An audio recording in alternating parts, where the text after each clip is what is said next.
your hosts, Professor Sonia Fontanilla Pimentel and Dr. Sanjay P. Claudio.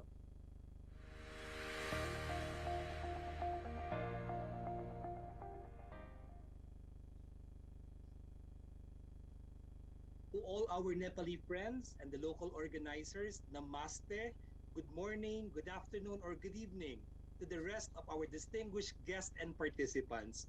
Magandang araw from the Philippines. I'm happy to join you in the second and final day of the International Conference of the Eastern Regional Organization for Public Administration with this year's theme, Governance and Public Administration in COVID-19 Pandemic, learning, innovations, and reforms in managing global changes.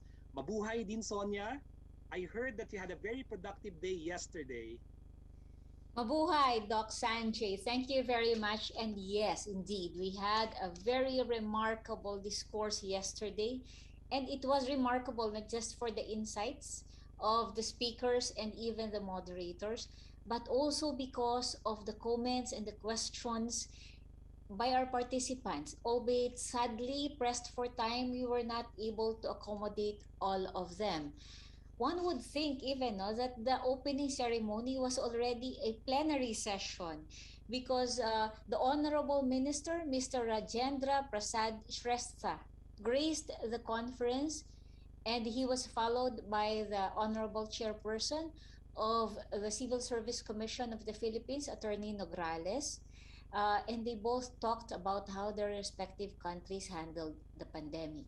Of course, the chairperson of EROPA, Dean Ploy, and the Secretary General, Doc Alex Brillantes, were also there to welcome our participants.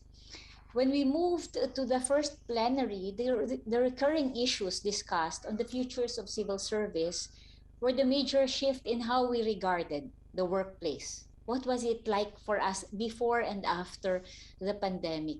And then they also talked about the new work modalities, and this is was most frequently discussed, the need for civil service, for those of us in the civil service, to embrace technology as an immutable feature in our processes.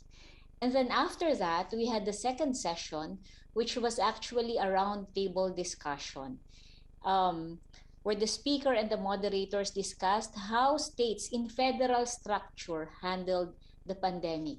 This was also very engaging because we saw on one hand the Europeans, and then on the other the Asians, discussing how different not just their resources are, but the approaches of their respective governments in how they handled the pandemic, and how these differences eventually dictated also the difference between the death toll and the economic effect of the pandemic in their countries. They also discussed that the challenge of federalism is policy fragmentation.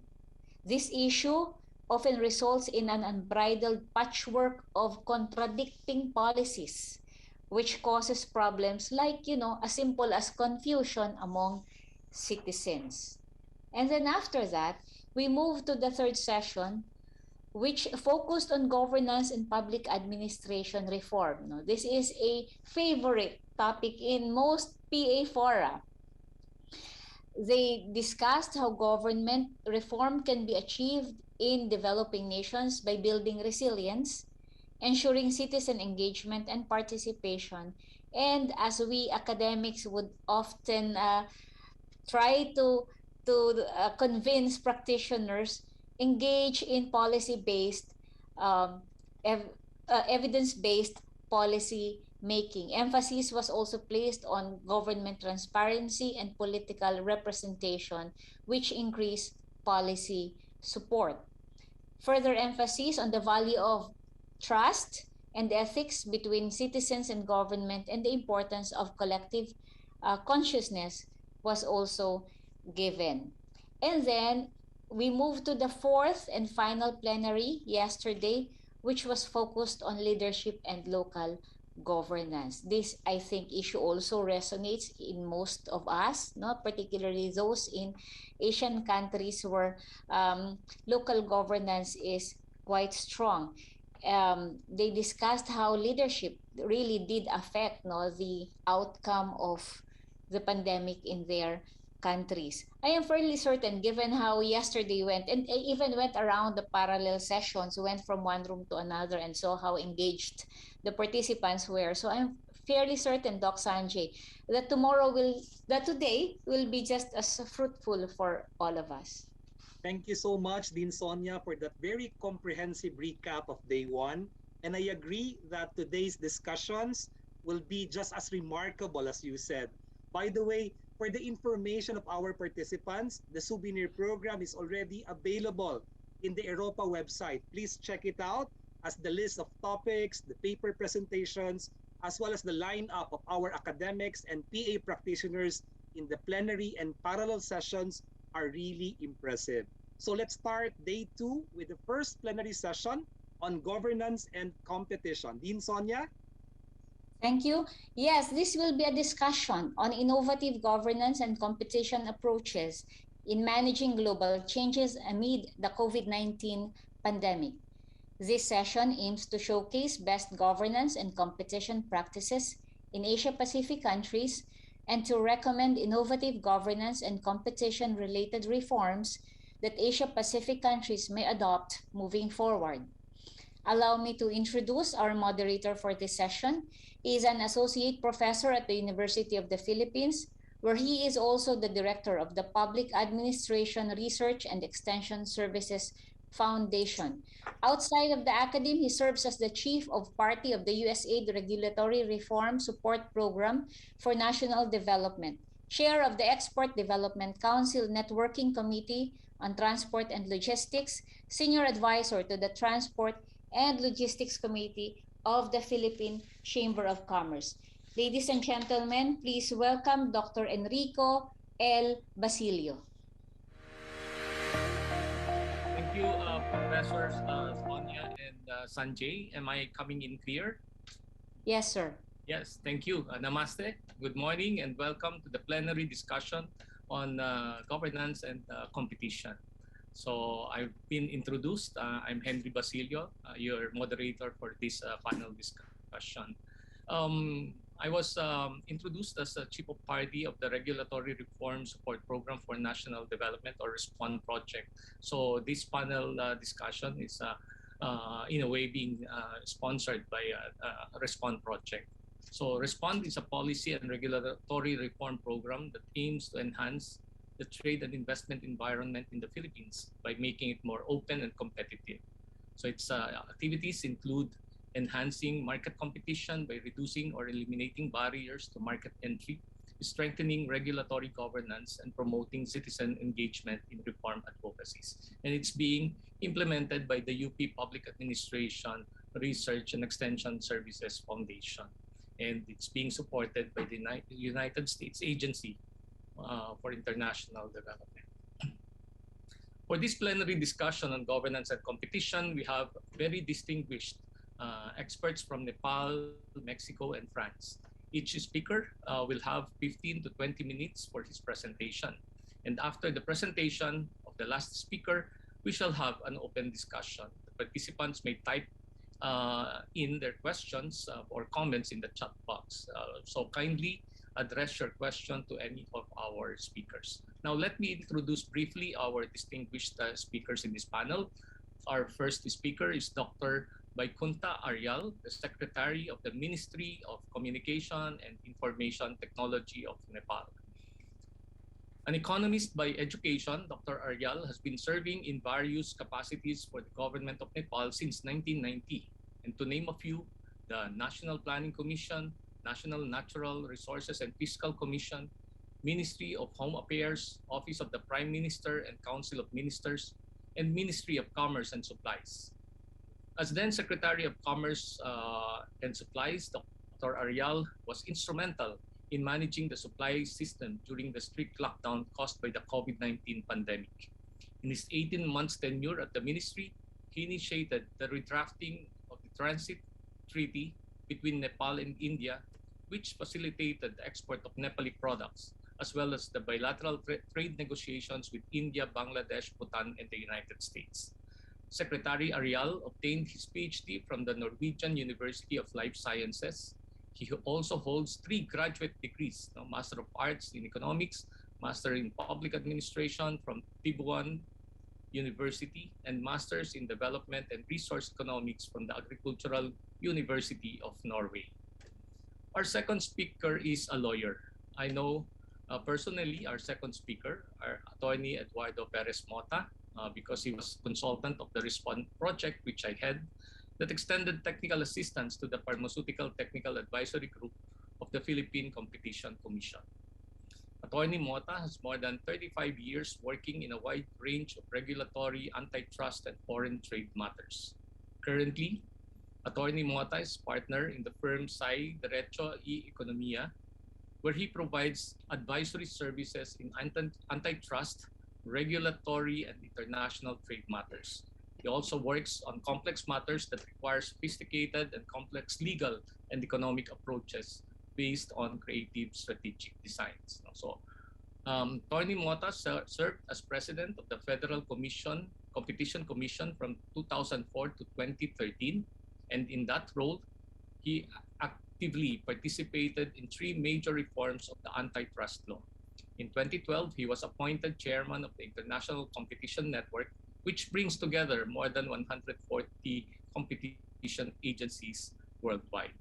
Between 2001 and 2004, he was Mexico's ambassador to the World Trade Organization, where he served as chairman of the Council for Trade-Related Aspects of Intellectual Property Rights, or TRIPS, where he successfully led the first negotiation that made it possible to modify the WTO texts on industrial property and trade.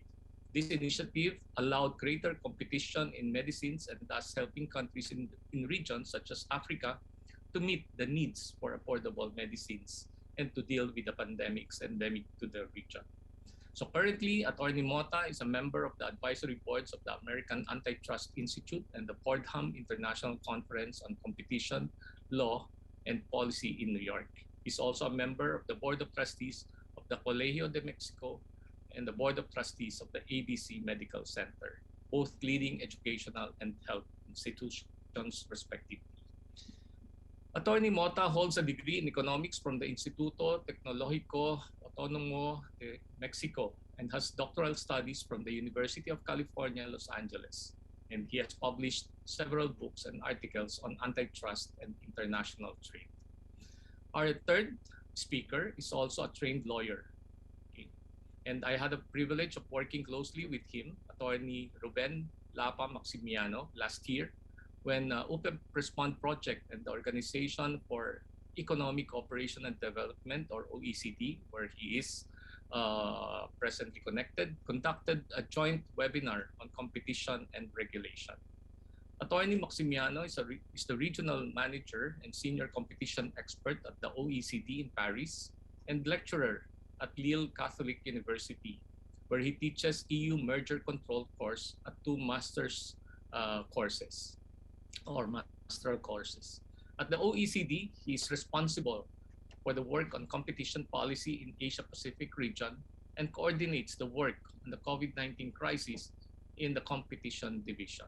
In that context, he co-authored papers on the role of competition policy in promoting economic recovery and environmental considerations in competition enforcement. You can, by the way, download these papers at the OECD website. So before joining OECD, Attorney Maximiano worked at the European Commission for nearly 5 years, having worked mostly on merger control in a number of sectors and have been part of the Financial Crisis Task Force, where he worked on a number of state aid cases in the banking sector. He likewise worked as a lawyer in the Vieira de Almeida and Associates in Lisbon, Portugal, in the competition law and telecoms regulation field. So Attorney Maximiano obtained his Master of Laws from the College of Europe in Belgium in 2001. So ladies and gentlemen, our 3 speakers for this plenary panel on governance and competition. Now, let me, without further ado, give the virtual floor to our first speaker, Secretary Arial, for his presentation.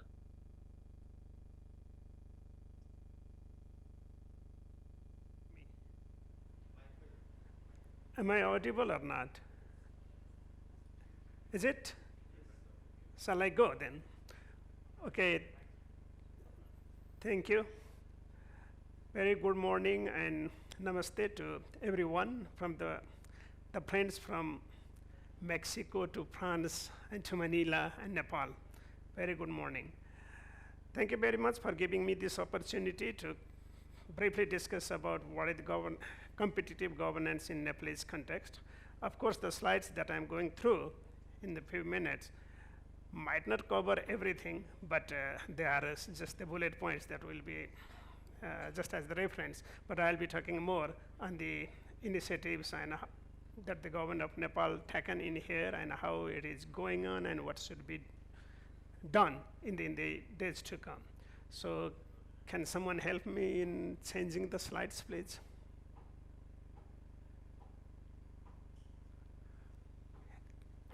If not, okay. Next, please. Okay, let me directly go through the issue. Competition definitely does matter. Why does it matter? This is for the one is the better performance. I had one statistics professor who used to say that the old is interesting because there is variation. Without variation, no one, if all the people in the world, the 7 billion people have the same height, same complexion, same type of intelligence and everything, the world wouldn't have been so much interesting. So for anything to be interesting, there should be some kind of variance. And when the variation is there, then there is the competition. And why the competition? Competition is for the better performance, better working rules and everything. So one is the better performance. Another one is to developing competitiveness to perform. Without developing own competitiveness attitude and so, you cannot perform well. So it is, again, important and necessary to distinguish between performer and non-performer. And why we choose the performer and why we just develop the capacity of non-performers so that they can also perform better in the future. That is another one. That's why the competition matters. Another one is for the governance effectiveness. That's the theme of today's plenary, I guess. And lastly, the effective service delivery. The governance is basically for the service delivery, be it the infrastructure services or be it the other kind of government services or even for the providing goods and all those kinds of services. So all kind of these services, for the effective service delivery, the competition does matter. Next, please. Then competition with whom? Whom do we compete? The first one is the competition between public and public sector. This is not that much common, and it was not common until our country had started to move into economic liberalization in early 90s and so. Public companies or public institutions, they were just, they're working in silos, they were working in isolation, and everyone was just taxed with some distinguished type of functions and so, and there was not much competition. And one institution used to provide some services, another institution used to provide another services. But these days, the similar type of services would be provided by different government institutions. Like, now the country has moved to federal structure. So we have one central government, 7 provincial governments, and 753 local governments. And there is the competition between the governments at the lower tier also. For example, these days, when one municipality does some good works, then another municipality immediately follows that one. And there are some competition among them, and these incentives and the fiscal transfer from the federal governments and provincial governments also relies on the work performance that they perform in their due course and so. So there are some type of competition between the public sector. And public and private, definitely this is the key. And there are private sectors, private companies who provide the similar type of goods and services that the government, some of the government institutions provide the services and goods also. I can give you one example. During the pandemic, 2 years ago, I was in the Ministry of Commerce and Supplies, and my role was to smoothen the supply of goods and services in the country in the strict lockdown phases too. And we have a kind of tradition that for some of the festivals that we have in Nepal, the great festivals, that is due in 2 weeks' time this year too. And then the private sectors, they were just providing some goods in high prices.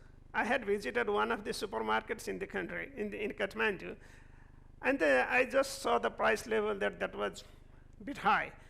And the next day, the government institution, another public institution, it announced that it would be providing the similar kind of goods in some kind of discounted prices. 2 days after, the same supermarket then I again visited, it slashed the price by 20%. So when the government institution also provide the goods and services in relatively better price and with better quality and everything, then it compels the private sector to follow that and then to perform better and even provide the goods and services in relatively cheaper price as well as for the better quality and so. And I shouldn't say about the competition between the private and private, because if the private sector and private institution, they cannot compete and they cannot survive in the competition, they wouldn't survive in the business too. So at the individual level, also there would be competition, and at the individual level, what I say, that is entrepreneurs. And entrepreneurs, why they compete? Because for the production and for the employment creation and the quality of the goods and services that they provide.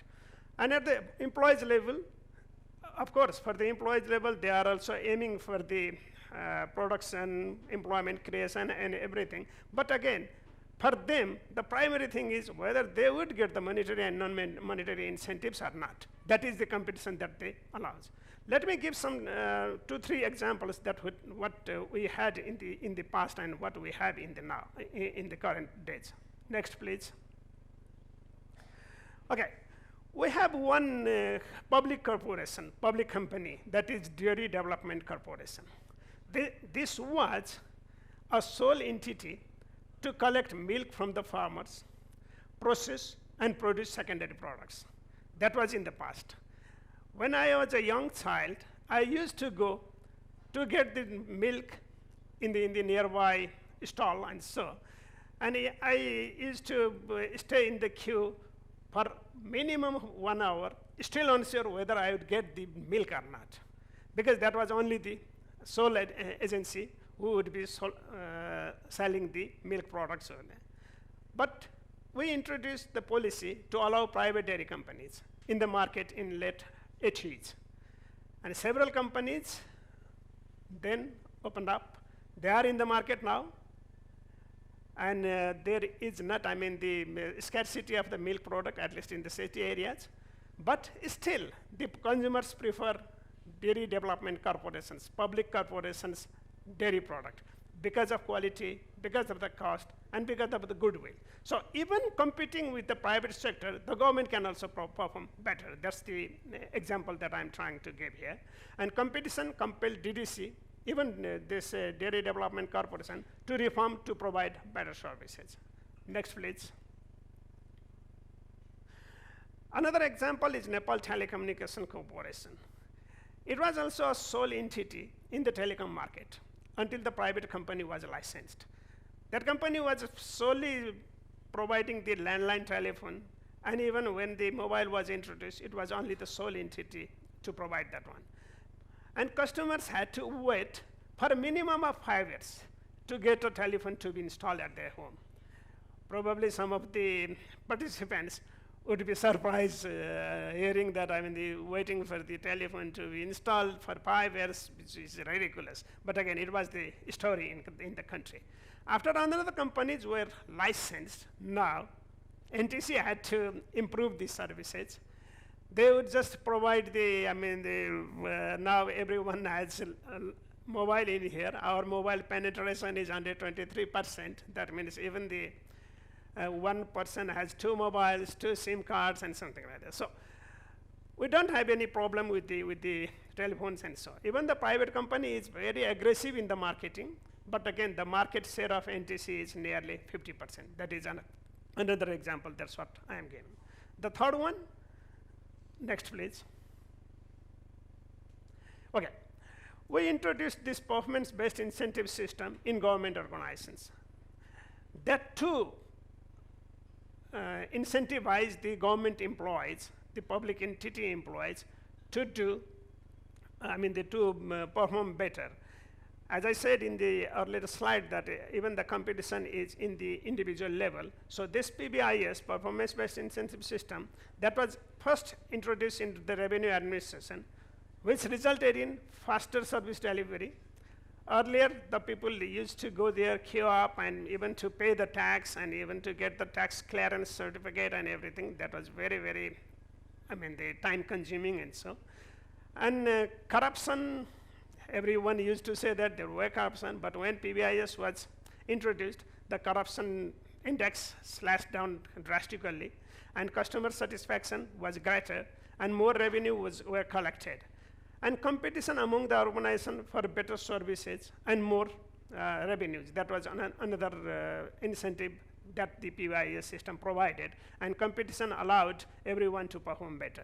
So that encouraged other administrations also to perform better, to demand for PBIS. That was another example that was at an individual level, but it benefited the institution as well as for the government. They benefited the government. Next, please. So, what are the positive results out of competition? That is, they reformed the services. When we introduced the policy to allow the private sector in the education and health sector also, so the services were reformed. I shouldn't be saying that, they're sitting in the government's chair, that the private sector's education and health are more, the trusted or more in demand. But again, the government, the hospitals and government healthcare systems also trying to do better. But again, the education and health system has been improved drastically after the competition was allowed.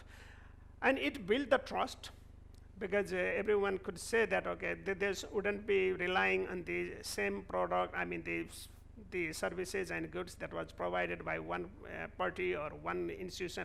And so they could have choice, and then the trust was built on, and led to result-oriented performance, of course, without having the performance and without having the better performance, result wouldn't have been there. So result-oriented performance was there, and capacitated the private sector also. When the government became competitive, then the private sector also tried to be competitive, and the government also helped in some kind to capacitate them, and reform the traditional and conservative bureaucracy.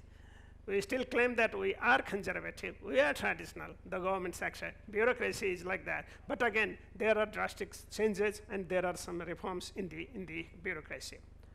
Next, please. But there are certainly some challenges, and for that I will be coming up what in the next slide, what to be done. First one, still there is some kind of mindset that in the governance that competition should be in the private sector, in the private home, rather than in the governance. So how to overcome that mindset, that is one problem. And addressing another school of thought, whether the government compete with private sector, because private sector's role is to provide, let me say it differently, government's role is to provide the basic infrastructure, and then the sophistication would be done by the private sector. And whether the private sector, the government sector would be competing with the private sector or not, that is another school of thought, and that is the challenge to address the answer. In my understanding, what I saw while sitting in different agency, while working in different agencies in the government of Nepal, when the government also tries to compete with some of the private sectors, then it would be somehow facilitate and even the catalyze the private sector to perform better and so.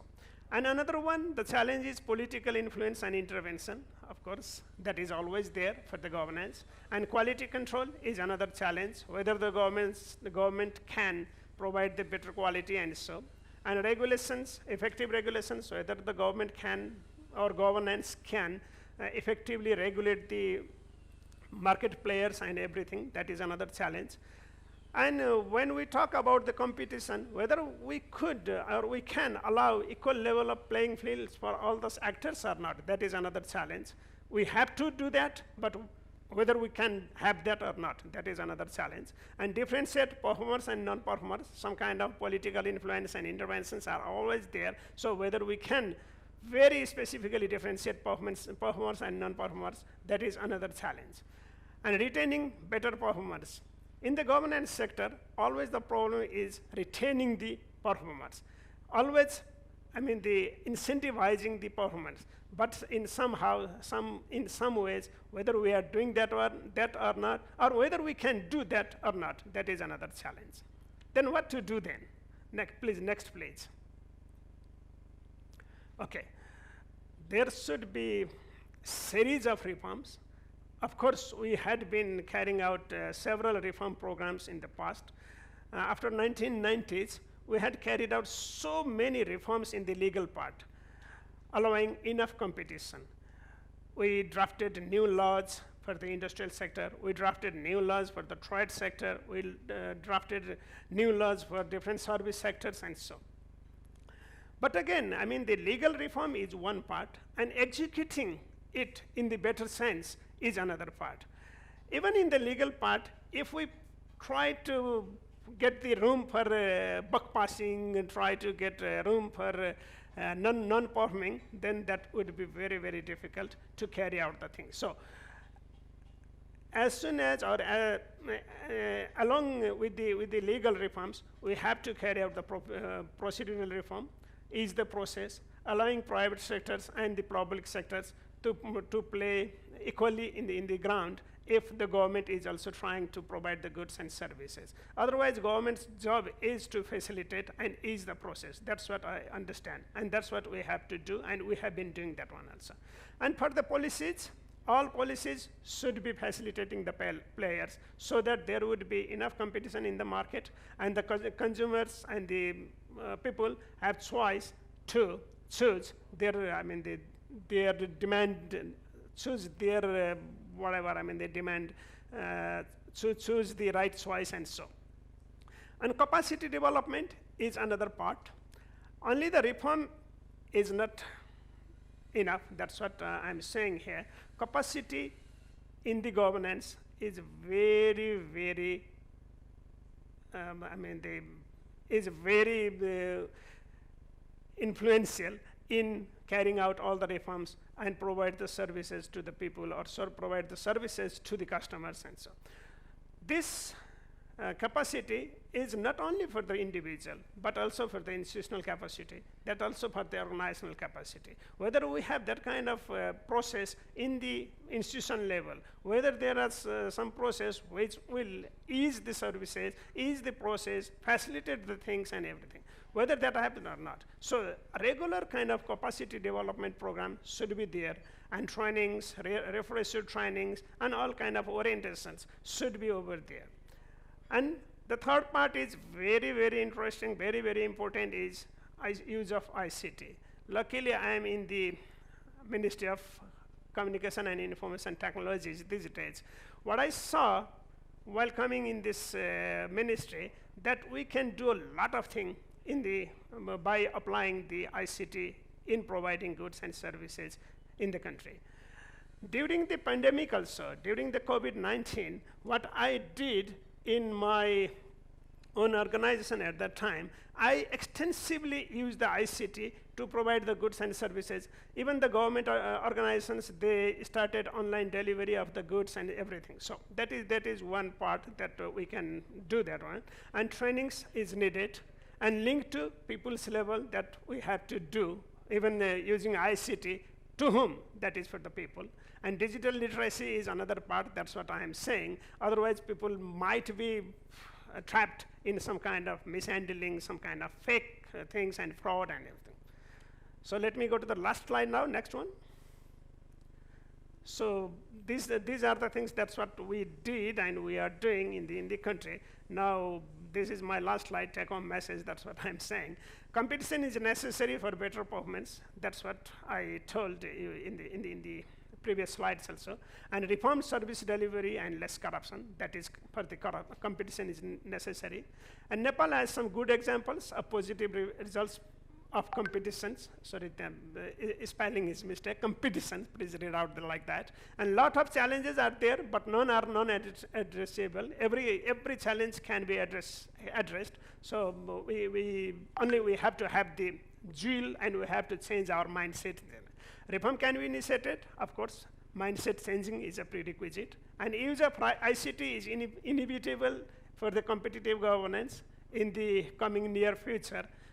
This is the old of ICT, this is the old of technology, and the technology revolution, if we cannot catch the pace of technological revolution, then we always lag behind. That's why use of ICT is inevitable. Just for one small example to you, in my ministry now, we are 95% digital. So we have changed all our working procedure and everything. So every decisions and all paperwork we do online. So we can do, and the decision making is faster, decision making is, accessible to everyone, and so. And we have to capture the pace of technological revolution and people's demand. That's for the competition. Okay, thank you very much. Thank you for listening. I hope I didn't, take too much time. Thank you very much. Thank you. Thank you, Secretary Arial, for a very insightful presentation. Truly, competition matters as it produces better performance and efficient service delivery, enhances competitiveness, and promotes effective governance. And then also thank you, Mr. Secretary, for sharing Nepal's experiences in the dairy, telecoms, education, and health sectors. And finally, in this so-called new normal, which is the digital economy, truly, I agree with you that ICT plays an important role in e-governance. So now we move on to the second presenter. May I give the floor to Attorney Mota for his presentation. Eduardo. Thank you very much, and it's a pleasure to be here with you. Good morning to all of you. I will ask just to put my presentation to and to change the slides. Thank you very much. The next slide, please. I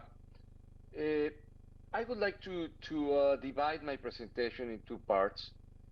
First, I'd like to touch on the innovative governance and competition approaches that were used to manage the COVID pandemic.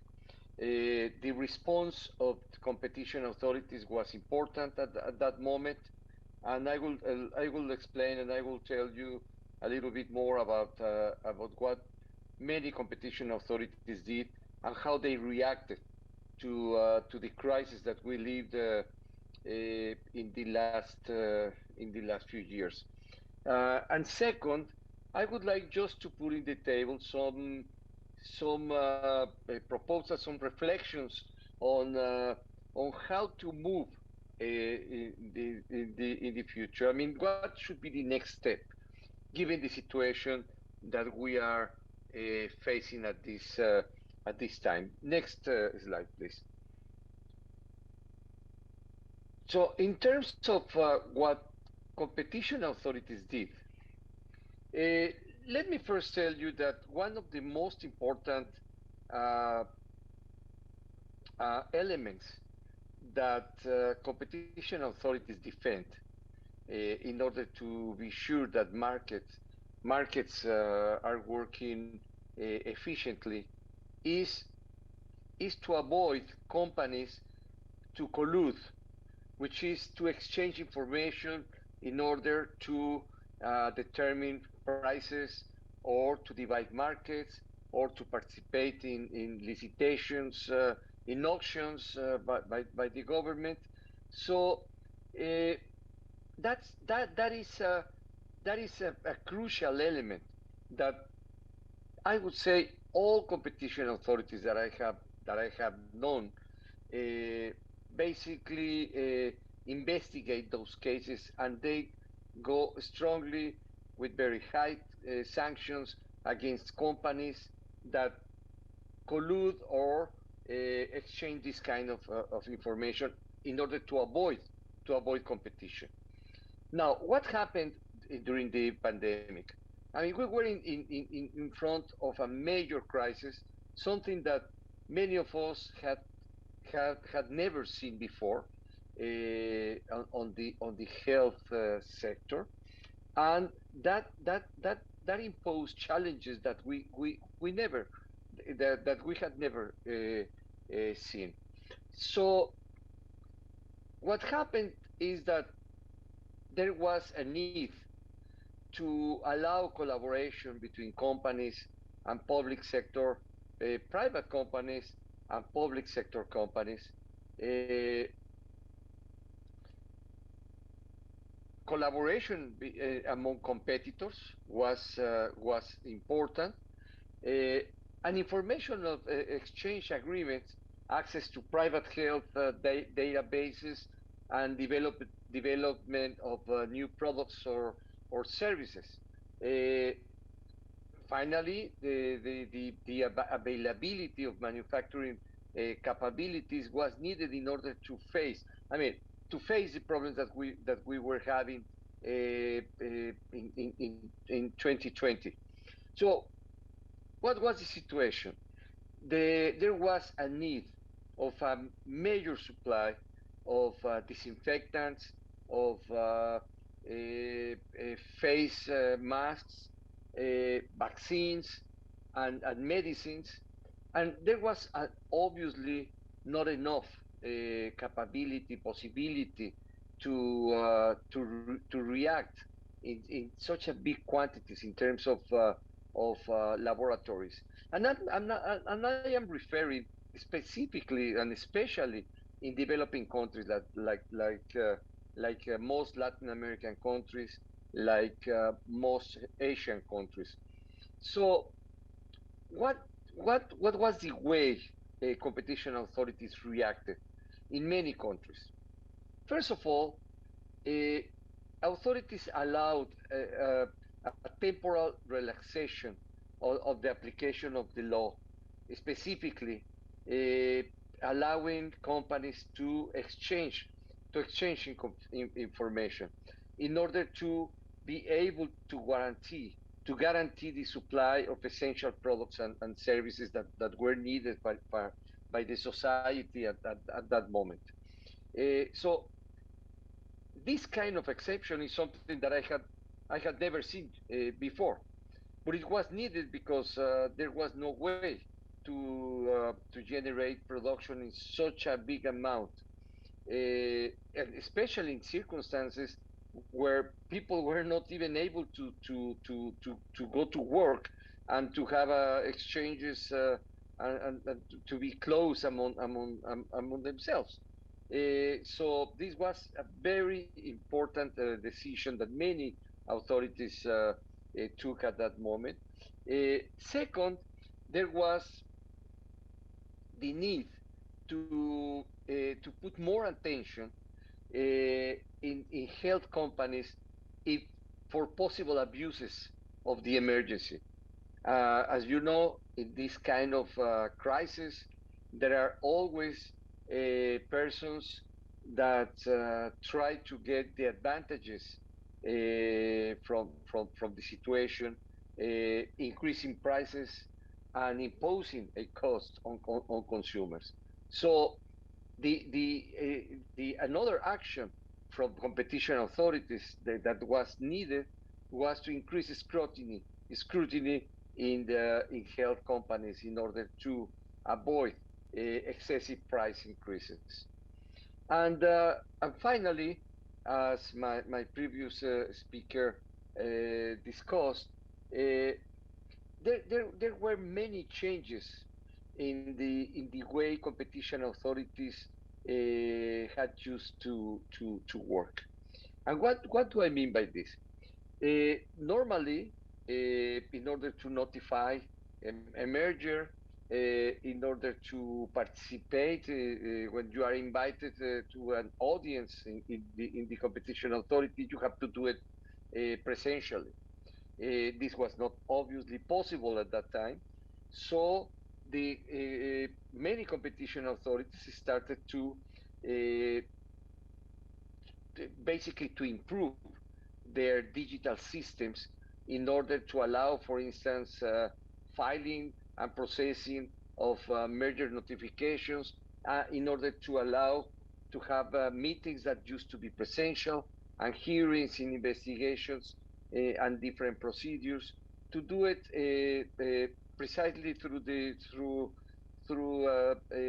virtual mechanisms like the one that we are using many of us today. Uh, Please, could you move to the next slide? Uh,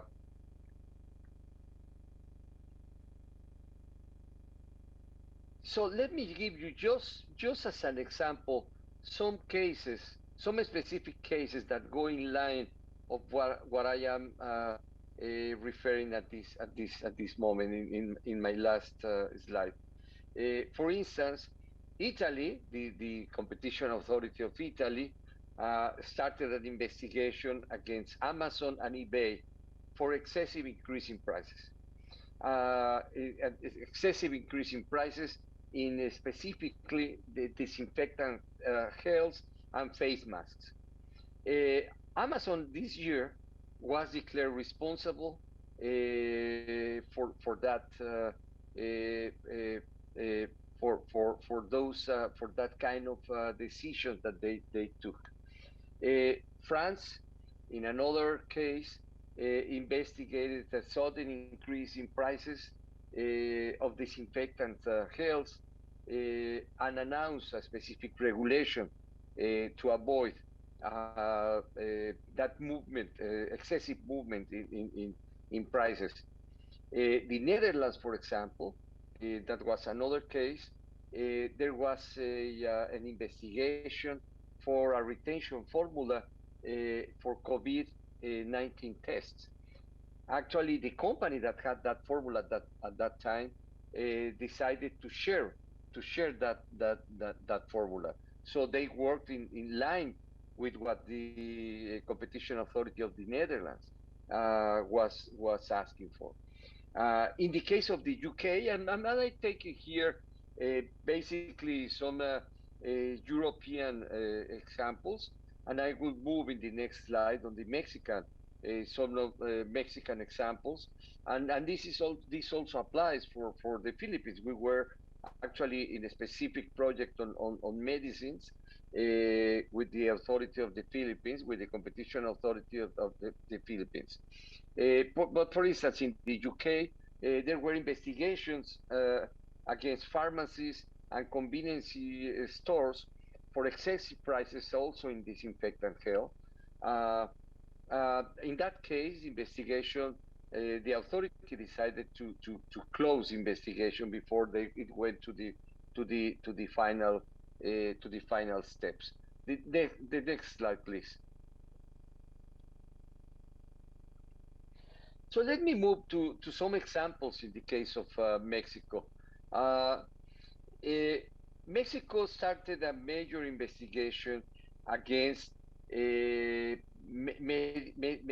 medical oxygen production, distribution, and commercialization of this important product. I mean, this is obviously all the time a very an essential product for some kind of for some treatments, but specifically in the case of the COVID-19 crisis, oxygen was especially important.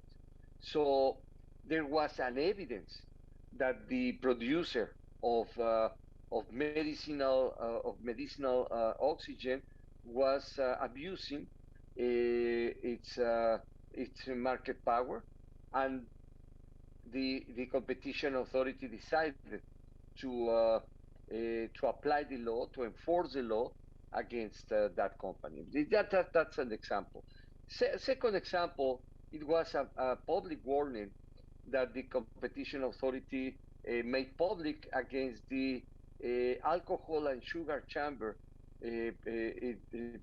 against the alcohol producers, basically using sugar, which in Mexico is the most important. Sugar is the most important source to basically produce alcohol, and they were starting to rise prices, and the competition authority decided not to start an investigation because that investigations take time.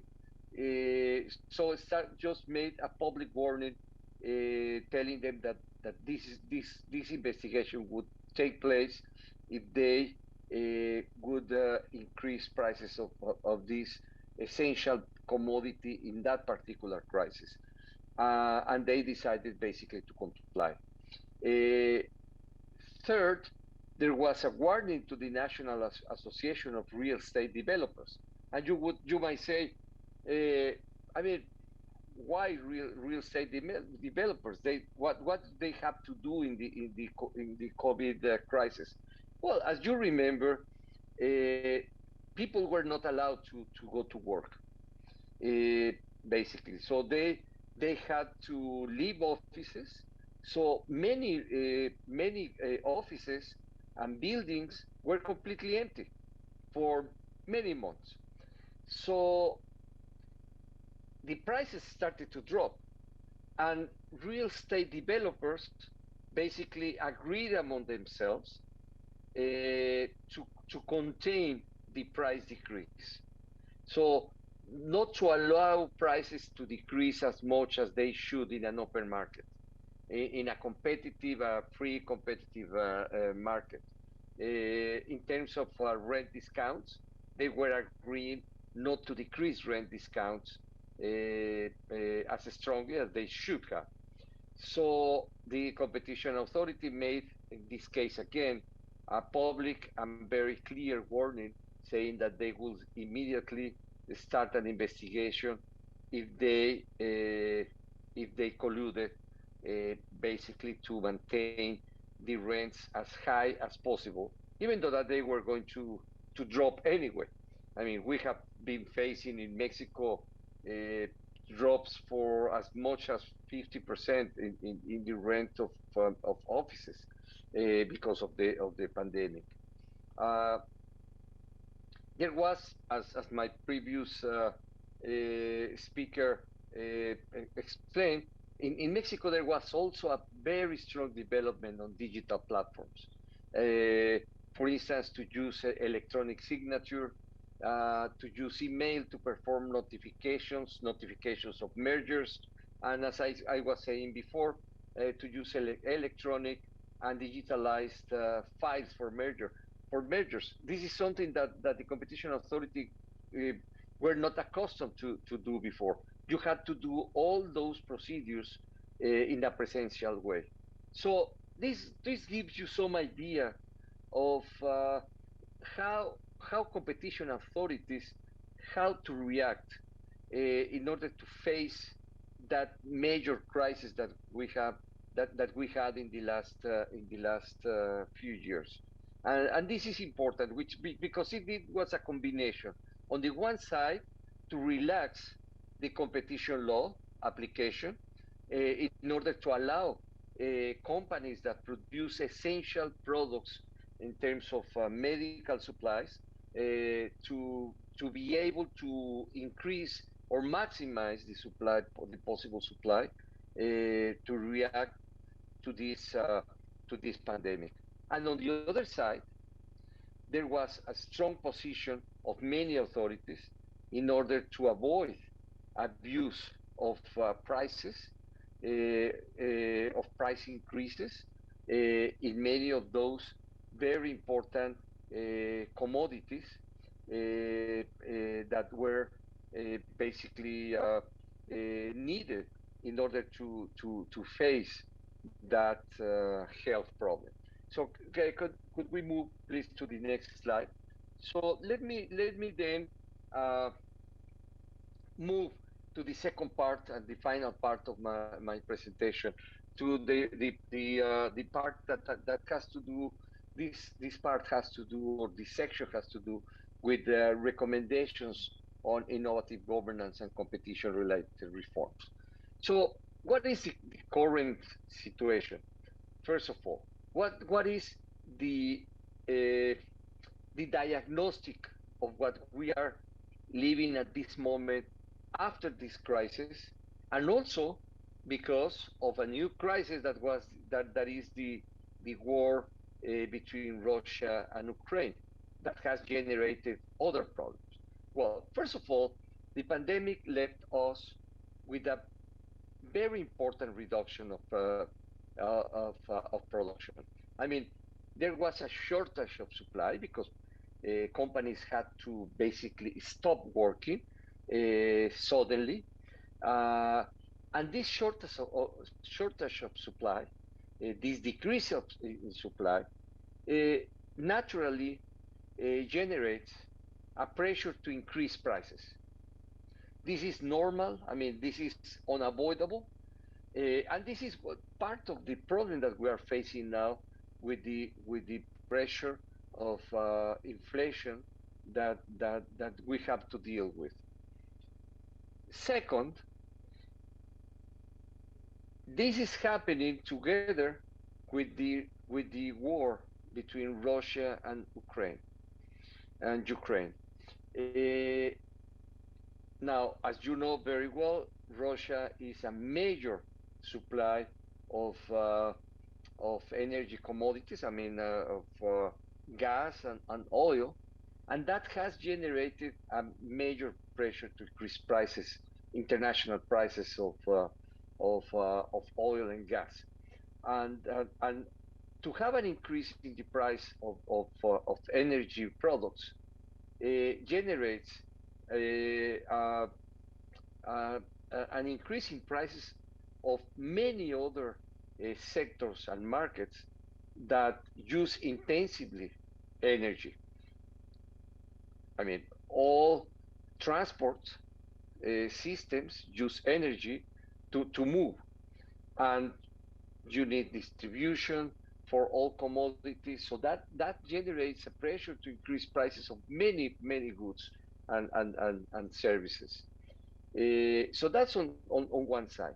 On the other side, there is a production supply shortage of grains because Ukraine was not able to export grains, and this is a very important exporter of that kind of commodities that are a basic input for uh, uh, for food products, especially products that are consumed by the majority of the population.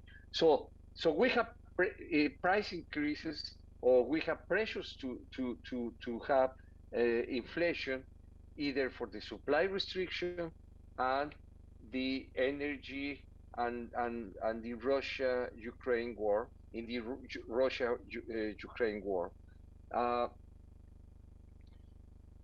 and as a third element that is also generating a pressure to inflation, to international inflation, has to do with the product shortage of technological products, interruption in market value change.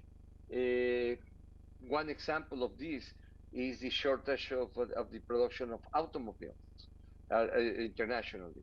So that has increased obviously increases the pressure to increase prices of that commodity.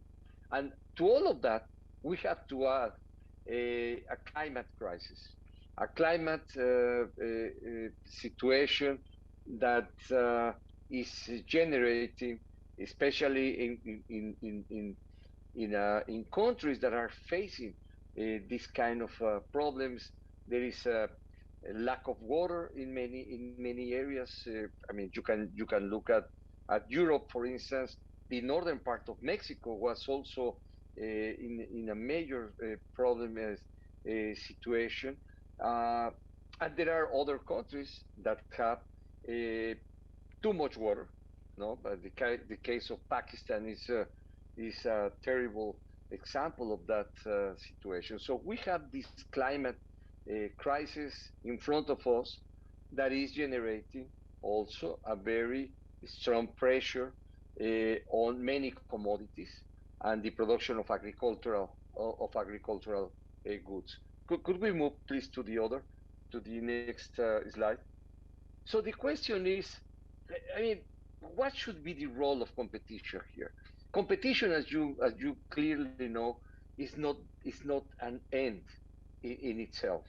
It's just an instrument to have a more efficient markets, to promote more efficient outcomes, to promote the creativity of entrepreneurs,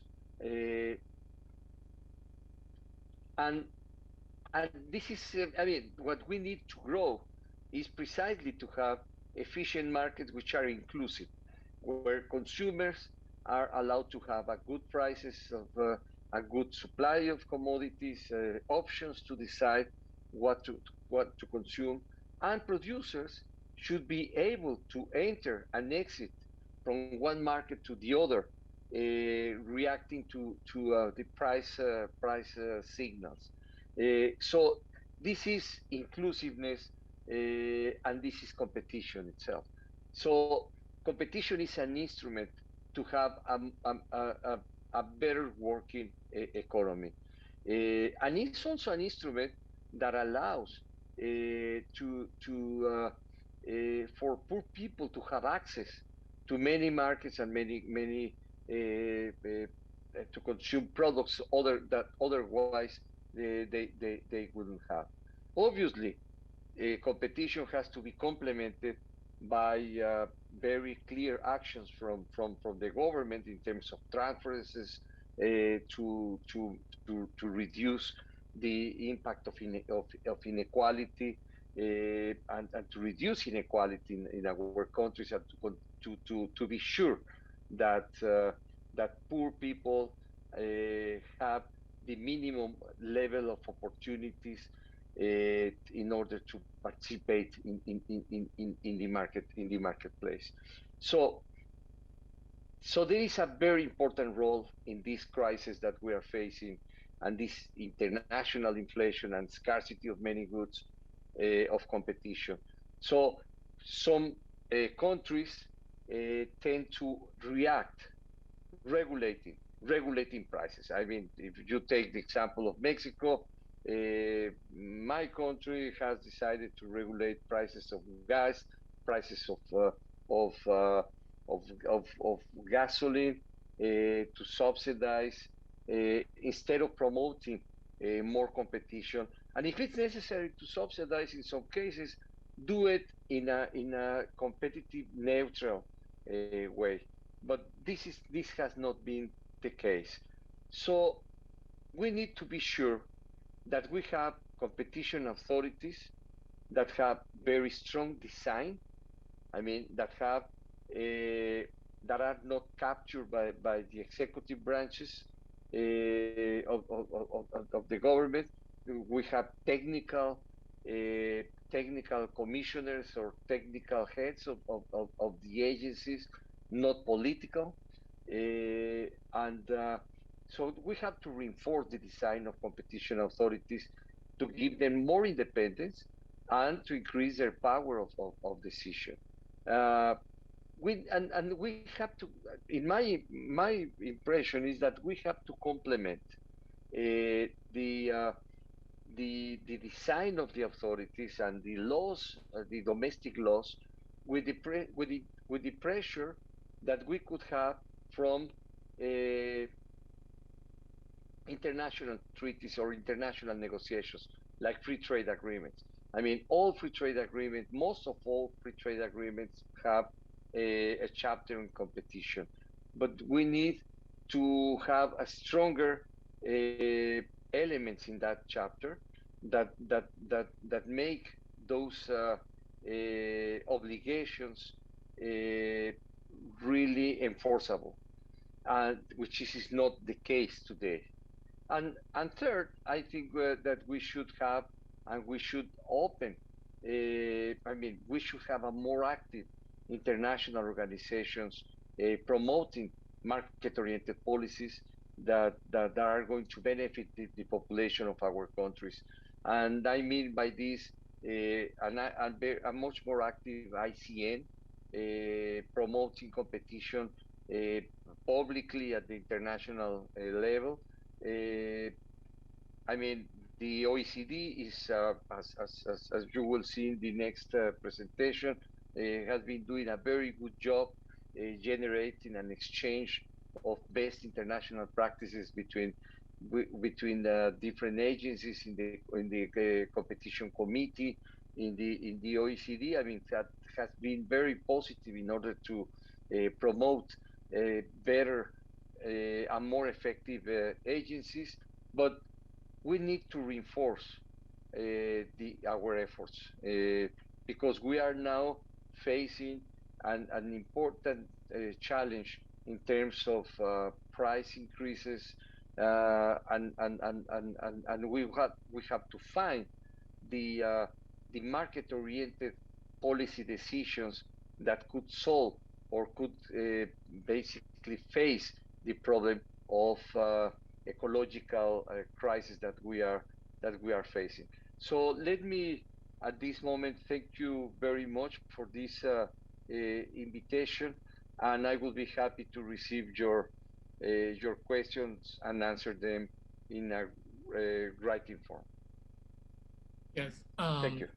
Thank you, Attorney Mota, for that very impactful presentation. Yeah, there are already questions in the chat box addressed to our two speakers. Indeed, innovative governance and competition approaches like collaboration between competitors and collaboration between public and private sectors are critical in managing global changes amid the COVID-19 pandemic.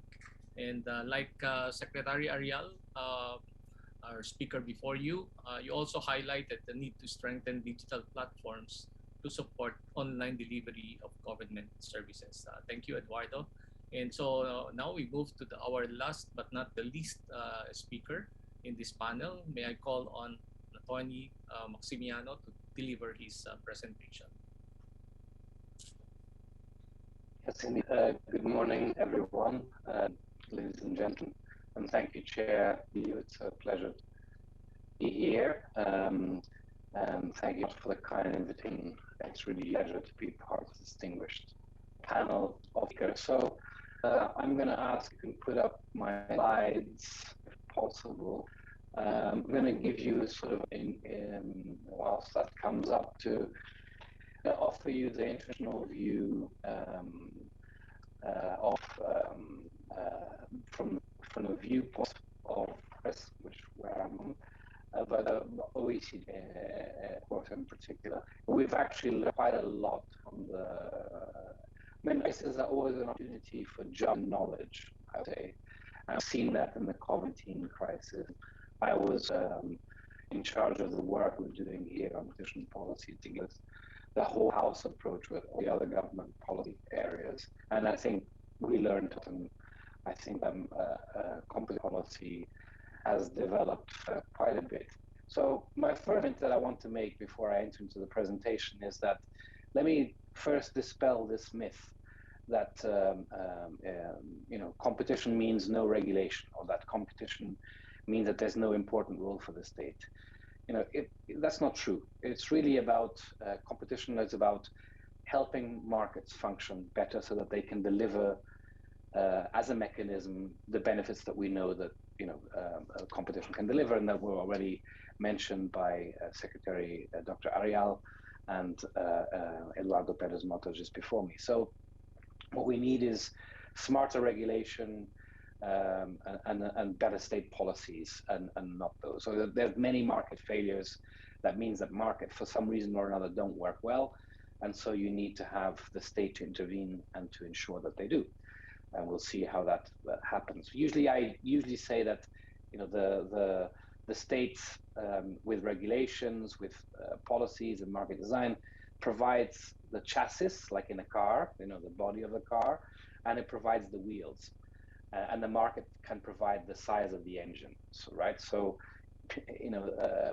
the society doesn't work if you don't have both of these. If you have a very small market, then you move slower. If you don't have wheels, then you don't move at all. So you need both things to work well. So if we go to the next slide, just really quickly, of course, I don't represent necessarily the official views of all of our 38 member countries, but it does represent the views of the work that we've been doing here at the OECD at the secretariat level. So if we can move to the next slide, I've already mentioned sort of the big takeaway, let's say, that competition needs to be part of our government approach, and it can help design policy measures better.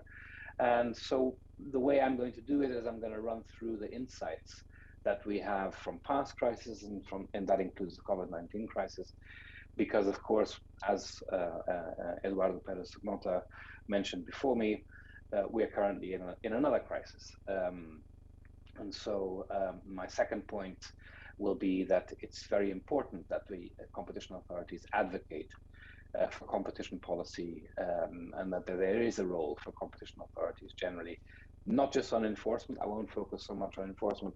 I'll focus really on participation in the legislative process and in other processes generally, of state interventions, and state work, state support. And then finally, I'm going to finish with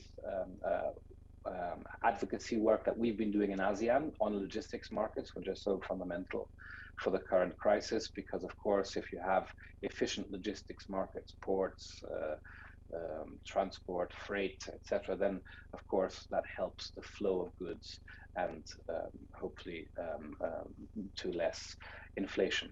So let me go to the next slide then, please, and start my presentation by giving you some sort of more detailed part of the presentation, by giving you my some insights on the previous crisis. What have we learned? So let me just really quickly recap the benefits of competition. So the competitive game, as Dr. Ayal mentioned, means that there's allocative and productive efficiency. So the allocation of resources goes to where people want it to go. It's productive efficiency because in order to win the competitive game, you need to produce better in a more targeted way to what people want, but also with better processes that reduce costs. And so that leads to increased productivity, international competitiveness, and also, of course, economic growth ultimately.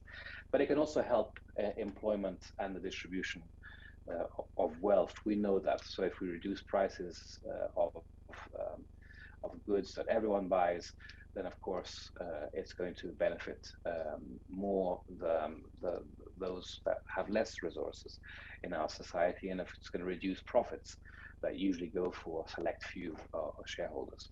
So we know that there's these sort of, let's say, secondary effects which are very important. So having that in mind, when we during the COVID-19 crisis, we did a very thorough review of all the empirical research that had been done over the last 70, 80 years. And what we saw is that systematically across crises, whenever there was suspension of so there was always a call for suspension of antitrust laws in some shape or form. And we know that it holds back the recovery. That's the empirical evidence that is now quite significant and overwhelming, is indeed that suspension of antitrust, of competition laws, holds back the recovery. The main example here that is highly studied with a lot of empirical research was on the US Great Depression. It was a very significant depression in the 1930s, already quite some time ago, but a lot of attention has been devoted to it from academia. And it shows essentially that there was a suspension of cartel enforcement at that time in the 30s, and the evidence shows that if that had not been the case, if cartel enforcement had not been suspended, the US would have exited the crisis 7 years faster.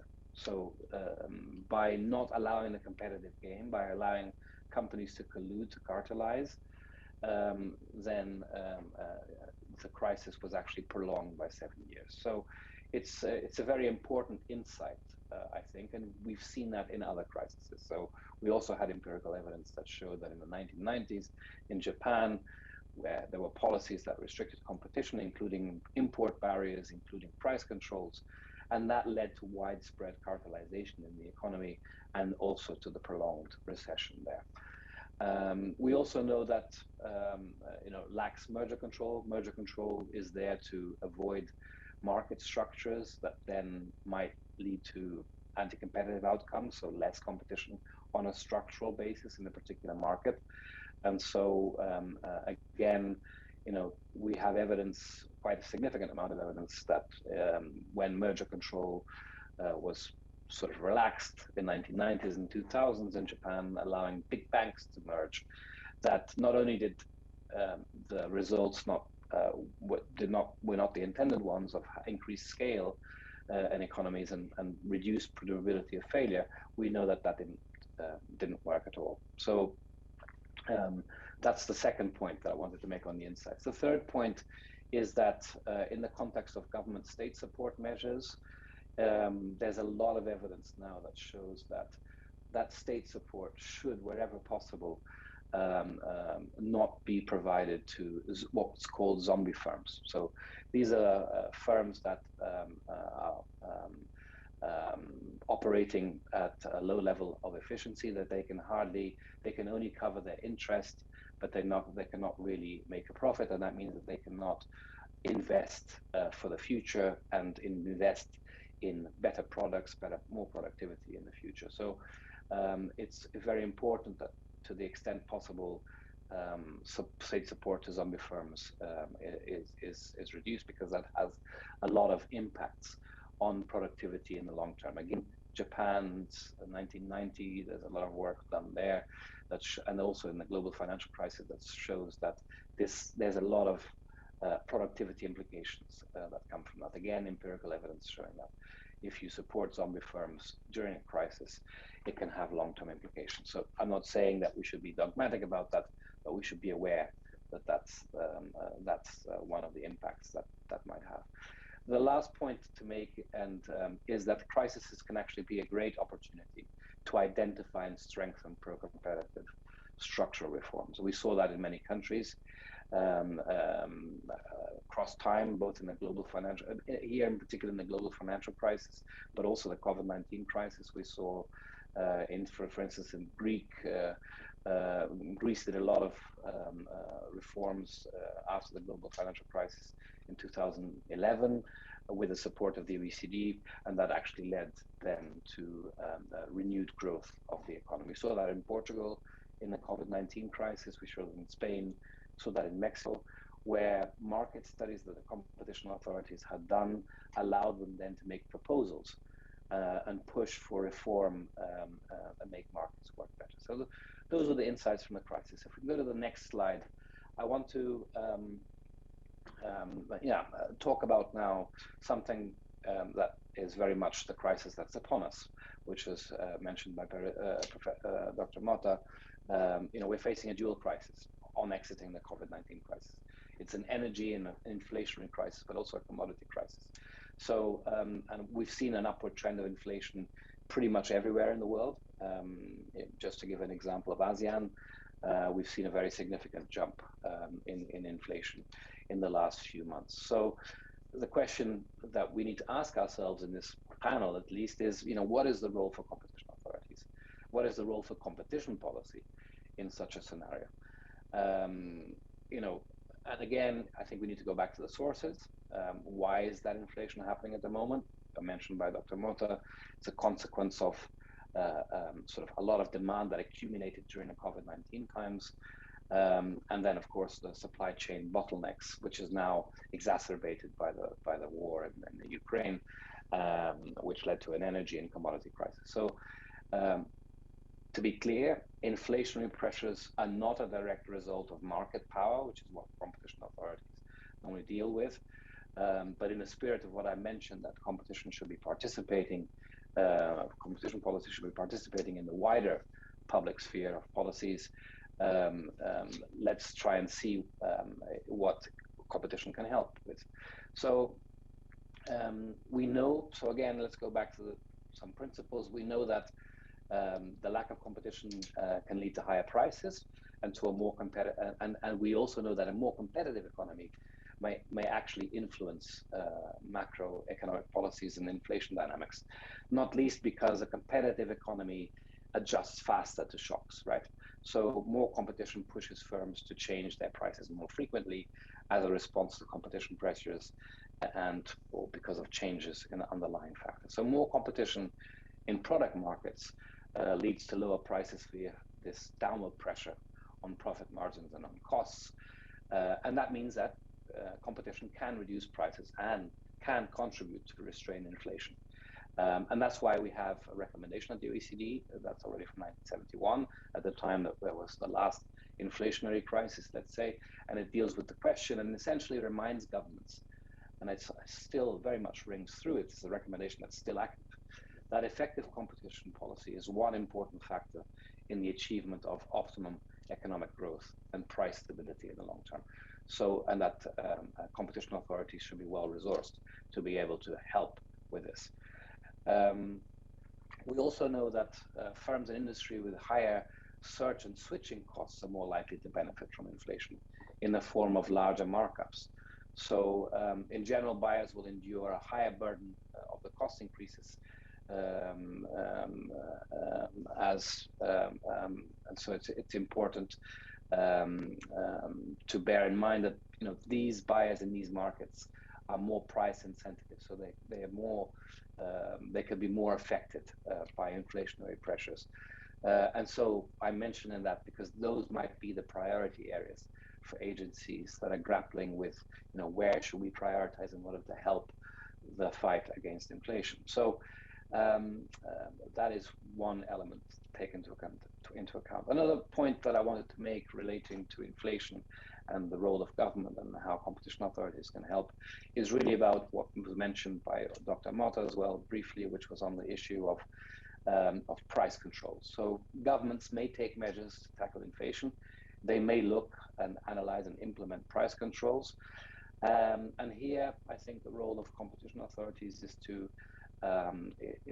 alert governments that there is some evidence that suggests that price controls do not have a significant impact on inflation, and that the effects of price controls on aggregate inflation, let's say, are temporary in nature and do not solve the underlying problems. In essence, that's what I'm saying. So that's one point, and I'll get back to that in a second. But first, because when you do price controls, actually firms might try and circumvent price controls by introducing new product varieties at higher prices. There's empirical research that shows that does happen.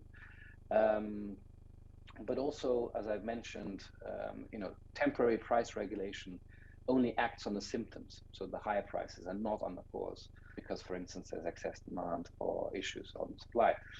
And these interventions can lead to the actual cause not being treated at all, because it might reduce the incentives to increase production. It might delay the entry of new companies that otherwise might have entered with new innovative products, or the reorientation of production towards these products might not occur with such a speed. And so it actually can lead in the medium to long term to less of an expansion of supply that otherwise would be needed, and therefore to the reduction in prices over time might not take place by introducing price controls. So there is this role where competition authorities might alert, let's say, to the that there's risks to competition and that there's alternatives, targeted demand supplies to those that are most affected and who cannot pay, as opposed to sort of generalized price caps that sort of applicable to everyone, might be one thing that competition authorities might wish to propose. Another thing that competition authorities might be concerned about with price caps is that once you have a price cap, that acts as a signal, let's say, as a focal point for collusion. And if it's set too high in relation to cost of production of the firms and the price level that would, as compared to the price level that would prevail in a competitive market, then then it might be an issue. If the cap is too low, so that firms cannot cover costs, it might lead actually to firm exit, particularly smaller ones. And so it might also weaken the incentives for competitors to enter and expand the market, essentially. So, competition authorities might wish to participate, therefore, in the sort of in design and to avoid that excessive price controls are put in place wherever possible. One last point on competition and inflation is, the surge in inflation has put pressure, we know, across the world on central banks to tighten monetary policy and control rising prices. And again, a lot of new evidence is becoming clear that market power reduces the impact across the economy of monetary policy stimulus on the monetary policy on the economy. And this is because we know that the incentives of firms with market power to invest as a response to monetary policy are actually reduced for a number of reasons that I now do not have time to go into. So again, this is another reason why competition is extremely important, and competition authorities might advocate for competition. If we go to the next,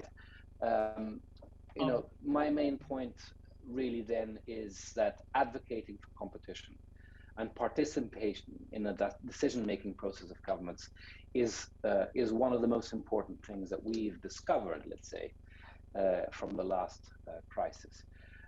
So raising awareness of competition is one point, but another point is that actually participating, advocating for competition policy on specific points of regulation, specific points of reform, specific points of market design is extremely important. So when the state intervenes, competition authorities should be aware of and providing awareness as to, okay, how does that impact competition? How does that reduce the competitive game? And are there alternatives that achieve the same the same outcome that government wants, whilst perhaps having less of an impact on competition?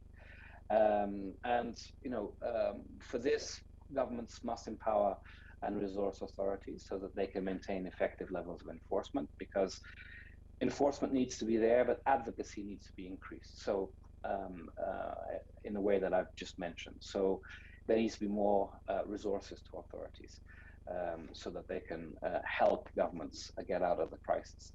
And of course, competition authorities will need to exercise their powers of prioritization to target sectors and actions that can actually help to tackle the crisis. Again, another lesson from the crisis where, competition authorities shouldn't be isolated from the overall necessity of the economic circumstances. If I go to the next slide, I'm just going to very quickly tell you of an example. I think I have time for this. Shall I finish there? Yes. Can you wrap up? And because we have to yes, turn over. Yes, certainly. Let me just, very quickly, if we go to the next slide, just really quickly, I'll just the last slide. So we did a project in ASEAN where we looked at, I was wishing that it was the last slide, but okay, that's fine. I can do it on the last slide at all. So we looked at ports, we looked at rail, we looked at waterways. It was a project that we looked at fostering competition in ASEAN, and we looked at logistics because it has such a knock-on effect on economies.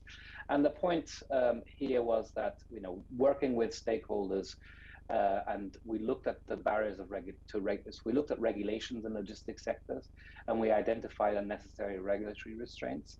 And then we made recommendations as how to develop alternative, less restrictive regulations. And in our view, that would have led to our quantitative analysis showed that, benefits in the order of $4 billion just on the decrease in prices that would come from the logistics services. If we go to the last slide,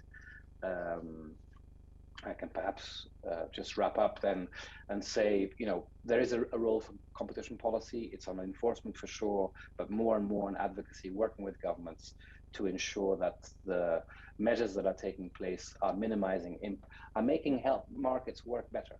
And competition policy has a big word to say and can help governments exit the crisis. So thank you so much. Looking Okay. forward to the Q&A. Thank you, Attorney Maximiano, for that very good presentation and for highlighting that competition policy in a crisis situation is an integral response strategy that should be part of every recovery initiative. So it's a time check. It's 10:30. I think we don't have time for an open discussion. So at this point, let me thank our three distinguished speakers who shared with us valuable lessons and experiences in promoting competition and enhancing governance. Thank you, Secretary Vaikunta Arial, Attorney Eduardo Perez Mota, and Attorney Ruben Maximiano. And also thank you to our participants. I'm very sorry for not being able to entertain your questions in this panel. So this is your moderator, Dr. Henry Basilio, wishing everyone a pleasant morning here in Nepal and afternoon here in Manila. Let's stick around and continue participating in the rest of the plenary discussions of this conference. May I now turn over the floor to our MCs, Professors Sonia and Sanjay. Thank you very much, Dr. Basilio. At this point, we would like to give a virtual certificate of appreciation to our speakers and also to the moderator. The citation reads, "This certificate of appreciation is awarded to Dr. Vaikunta Arial for his invaluable contribution as plenary speaker at the 2022 EROPA conference with this year's theme, Governance and Public Administration in COVID-19 Pandemic, Learning, Innovations, and Reforms in Managing Global Changes," held on September 14 to 15, 2022, 9 a.m. to 5 p.m. local Nepal time via Zoom communications. Signed by Dr. Alex Brillantes Jr., Secretary General of EROPA, and Mr. Arjun Prasad Pokharel, Secretary of the Ministry of Federal Affairs and General Administration of the Federal Republic of Nepal. Thank you very much, sir. The same citation is given to Dr. Eduardo Perez Mota, also for being a plenary speaker in this particular session, also signed by Dr. Brillantes and Mr. Arjun Prasad Pokharel. Thank you very much, sir, Attorney Mota. The same certificate is awarded to Attorney Ruben Maximiano, also for his contribution as plenary speaker in this morning's session, signed by Dr. Brillantes and Mr. Arjun Prasad Pokharel. Thank you very much. Please accept the gratitude of EROPA for the time you spent with us. We also want to give a certificate of appreciation to Dr. Enrico L. Basilio for his contribution as moderator of this particular panel in the EROPA conference. Our gratitude to you, Dr. Basilio. All right, thank you so much, Dean Sonia, and to all our panelists. Indeed, our pandemic experience allowed us to reconsider our hierarchy of values and nurture a mindset that can handle risk and uncertainty. The new normal or any crisis brings opportunities even if there are disruptions. As already mentioned, it could even strengthen the case for pro-competition institutional reforms. The unprecedented situation required us to find new ways on how to do things, the continuous process of learning, unlearning, and relearning. And speaking of learning, our next plenary session will attempt to lay out the current state and collective aspirations for the future of public administration and governance education in selected countries in the Asia-Pacific region. Hopefully, the session could also identify key reform areas in making public ad and governance education more relevant, agile, and responsive to various global phenomena such as the COVID-19 pandemic, commitment to the UN Sustainable Development Goals, the Industry 4.0, and most importantly, increasing contributions to their country's overall development. So allow me then to turn you over to our moderator, Professor Jay Gonzalez, Vice Provost for Global Affairs, Chair of the Department of Public Administration, Mayor George Christopher Professor of Public Administration, and Russell T. Sharp, Professor of Business at Golden Gate University. He is the author or co-author of more than 20 scholarly books and a senior technical advisor to USAID Change and Surge Philippines and Engine Tanzania. So without further ado, here is Professor Jay Gonzalez.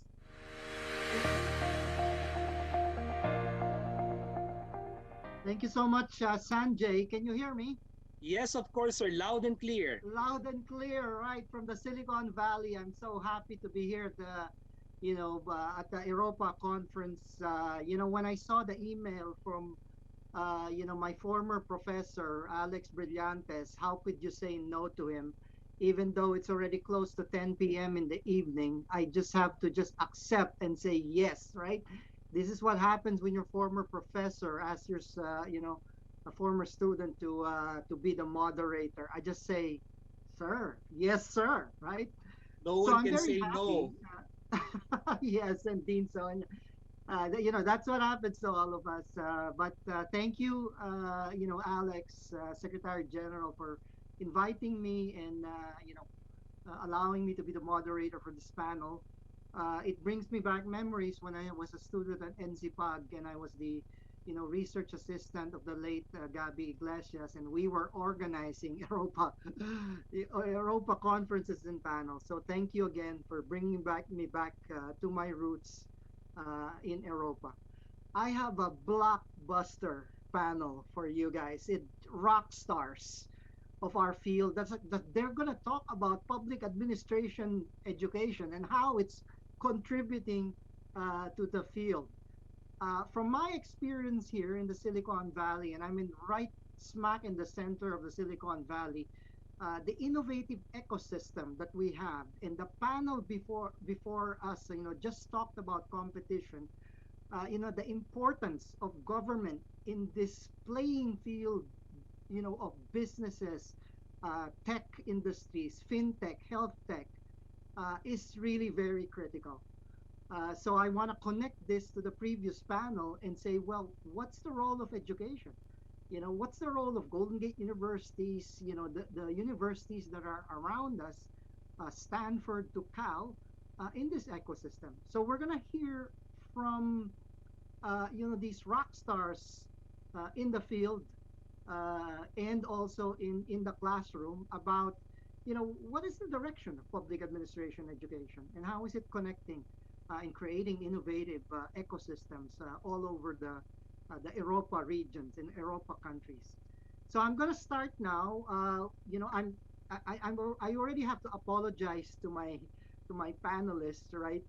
I stick to a lot to time, the time allotment. So I'd like you to stick to it, and please forgive me if I'm going to give you some warnings about the time allotment, so that we can cover this very important topic, and give everybody a chance to speak, speak their minds. I'm going to start with our first rock star, and this is a person that I've worked with in panels, so I know this person. This is Dr. Reggie Ugadan, who is assistant professor at the college secretary at the University of the Philippines, NCPAG, former associate professor at Isabela State University. He's also a senior fellow for research at the DAP, the Development Academy of the Philippines, where I think we've been in so many panels like Reggie. And he's a senior researcher, professorial lecturer at Sungkyun Kwan University in Korea. Dr. Reggie teaches research methods, organizational studies, local government, and urban affairs. He has worked in various research institutes and has publications which have appeared in various internationally refereed scholarly journals. So my good friend, Dr. Reggie Rockstar, please join me in welcoming him to this panel. Reggie, take it away. Yeah, good afternoon, Doc J. Thank you very much for that kind introduction. I'm we at NCPAG, of course, know there's only one rock star in public administration, and you and I know that who is that rock star, and I don't know if I can be able to bring that or to have that characteristic also of being a rock star. It's only Professor Alex Brillantes UPNC that have that rock star. But anyway, thank you very much, Doc J, for that kind introduction.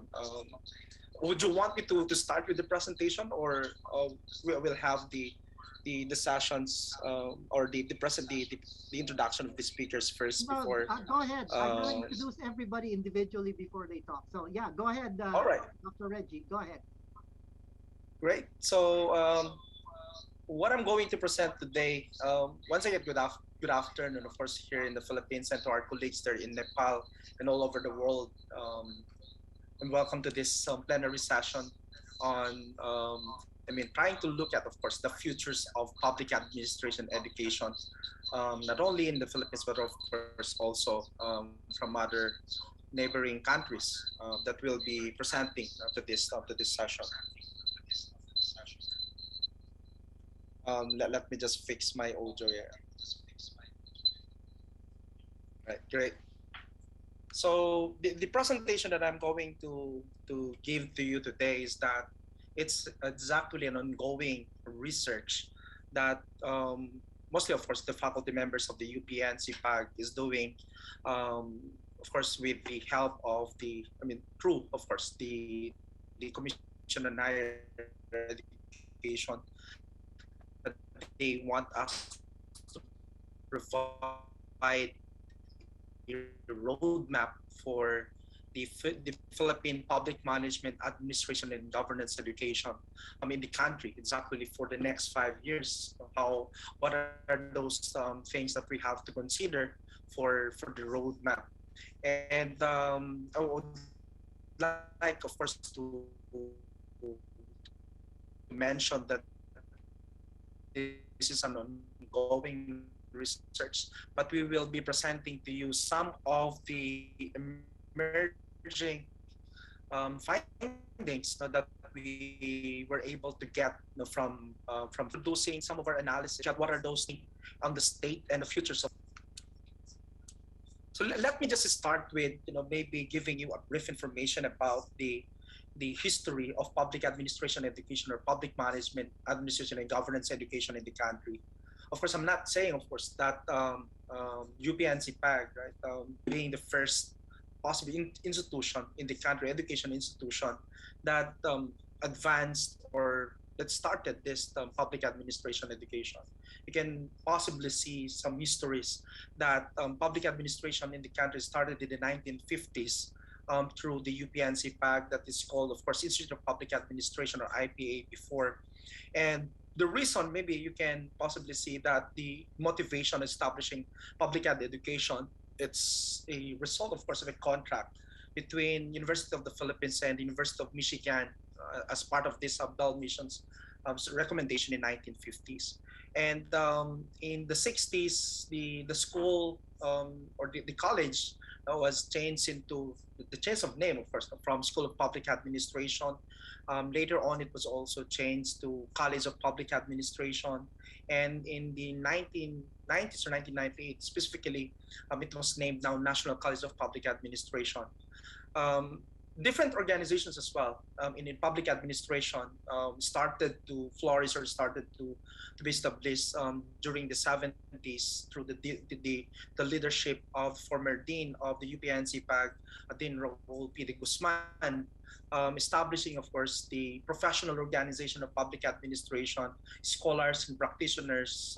We have, of course, until now, a very active professional organization of PAA scholars and practitioners, the Philippine Society of Public Administration.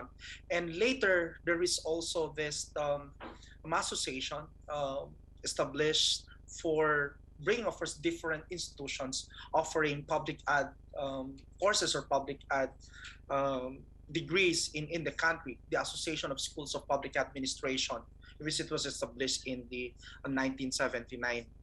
Now, if you're going to look at it from the 50s, from from that time or from that year, you can now see that based on our research, there's already 333 schools offering public administration in the Philippines. Possibly the data from the Association of Schools of Public Administration in the Philippines, in which it's being housed at the UPNC PAG. It gives us a lot of information about different schools, but of course there are lots of still members or non-members of the ASPAP that are offering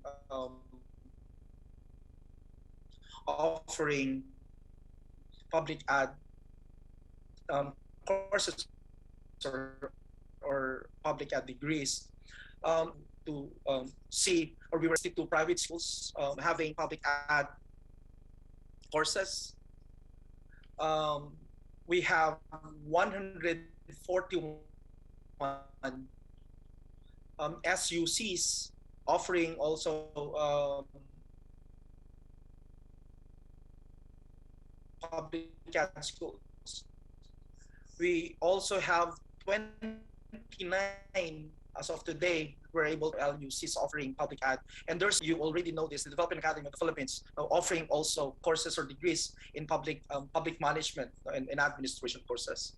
So you can see that, from that period in the 1950s, it gave us again, there are lots of different universities, both private and public schools, offering, they're having a big attention, or they're having a interest in offering public administration courses or degrees, in their areas. Now you can see that, looking at, of course, the public ad programs in the Philippines, we're offering, of course, the undergrad. There's also MPA, or Doctor of Public Administration. We've seen, of course, in our initial analysis or initial findings, from looking at different data or information on public ad education, there are some variations in public ad courses, or public, or the degrees offered in the undergrad. So there's this Bachelor of Public Administration. There's also this Bachelor of Arts in Public Ad, Bachelor of Science in Public Administration, and the basis, or the some of the guidelines, right, that different universities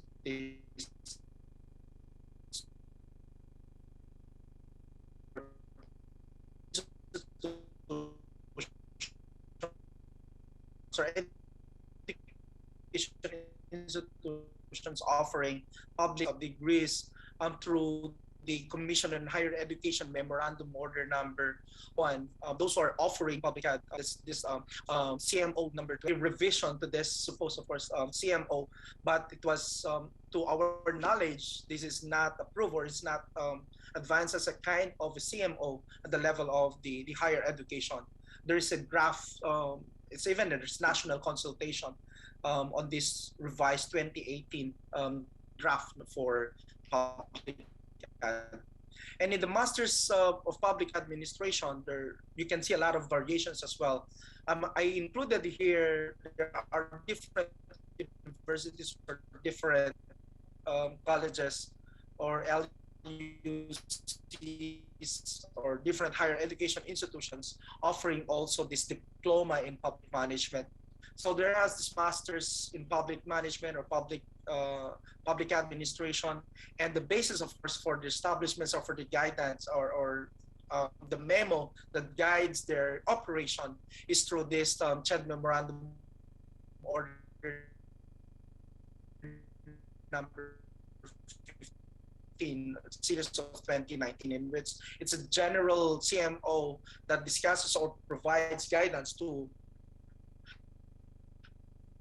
all grad schools or graduate offerings or courses in the country. And also the Doctor of Public Administration, being, again, it's based on the CHED Memorandum Order number 15 or 2019. So these are the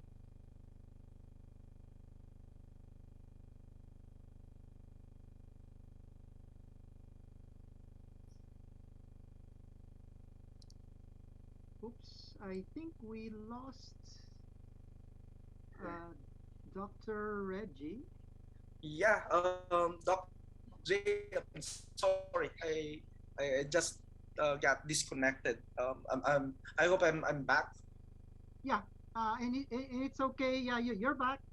You know, you can also turn off your, because I think your bandwidth is getting lower. So if you reduce your video, I think it's okay. We're listening to Right. you.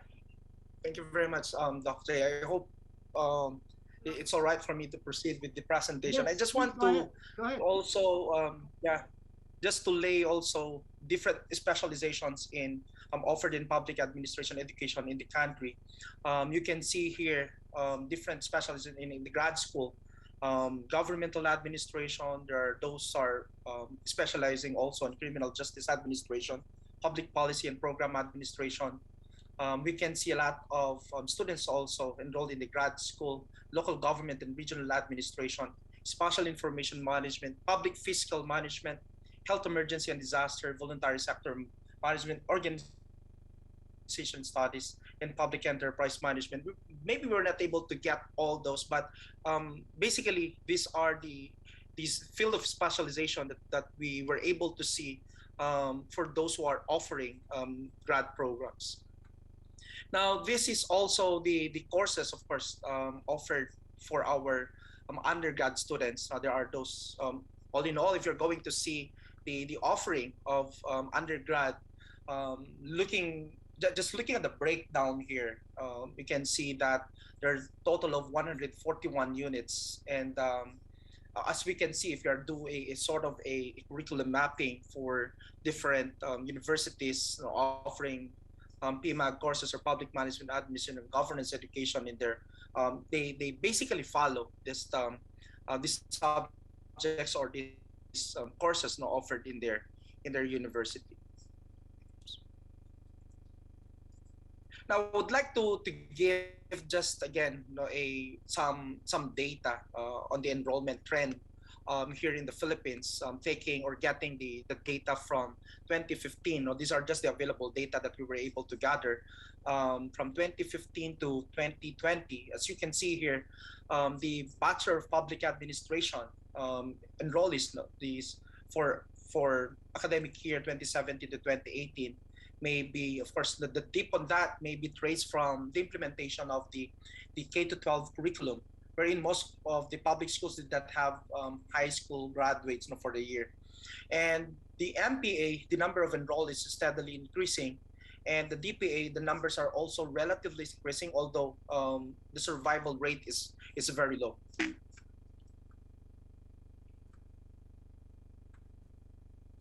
For the graduate trend in public administration,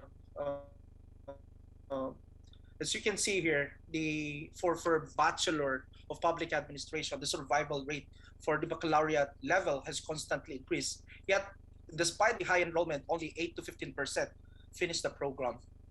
In the MPA, graduates in 2017 significantly decreased, yet has recovered in succeeding years.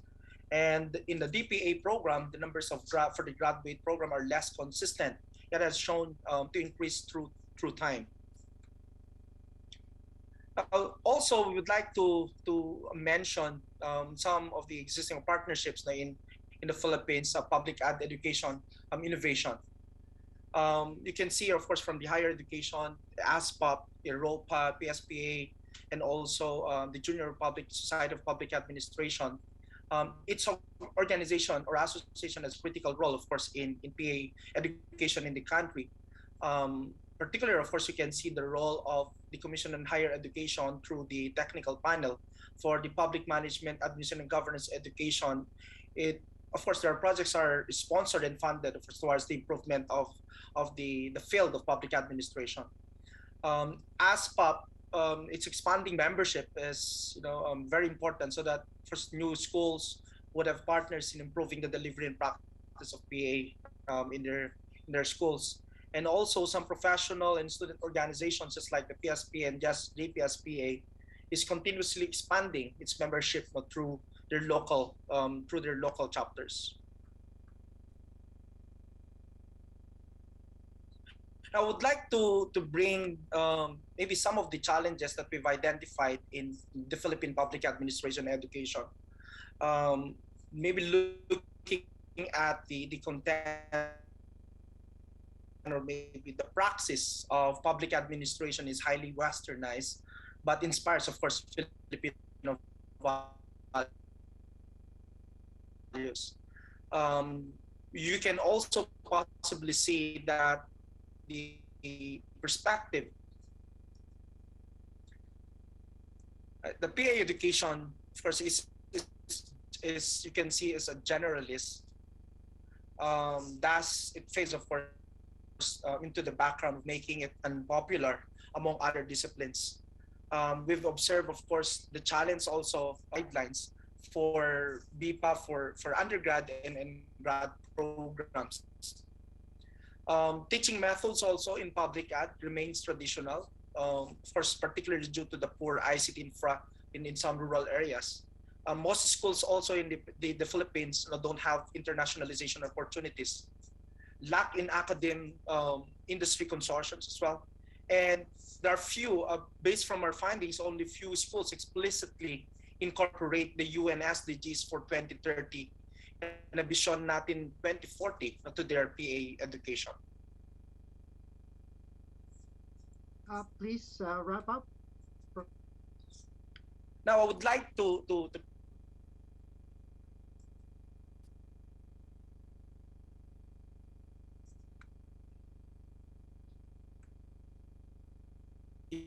yes, Dr. J, I'll just wrap up the presentation. I'll just give some of the important points that would like to look at. We did, of course, a sort of a scenario analysis looking at the future of the PMAG education in the country. This is, of course, based on our findings, based on our FGDs and the data that we've collected, that we might have, of course,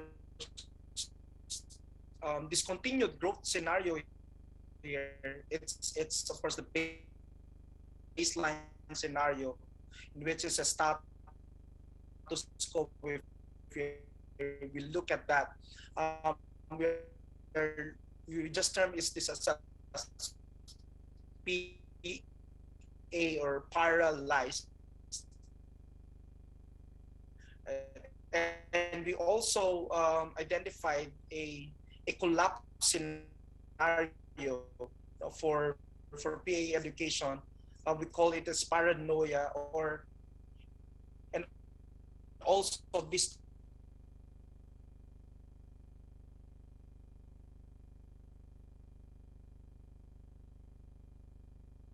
Oops, I think we lost Dr. Reggie again there, it seems. But I guess he was wrapping up. So we'll give him a chance to come back later on. But I'd like to move us now to our next panelist. So we're now moving from the Philippines to Indonesia. And I think we got what Dr. Reggie was trying to say there, the bottom line, right? As somebody who has watched public administration in the Philippines, 333 schools right now. That's a figure that stuck with me. The growth of this number also means the growth of the field and how important this is, not just in governance, but of course in many sectors, in many ecosystems, in many LGUs all over the country. So it was heartening to see the trends that he's showing, somehow tapering off in some areas, but it's growing, even with some infrastructure issues, particularly in the rural area. Public administration is alive and well, in the Philippines. I think that's the bottom line of what he was trying to give us. So I want to move us now to another ASEAN country, the largest archipelago in ASEAN. And let's find out from our next rock star, what's the state and future of public administration, education in his country. Our next speaker is Dr. Eko Prasojo. He was Vice Minister for Administrative Reform for the Republic of Indonesia, where he was involved in the drafting of laws critical to the country's public sector reform and decentralization. In government, Dr. Prosodio was a member of the Advisory Council for Local Autonomy and National Bureaucratic Reform under the Vice President of the Republic. At EROPA, Dr. Prosodio, thank you for being a member of the Steering Council, of the Executive Council, and currently President of the Asian Group for Public Administration. Terima kasih, Pak. He has written books in both Bahasa Indonesia and English for his outstanding public service. Talk about a rock star. Dr. Prosodio received the highest medal, Bintang Mahaputera Utama of the Republic. Ladies and gentlemen, please join me in welcoming our next panelist with 15 minutes, Dr. Eco Prosodio. Thank you, thank you. Alexa, can you hear me, Dr. J? Thank you very much, Dr. J. Gonzalez. Can you hear me? Hello? Yes, sir, we can hear you, okay. Sir. Okay, thank you very much. Because the connection is not so good. I'm in the ministry now. So thank you very much for the opportunity. I learned so much from Dr. Regi, the previous presentations. Now I would like to share our experience and also information regarding the public administration education in Indonesia. Yeah, and also thank you very much for my colleagues, Professor Alex Brillante, for inviting me to be a speaker in this session, trailblazing the directions of public administration education. Yeah, and this is some information from Indonesia. So content of my presentation will be, I would like to explain first major challenges of public administration after COVID-19. The second is the development of PA in the future. Yeah, the third is PA education and teaching in Indonesia. And also the fourth section will be the capabilities to develop for PA students. Yeah. Dear colleagues and dear also speakers, participants of EROPA conference, I think after COVID, there are major challenges of public administrations in education as well as in practice of public administration. Yeah. That normal process of policy making do not apply anymore. No one full competence in dealing with COVID-19 and after pandemics. Yeah. And we need more multi-actors institution of the problems. We need more public and private collaborations. We need also global data and big data for a policy making process. So the utilization of artificial intelligence and so machine learning for policy making process. And we experience also the real integration of policy expertise in the policy making process and also policy maker in the practice. Yeah. And the existing of many social problems. Yeah. And also extensive public experiences during the COVID. Yeah.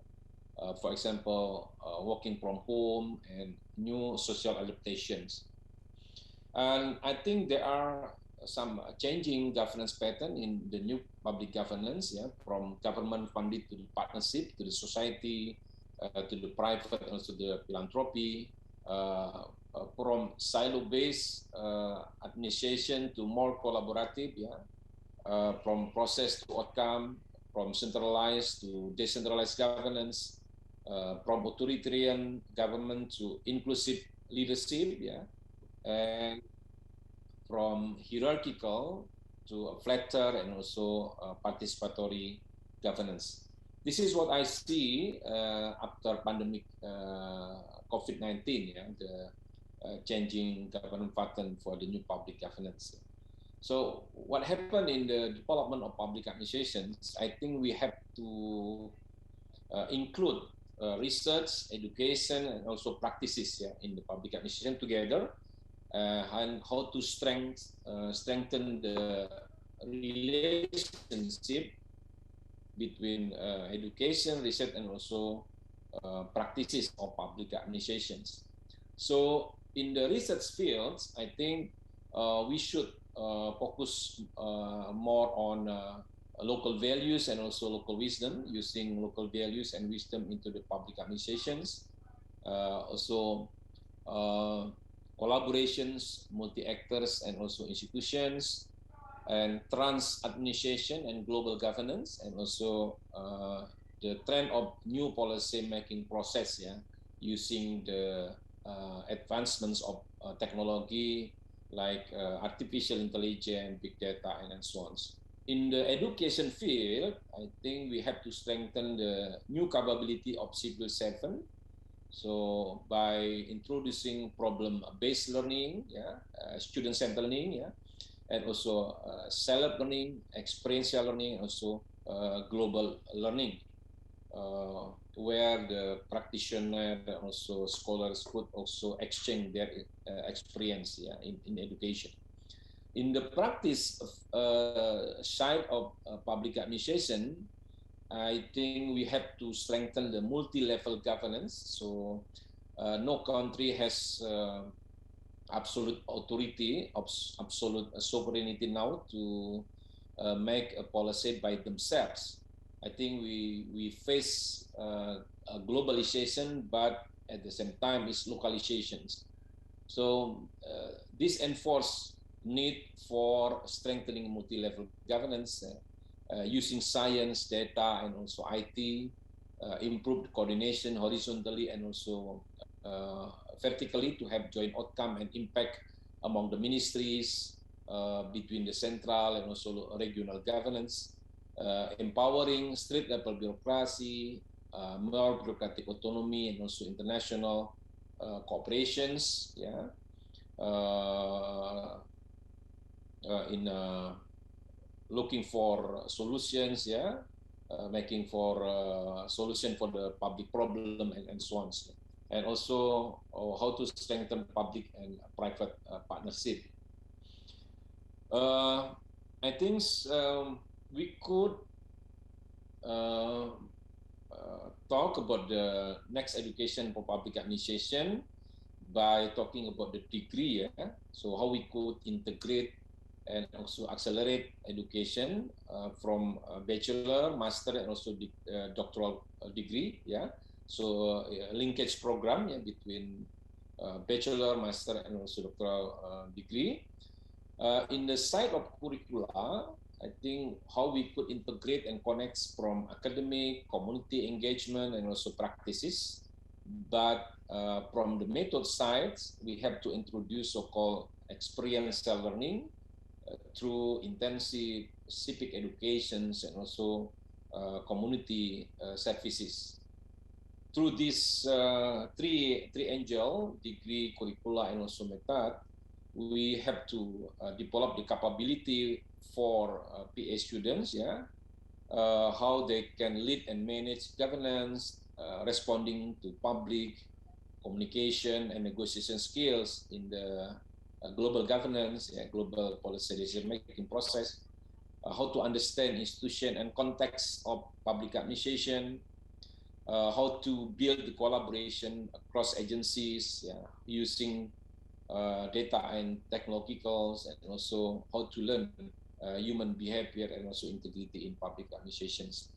So by experiential learning for PA education, I mean that the student has have to be involved in the civic education and awareness, yeah, by involving in the community services, but also have to be given opportunity in the practical experience through intensive, yeah, student volunteerism in the public services and so on, but also how they could solve the problem in the academic study, yeah, in the class, yeah, by analyze and also give the option to solve the problem. This experiential learning, I think, to strengthen the capability of PA school students, yeah, knowing the community needs, knowing the practical experience in the government and also in the state administration and public administration, but also knowing the academic, theoretical, and also conceptual problem of public administrations.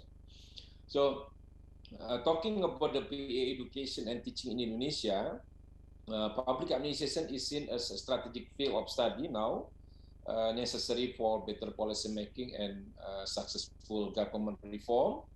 I think in the last 10 years, more high-rank public official in Indonesia have studied public administration for their master and also doctoral levels. Yeah. In the public administration teaching, the subject of bureaucracy, governance, and reform are specifically developed and taught in most public administration study program at bachelor's and also master degrees. Yeah.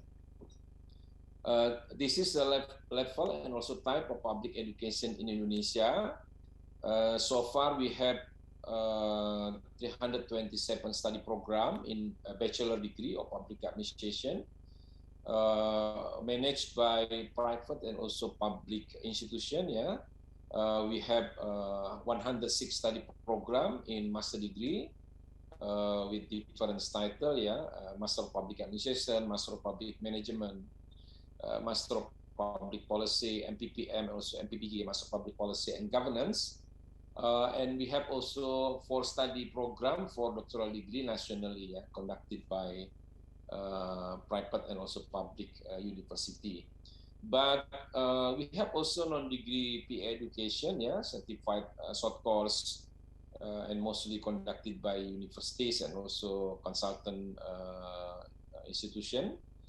But also non-degree course for civil servant, yeah, for leadership training, special course, and mostly conducted by government agencies in ministries, yeah.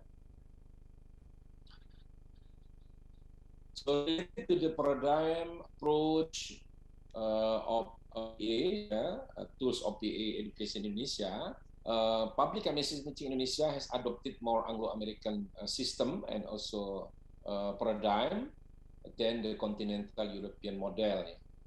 The curriculum content that accommodates practical subject and tools such as public procurements, balance scorecard, yeah, performance management, also evidence-based policy. Yeah. New public management ideology very much influenced in education and practices of PA in Indonesia. And this is reflected, for example, by the increase in the practice of public-private partnership, public service innovation, the opening of broader participation of citizens, and also performance-based remunerations, and the obligation to disclose public information to the citizen. Yeah.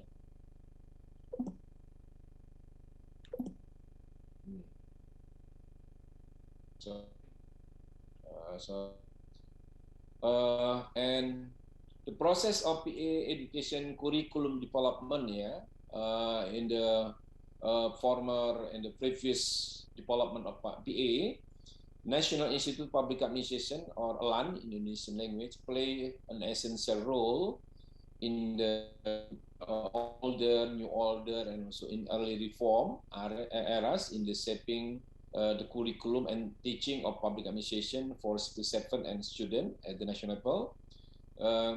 This role was also realized through the publication of the Book of Public Administration System in United States of Indonesia.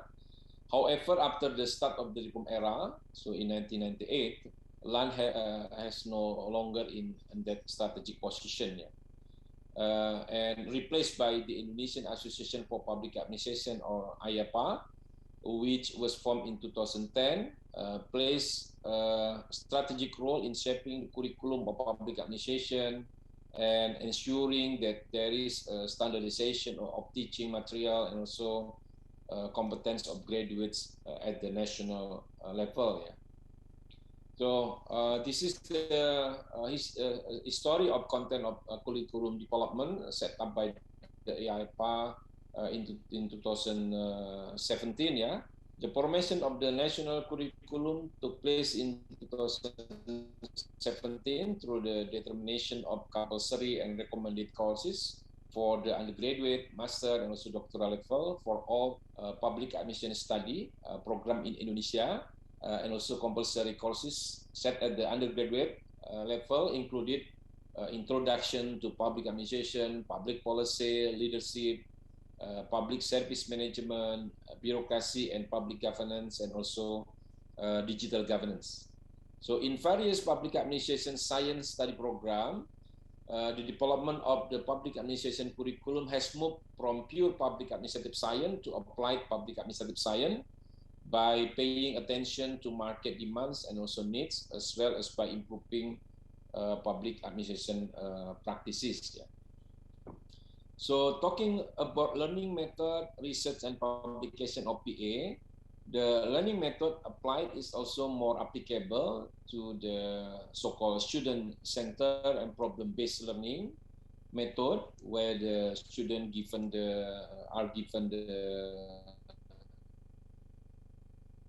to explore the problem of the community, yeah, and they have to find the option solution for to solve the problem. So in addition, the curriculum is also continuously improved with links and match between university and the needs of employers of public administration graduate to the public and also private sectors. In addition to the realm of the learning in higher education, the development of public administration as science and its practices in public institution also have an impact on the research and publication. So research in public administration began to develop science, the reform era, as indicated by data from Scopus, which show that in the period 2000 and 2019, 924 articles were published by readers from Indonesia for 40,000 globally on the topic of public administration. Yeah. So there are also collaboration of the education department. Yeah. So the establishment of Indonesian Association for Public Administration was a milestone in such development of PA Indonesia. It is internationally connected with the professional public administration organization in Asia and also in Europe and also in US, yeah, I think, such as APA, APA, EROPA, IIS, ASEA, ECPA, UNCEPA, ASPA, PSPA, CAPA, GSPA, and so on. So, and also cooperation made with various universities abroad, yeah, for the implementation of double degrees, MPPM, yeah, MPA, MPP, and also MPA. So last slide, I think now the beginning of a growing policy entrepreneur of PA scholars in Indonesia. Yeah. The rapid development of public administration curriculum is inseparable from the increasing contribution of academic to policy formulation and advocacy, both in managerial position, research team, and also expert staff. So the implementation of the latest national policy strengthen the development and standardization through the so-called freedom for learning, freedom of campus, which open the link between education, research, and public administration practice through student exchange, internship programs, student research, and openness to the learning process between universities, thereby triggering curriculum standardization and learning of the quality. Now, more and more, the PA scholars becoming policymaker in the ministries and also national agencies, as well as in the provincial level and also in the local governments. So thank you very much. I think last is the technical capabilities for PA education in future. I think the capabilities interact with digital machine, information sharing culture, global negotiation and communication, how to utilize value and local wisdom, so how to design a policy in multi-level governance, the innate of human ability to recognize a problem and ability to explore alternative with human creativity. In the managerial competence for PA student, I think how we could develop capabilities in change management, in risk management, strategic and performance management, stakeholder management, also in the policy making process. So thank you very much. This is experience and information from Indonesia. I think that could also as additional information for PA education development in Asia and also in the global level. Thank you, Jay. Thank you so much, Dr. Echo. Terima kasih, Pak.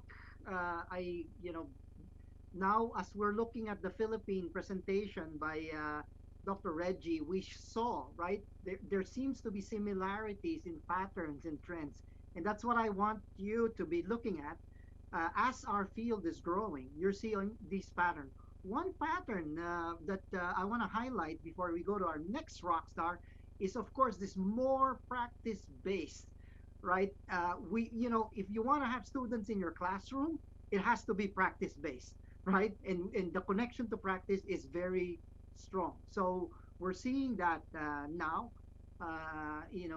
as a trend, as we see the Philippine case and the Indonesia case. Now we go from one big ASEAN country to a small, but not exactly small, small in its influence in public administration, particularly in EROPA and of course our region. So we'll have a speaker. Our speaker is Dean Kenneth Sim. And Dean Kenneth is the Dean of the Chandler Academy of Governance, which is part of the Chandler Institute of Governance. I'm very interested to hear his talk because I spent 5 years teaching at NUS in the 90s. So I want to get an update from Dean Sim on what's happening now on both the classroom and the practice. In his role, Dean Kenneth set the strategic direction for the academy and oversees the design and delivery of its training programs. Dean Sim is an experienced public policy practitioner and a former Singapore Administrative Services officer with over 15 years of work experience. He held key appointments in various portfolios, including industry development, higher education skills training, energy policy, environmental sustainability. Dean Sim also served as special assistant to the Deputy Prime Minister. So please join me in welcoming our third rock star speaker for this panel on trailblazing public administration, Dean Kenneth Sim. Take it away, sir. Well, thank you, Jay. I'm just going to share my screen now. Let's see.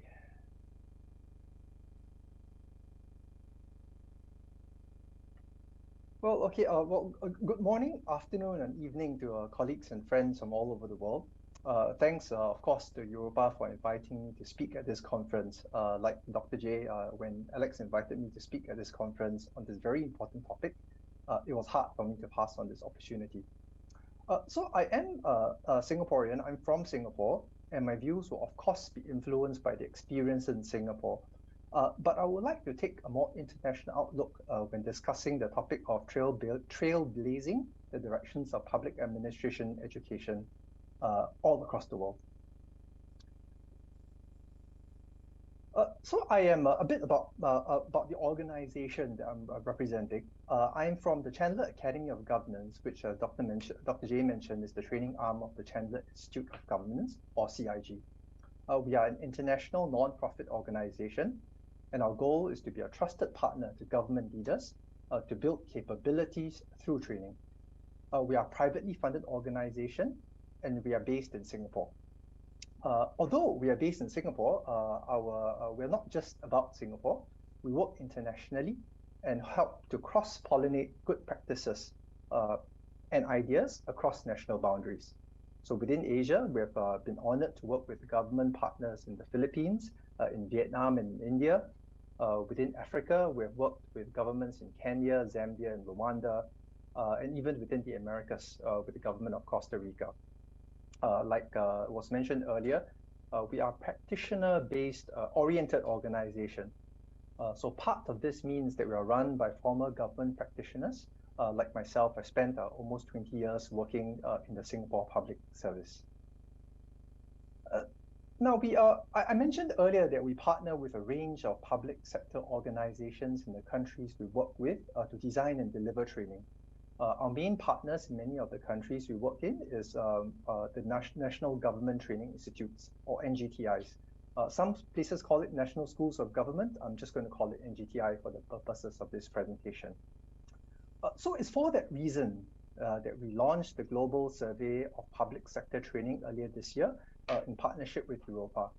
The objective was very simple, just to better understand the challenges and opportunities facing NGTIs globally. And we did so because we think there is a lack of comprehensive information and lack of current information. Lack of comprehensive information, meaning that the organizations like OECD, they do some good reports, but the membership is limited.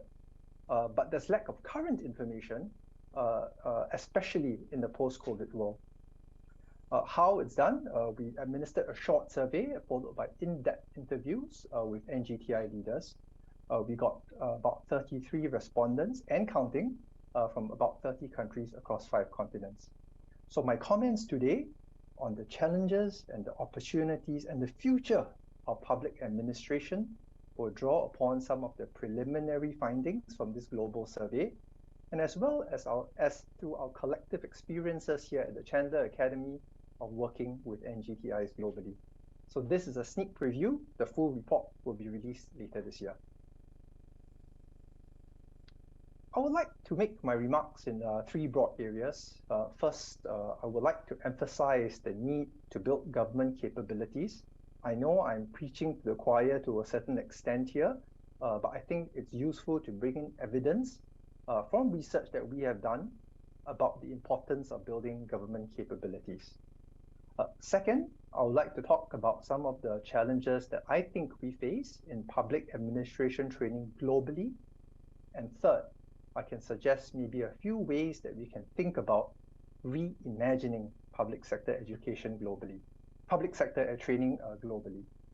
Now, my comments on these 3 areas will be focused largely on the professional and continual education and training landscape, but I think it will also have relevance for the more academic-based full qualification programs like the master's and PhD programs as well. So first, let's start talking about why capabilities matter. At CIG, we have developed an index. We call this the Chandler Good Government Index, or the CGGI.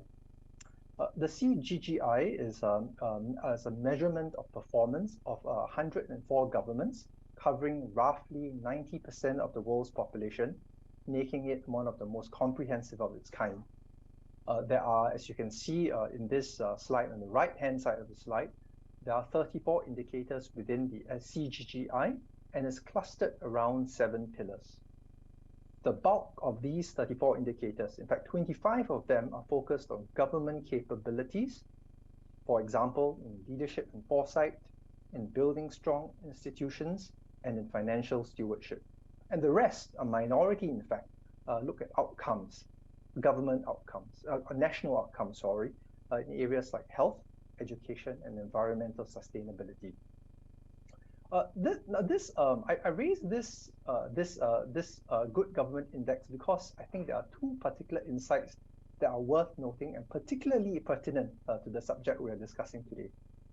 The first insight is that, as depicted on this chart on the left, there is actually a really strong correlation between strong government capabilities and good national outcomes. Now, the reason for this is, of course, very, very intuitive. You are better, the government is stronger and better able to execute and design policies that make sense, and of course, your outcomes will be better. But it's worthwhile noting that the data bears out this insight. Now, the second point I wanted to raise, and unfortunately I don't have a chart on this, is that actually there's a while there is a strong correlation between national wealth as measured by GDP per capita and government capabilities, there are also very important outliers. So for example, Rwanda scores very well in several areas within the CGGI. For example, they are 3rd in long-term vision, and they rank 3rd globally in adaptability. although they are classified as a low-income country. So I think that the point here is that you do not necessarily have to be rich to have strong government capabilities. Now, put together these two insights to me are a strong call for governments, regardless of their starting points, to invest in public sector capabilities. And this is also where I think the NGTIs come in. And this brings me to my second point, which is about the challenges we face as a sector. And I think the challenges are in three areas.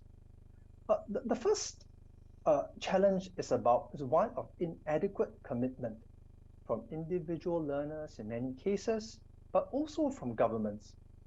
I'll start with governments first. Developing and sustaining a strong training ecosystem requires strong political will and commitment, but this is also an area of government. Training is also an area of government that can unfortunately be poorly resourced. About half of the respondents from the global survey that we did agreed or strongly agreed the statement that there are inadequate resources devoted to public sector training. There's also some evidence and reports, although a bit dated ones. For example, there was an OECD report about how training budgets were cut in OECD countries in the 2008 financial crisis. And in fact, there's some anecdotal evidence based on our experience reaching out to NGTIs now that training budgets were cut during COVID, and many NGTIs were in fact forced to look for alternative sources of revenue. But inadequate commitment also comes from learners. I think we are in a closed circle here, so I think we can be honest. I've heard many NGTI leaders privately lament that in fact many learners do not always see the value of training, and this manifests in the lack of engagement and sometimes even poor attendance in training. So that's the first challenge, one of commitment. Now the second challenge is about curriculum, and here I think curriculum also needs to better reflect the skills and the knowledge that public servants need to do their job well. And there are two aspects to this. The first aspect is about codifying jobs and skills requirements and developing training programs aligned to those job and skills requirements. Yet, many jurisdictions do not have clear competency frameworks for public service, especially at the leadership level. From our global survey of public sector training, we noted that about half of the respondents feel that competencies required of public servants were often not well defined. The second aspect to this challenge of curriculum is about injecting a stronger focus on practical application in training. In my opinion, I think too much attention is often focused on the what and the why and not enough on the how. The third challenge is on pedagogy. So I think I am pleased to say that I think gone are the days where public sector training was only about one-way didactic download of the material in a large lecture format. So there's much more to be done today, but I think more can even be done to adopt a wider range of pedagogical techniques depending on the types of courses, learner profiles, and learning objectives. Related to that, of course, is the need to invest in online learning pedagogies and techniques. Many NGTIs moved to online learning during the COVID period, and it can be an effective and powerful tool for learning at scale in some instances. But there is a real risk based on our discussions with NGTI leaders today that we're going back fully to our pre-COVID days, thereby undoing the hard-won gains that we had in the last few years. So these three challenges reinforce each other. Poor alignment with skills needs reduces the impact of training, or the lack of pedagogical innovations can result in low learner engagement. This then reduces the commitment from governments and individual learners alike, who then do not invest as much as they should be in training, and we end up with a vicious cycle that becomes difficult to break. So what can we do? In my previous roles in the Singapore Public Service, I spent many years studying and implementing higher education and skills development policies. And I think we can borrow from several important and subtle shifts that have been taking place in the broader higher education and skills training landscape all across the world.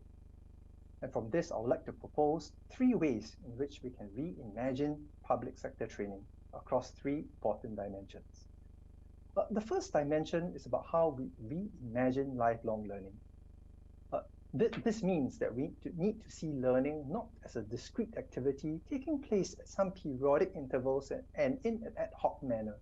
Instead, we must view training as a set of learning experiences that match competency requirements at each stage of a person's career.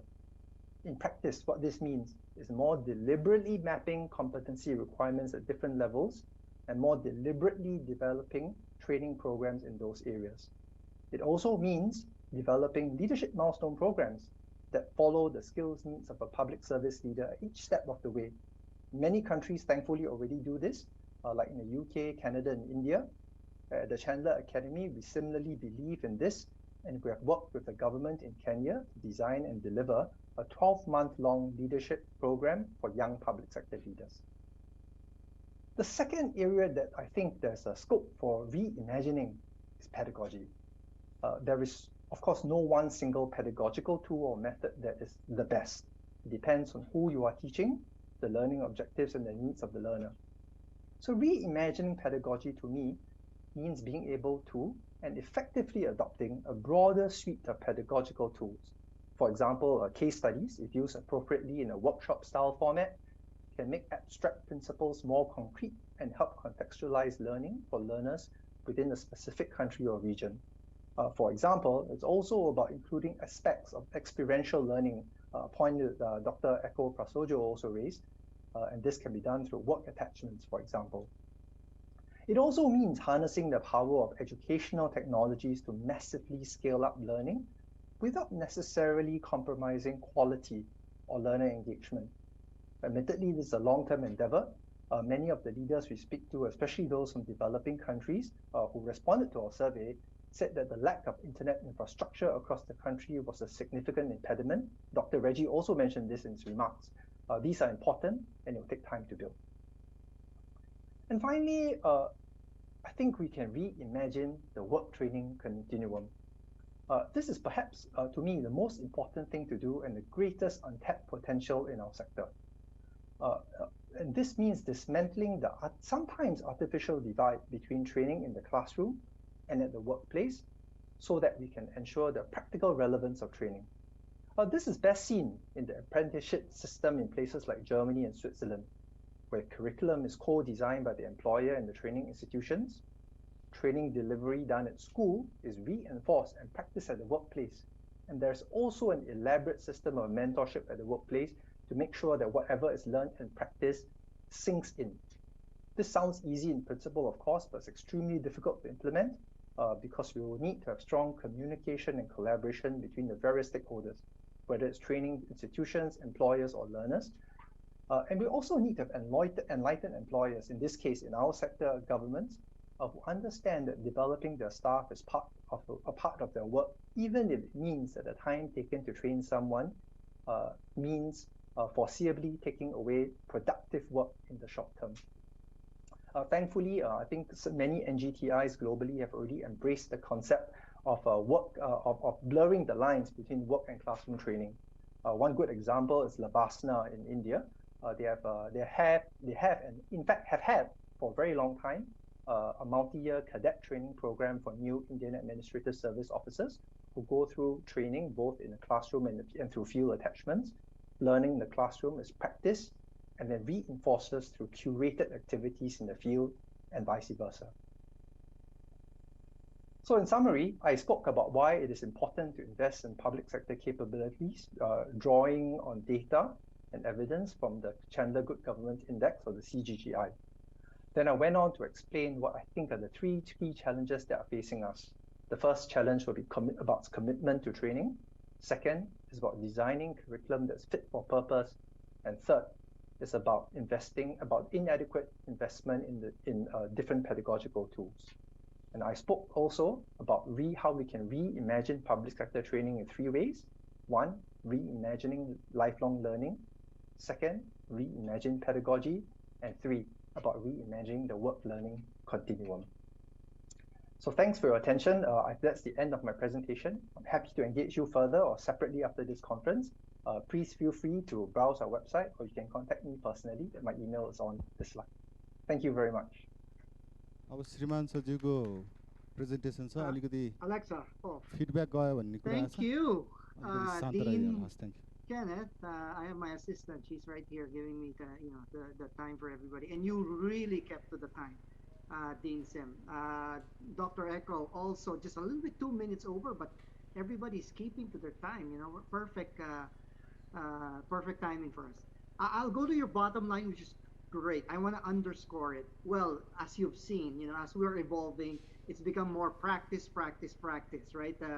Is what. And I heard Dean Sim, of course, he's using the word training a lot, in his presentation. So training for practitioners is very good.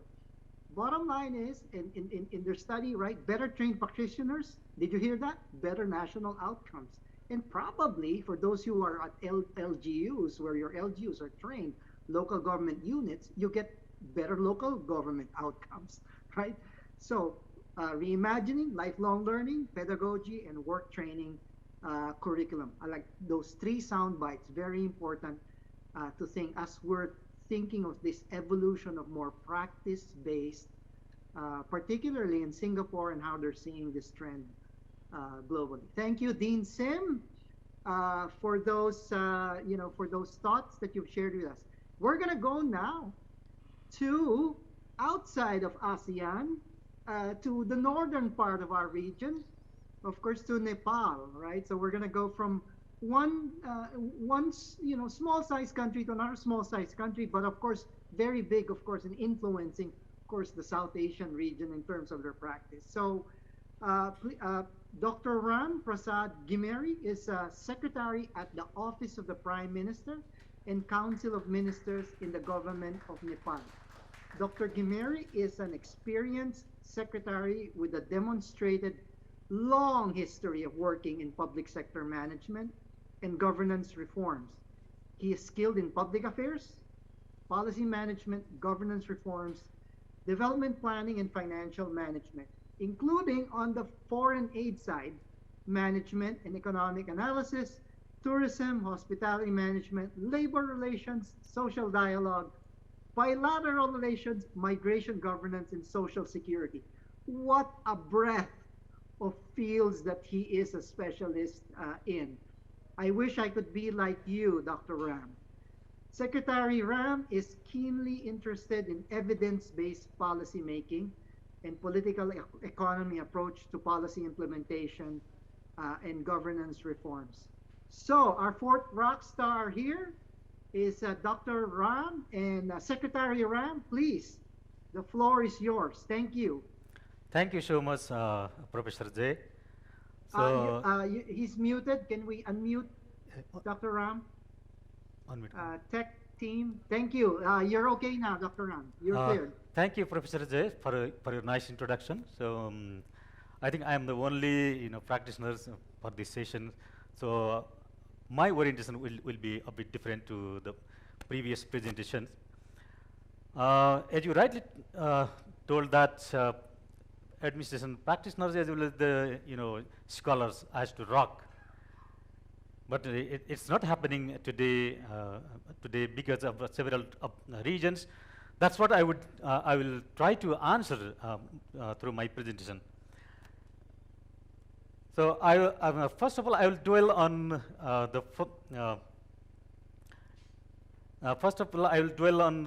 some of the avatars of public administrations.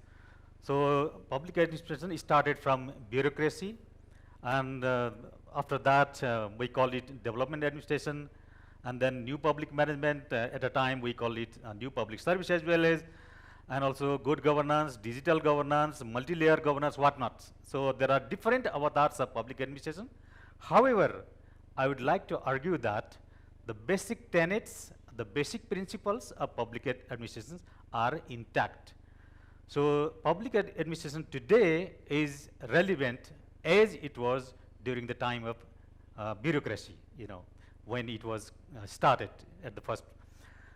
So Of course, it is often said that public education has a hierarchy, and it is sometimes, criticized for being hierarchical. However, you see in practice, even in the private sector, there is a hierarchy. And sometimes, bureaucracy is, uh, criticized for being, too much obstructive. So it's so the criticism is not for, the rules per se. It's the implementation of the rules. So there is nothing, wrong with the basic tenets of public administration. Similarly, like the bureaucracy or public administration, other, avatars, for example, new public management, they also are embedded with the contextual meaning. They also have contextual meaning. For this, region, public administration today is as relevant as it was, during the time of Woodrow Wilson. And it also, so my argument is that so long as there is public interest, there will be public administration in the world. So there is, public administration is always relevant. That's the first argument that I would like to put forward in this August gathering. So let me come to the public administration teaching. Let me first, so I'm not going to, mention each and every detail of the, curriculums and those things. I just highlight on the public administration education in Nepal. So in the past, we had only one public administration campus within the Tribhuvan University, which was the only institution providing, public administration education. Initially, DPA, Diploma in Public Administration, and later on, so it is now currently providing Masters of Public Administration as well as Doctors of Philosophy in Public Administration. So these days, there are the number of other academic institutions also has come to the fore to impart, public administration education in Nepal. So besides the academic, institutions, there are also some staff colleges. For instance, Nepal Administrative Staff College, which started, its programs in early 1980s. So although staff college is not directly, concerned with the academic, degrees, but it also imparts, academic knowledge. It also conducts, carry out, research on public administration, various, aspects of public administration, and it also provides, non-academic long-term degrees.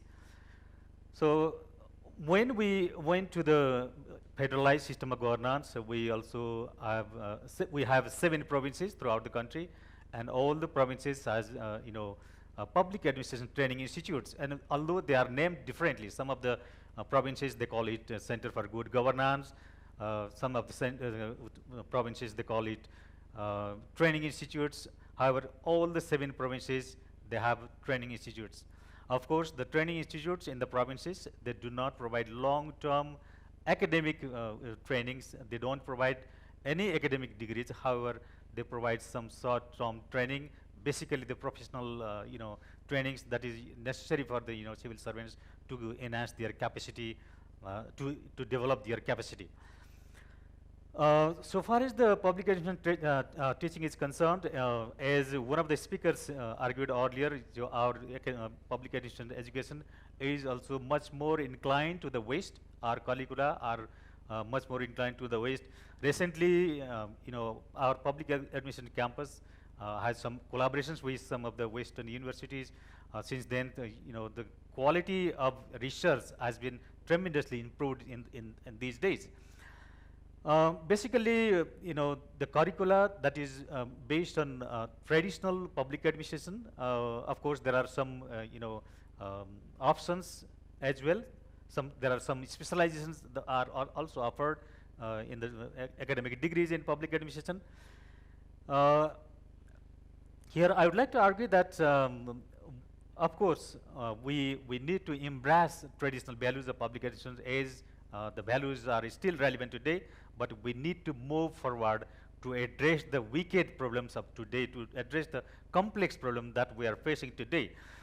for this reason, we need to change our teaching practices. We need to focus on innovative methods on methods of instruction.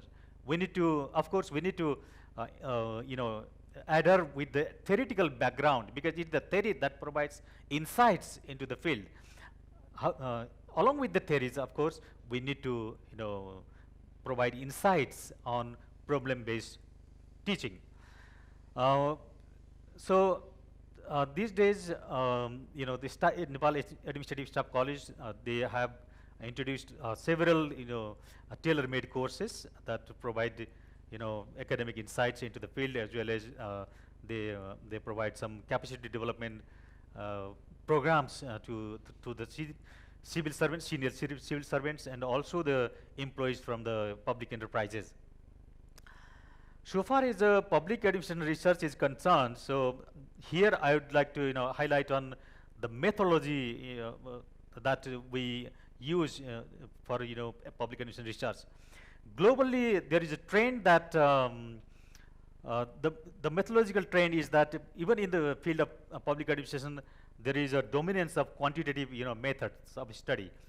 So qualitative is, method of study is in a bit shadow. So of course these days there are some research that we can find employing mixed methods as well. However, even in the field of public education, there is a dominance of quantitative technique.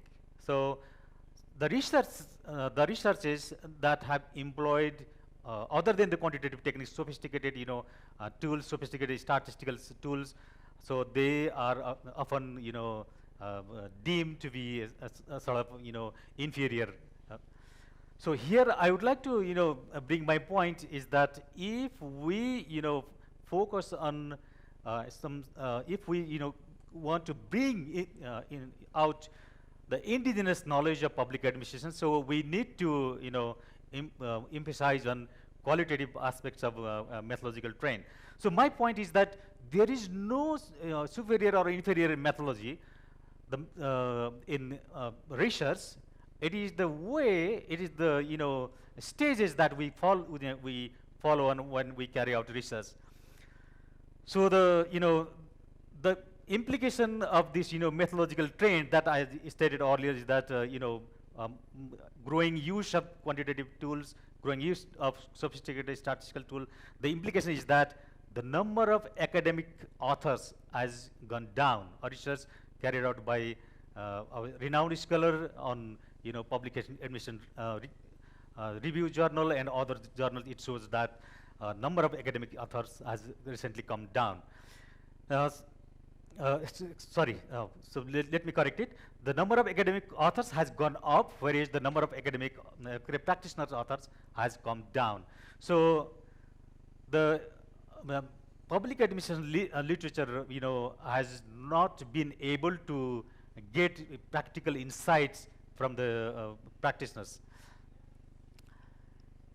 So now let me contextualize public administration today. So I would not go much in detail in this. I just mentioned some of the points. So global governance, everyone knows that the governance has moved beyond the national boundaries. It has moved beyond the national boundaries, and digital governance has been coming at the fore.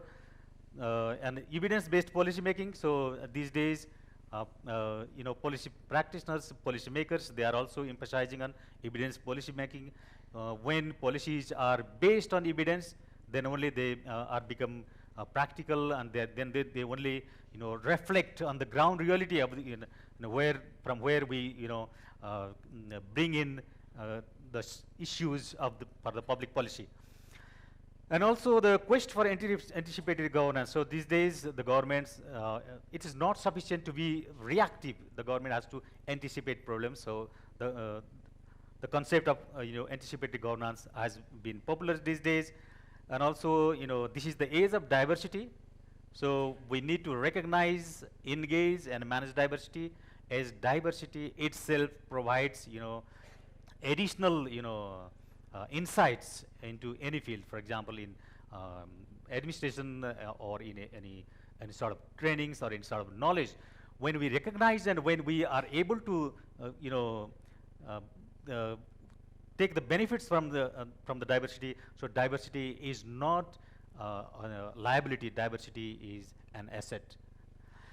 That's how we argue today. And also, there is, we talk a lot about the equitable and inclusive governance, and also today, the day is the age of contagious populism. You know, throughout the world, it is not only in Asian countries, it is not only South Asia, it is not only East Asian country or Asia Pacific, throughout the world.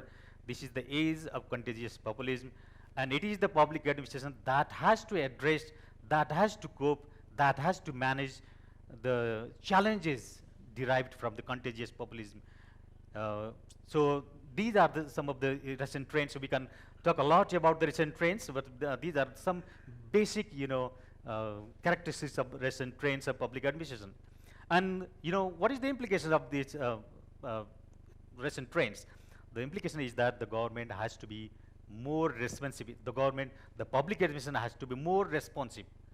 So it has to enhance its capacity, as well as it has to design the delivery mechanism that works, that addresses the issue of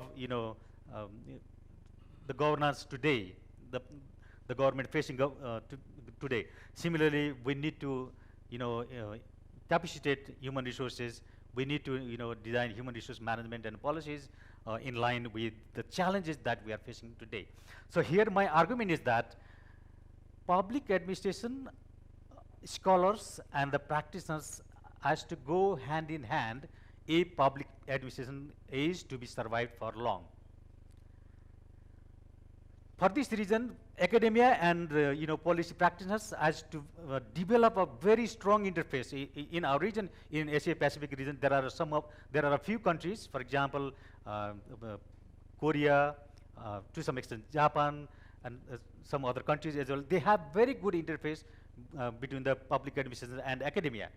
So the benefit is that academia, they provide insights from the academic field, and the practitioners, they come together, and when they come up with the policy drafts, when they come up with the policy documents, that is both academically rich, backed with rigorous research, and which also reflects the ground reality that the practitioners are facing, rather than the academicians are. So the practitioners knows the ground reality. The academician, they knows how to organize it, how to carry out, conduct rigorous research on it to come up with policy documents.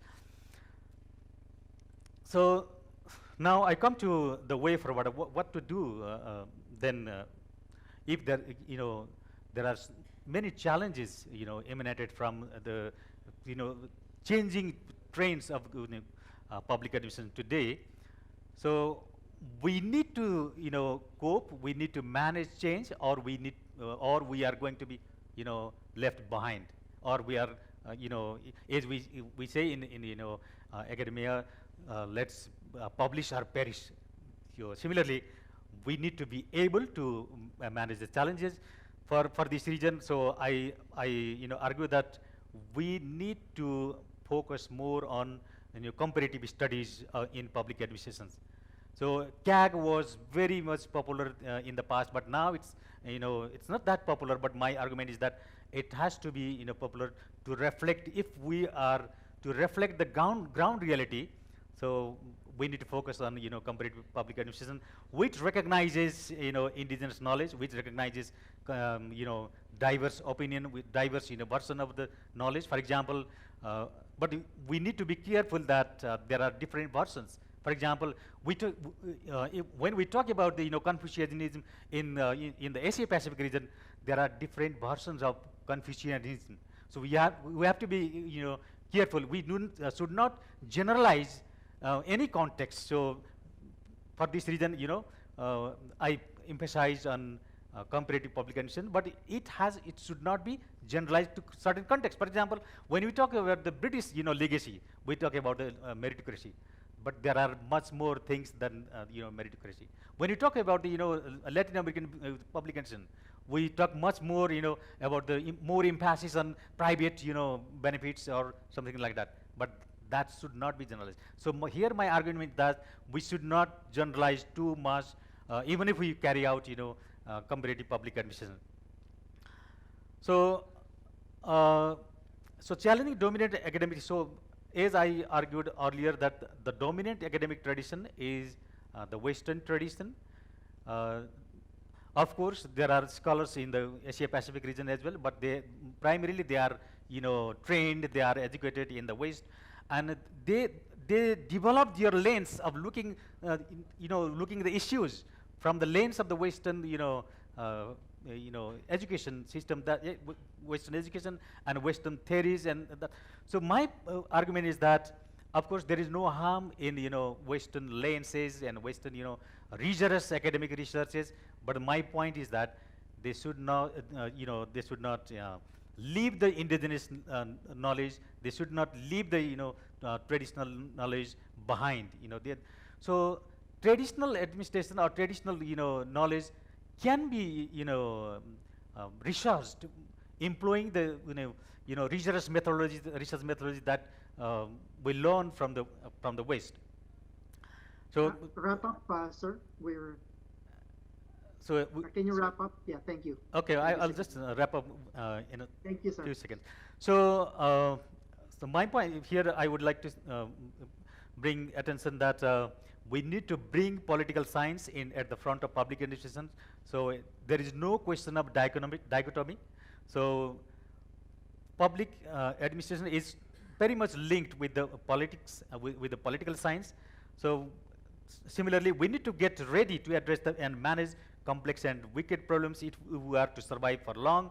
And we need to focus on responsive governance through performance-based management.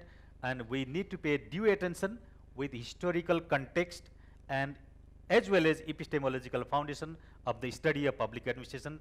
And at the end, finally, so we should not, go for lopsided, research or lopsided study.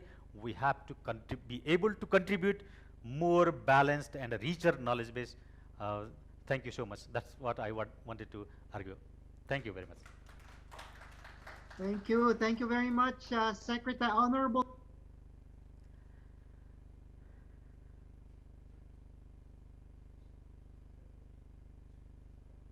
For a practitioner, thank you so much, Honorable Secretary. For a practitioner, I was going to say, you do bring a lot of theoretical and conceptual ideas, which are great.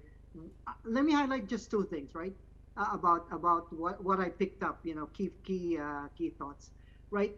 Mixed methods approach. I like it when you brought it up, right? We're in an area where practitioners, they really gravitate towards these two sides. Yes, there has to be quantification, but there has to be rich and thick description that goes with it. Here in the Silicon Valley, it's all about content creation, and you're spot on when it comes to mixed methods. The second thing I'd like to highlight is, of course, when you brought up diversity, equity, and inclusion in responsive public service, I think that's spot on. That's a great trailblazing idea that's pushing our field, right now, right? The diversity and equity and inclusion as part of responsive public service. So it's contextualized in your comparative public administration. Let's bring back some of those old classic thoughts back into it. So thank you so much again, Secretary. Let's give the Secretary another round of applause for hosting us, please. Thank you. So I want to check on our next speaker. I understand from our secretariat that Dr. Ronquillo, are you in the room? Are you on? It seems Dr. Ronquillo is not in. All right, Dr. Ronquillo is not in, which is, we're running out of time. And I hear it's between lunch and what we have right now. So the discussants will have to expedite the discussion anyway, because there are hungry people in the room, right? So, but I know that Dr. Reggie was cut short. Is there anything, Dr. Reggie, you want to bring up? I want to give you an opportunity before we pass it on to our two discussants. Dr. Reggie, is there anything you wanted to add? Tail end of your discussion, you got to cut off. Yeah, thank you very much, Dr. A.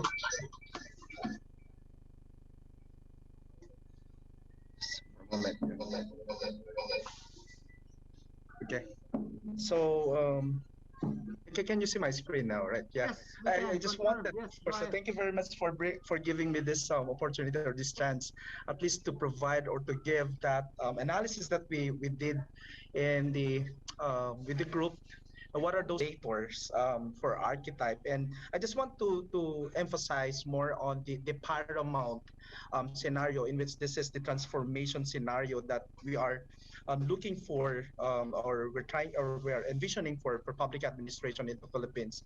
I'll just run it down quickly for you to see it. We're looking, of course, for looking at the transformation of PA education, as a service learning course, that entails, of course, students' exposure to societal experiences that promotes this practical approach, to real life scenarios and world issues. I think it brings also the ideas or the perspectives of our previous speakers there, that this PA education should really look into practical issues in public ad. And we are also looking at the possibility of the establishment or the start of establishing of a center of excellence for public ad in the Philippines, and the expansion of faculty grants, scholarships available for those who opt to take higher eds. And we are also looking at the possibility of specialization tracks for BIPA program. In the next slide, we are also looking at this. So we just put it, of course, in a time frame or in a time horizon from maybe by 2040 or by 2050, or how might TMAG or public administration will look like in the Philippines. Expansion also of the state-of-the-art facilities to most of the PA offering institutions. For example, including debate rooms, speech labs, and computer labs. And we are also looking at the integration of other courses or subjects, for example, on data science, analytics, futures thinking, foresight, AI in public policy, SDGs and quantitative methods in research, in public ad, and also courses as one of, or PA courses as one of the priority courses or subjects to be chosen by the students to take. We're also looking at the paramount scenario, or the best case scenario, that there's higher employment for higher rate of percentage, of course, for PA graduates among other graduates, not to government posts. This is, if you can see here, the worst case scenario that we identified, of course, is that we're seeing a kind of a trend that some of our graduates in public administration, particularly in the undergrad, most of them are leaning towards working in a private sector.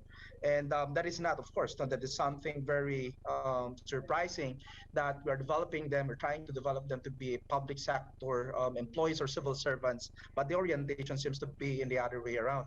So also we are looking at a scenario wherein the contribution of activities and programs of public ad institutions to SDGs. And of course, in the Philippine context, we have this ambition not in 2040. Also, we are looking at, of course, that in the Philippines, maybe a scenario wherein through public administration education, the eradication of the culture of nepotism in government employment processes, and also looking at a sort of an international linkages for academic partnerships, student exchange program, the program research, of course, conferences on all PA offering schools in the country, and also in other countries as well. And also, we're looking for an agile and resilient PA public management education in the country. With this scenarios, I was able to discuss, of course, the baseline, or that the the if you're not going to do anything about this, the PMAG education in the country, that's a scenario we're looking for, a paralyzed scenario. And if we fail to do or to intervene, we may possibly have a worst case scenario. It's a paranoia. Now, this is, of course, a creation of our futurists, in the group that looking at or we devise these different scenarios. Now, we would like also to present some strategies that the Philippine. Dr. Reggie, can we expedite? I think Yes, we were going yeah, over I time. think just few from few points. Yeah, I think some of these were discussed already in the scenarios. Maybe in the last slide, I would like also to present or say, of course, that in the conclusion, it's really, of course, Prof. Alex is a very big influence for all academics, for all scholars, and also students in public administration. And the question that he has been always asking in the class, even in different discussions in public administration, is that for whom is public administration? And we want, of course, to take from this point of Dr. Alex Brillantes, the real rock star, actually, Doc J, of public administration in the Philippines, that whatever we do in the field of education or higher education institutions offering public ad is that to answer this question: for whom is public management, administration, and governance education is. And of course, that is of course that for whom later on is public administration. We would like also to quote Rohini's maybe that perspective as well, that she mentioned about we cannot be mere consumers of good governance, of course, that we must be participants and we must be creators of good governance. And of course, taking from this statement, the academe, I mean, all higher education institutions should really bring this perspective or point of view in higher education institution. And lastly, I would like to quote also the former ASOC Dean of Dean Ronald Mendoza during a conference or during a webinar that we organized. He mentioned that first public administration, I mean, education, right? That we have to, of course, be the leaders that our country need, and that we have to think, of course, on how we can lead towards that, developing leaders, frenetic leadership, or maybe those that are, the required leaders that we need in our country. That's all for our part. Dr. J, thank you very much for giving us the chance at least to present the conclusion for this study. Thank you, Dr. Reg. So if we have rock star speakers, we gotta have rock star discussants. So we have two. Yeah. 5 minutes each, please, to our discussants. We'll start with Professor Masao Kikuchi, who is a professor of public policy and management at the Department of Public Management in the School of Business Administration at the Meiji University in Tokyo. So we've moved back to East Asia. I won't go deep into his credentials. Let's hear from discussion and thoughts about what you heard today, Professor. What are some trends? Go ahead.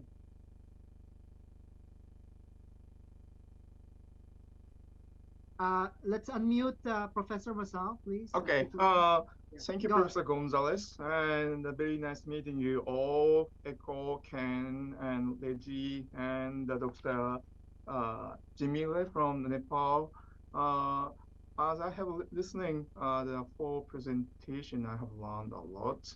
And I now serve as a chair of the Future Plans and Program Committee of the EROPA. And also more recently, actually, I have published one article. Let me show you the article.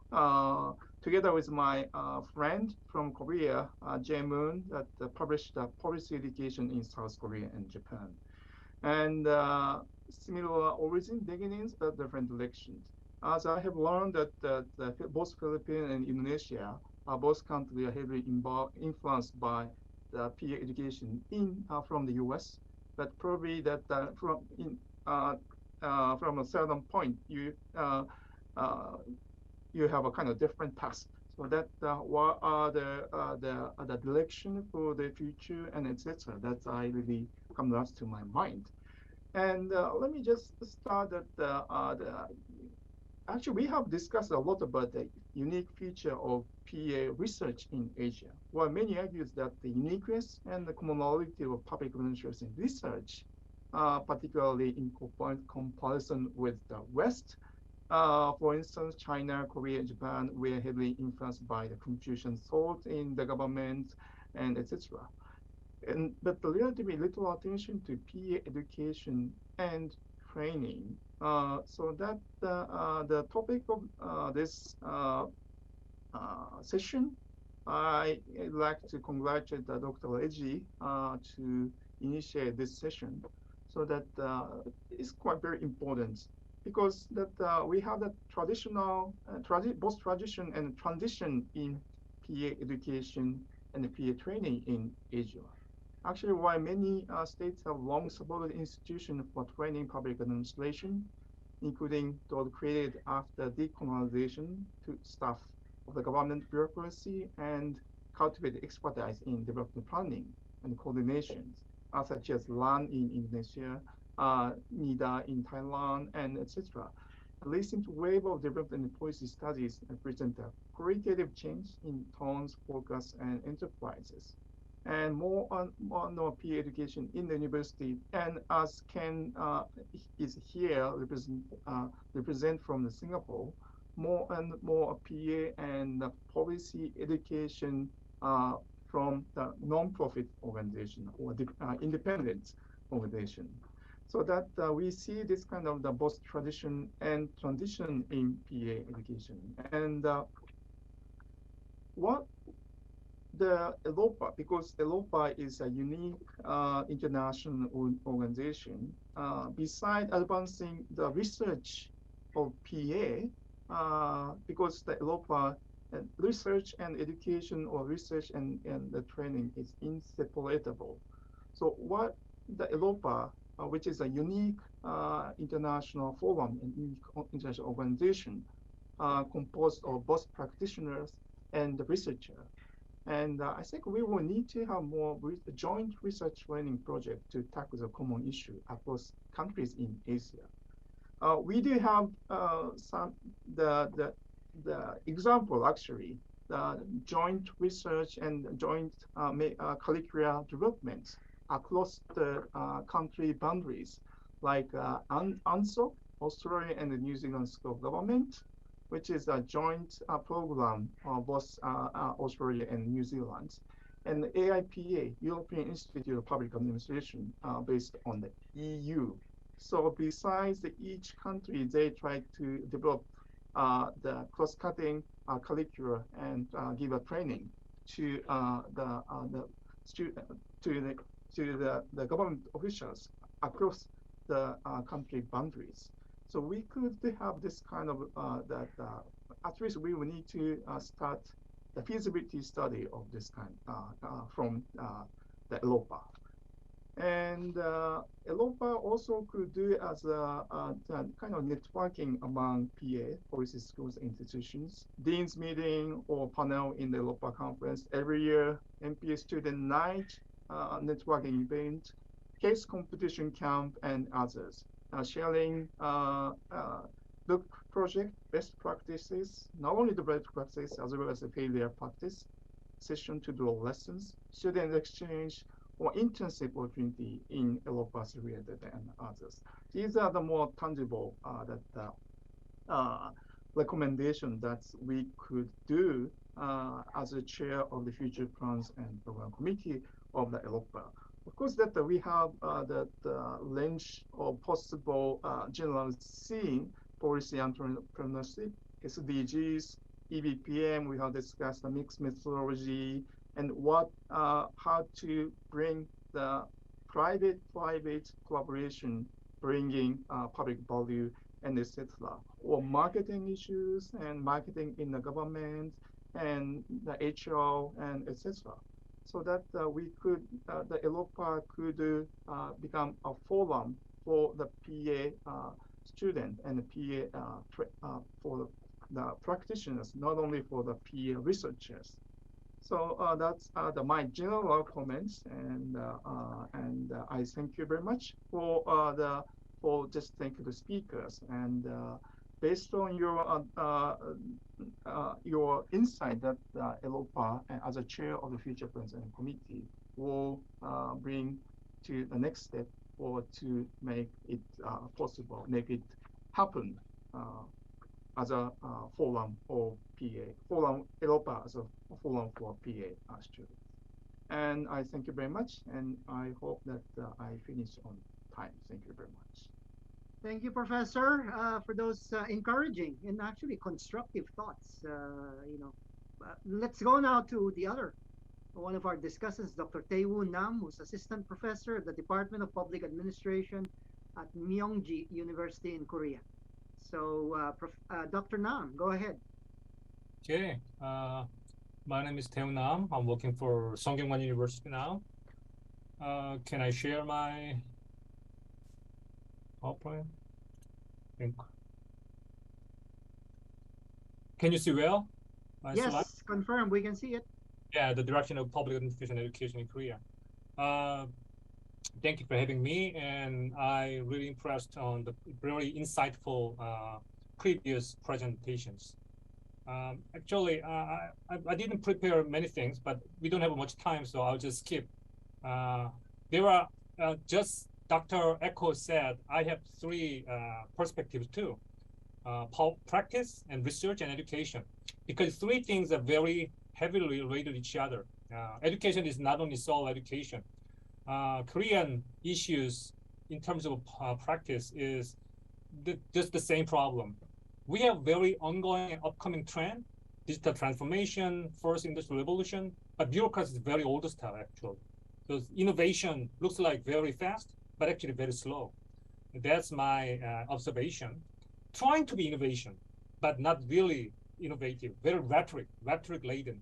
Naming, title, innovation, initiative, yeah, but so many things, but just rhetoric laden. We are seeking for collaboration across organizational boundaries, but actually very much siloed. And this is the problem. So maybe education is kind of the problem-solving method, I think. What about the public administration research in Korea? I have to show my deeply thank you for Westernization, especially United States. Actually, public administration research, but Korea, Japan, China, and Singapore, all of the East Asian countries have very, very different and specific context. A little bit different? No, heavily different. So now we are very heavily dependent on new public management, so long years, and governance. That is very important in paradigm, I know, but we need to have some divergence from, so it is time to say goodbye or it's time to farewell. So, or we need to have a little bit different views, but still too much importing. So that is problem of the Korean public administration research. So we are losing our own way. And third, public administration education in Korea, these two severe issues, very serious issues in Korea. So many different issues. For example, decreasing population. Younger generation is smaller and smaller. I think Japan is not so much different. China will be. So undergraduate education, currently, so many top-tier education schools. So they are, I'm sorry, top-tier education is for graduate school. And undergraduate school, undergraduate-oriented, only undergraduate schools are not top-tier schools. There are some tensions. So undergraduate schools focus on undergraduate, graduate-only school, universities, 4-year universities. But top-tier universities, graduate school, they are focused on some, for example, leaders. So which university is more worse for nurturing for those leaders? That is kind of selective issues in Korea.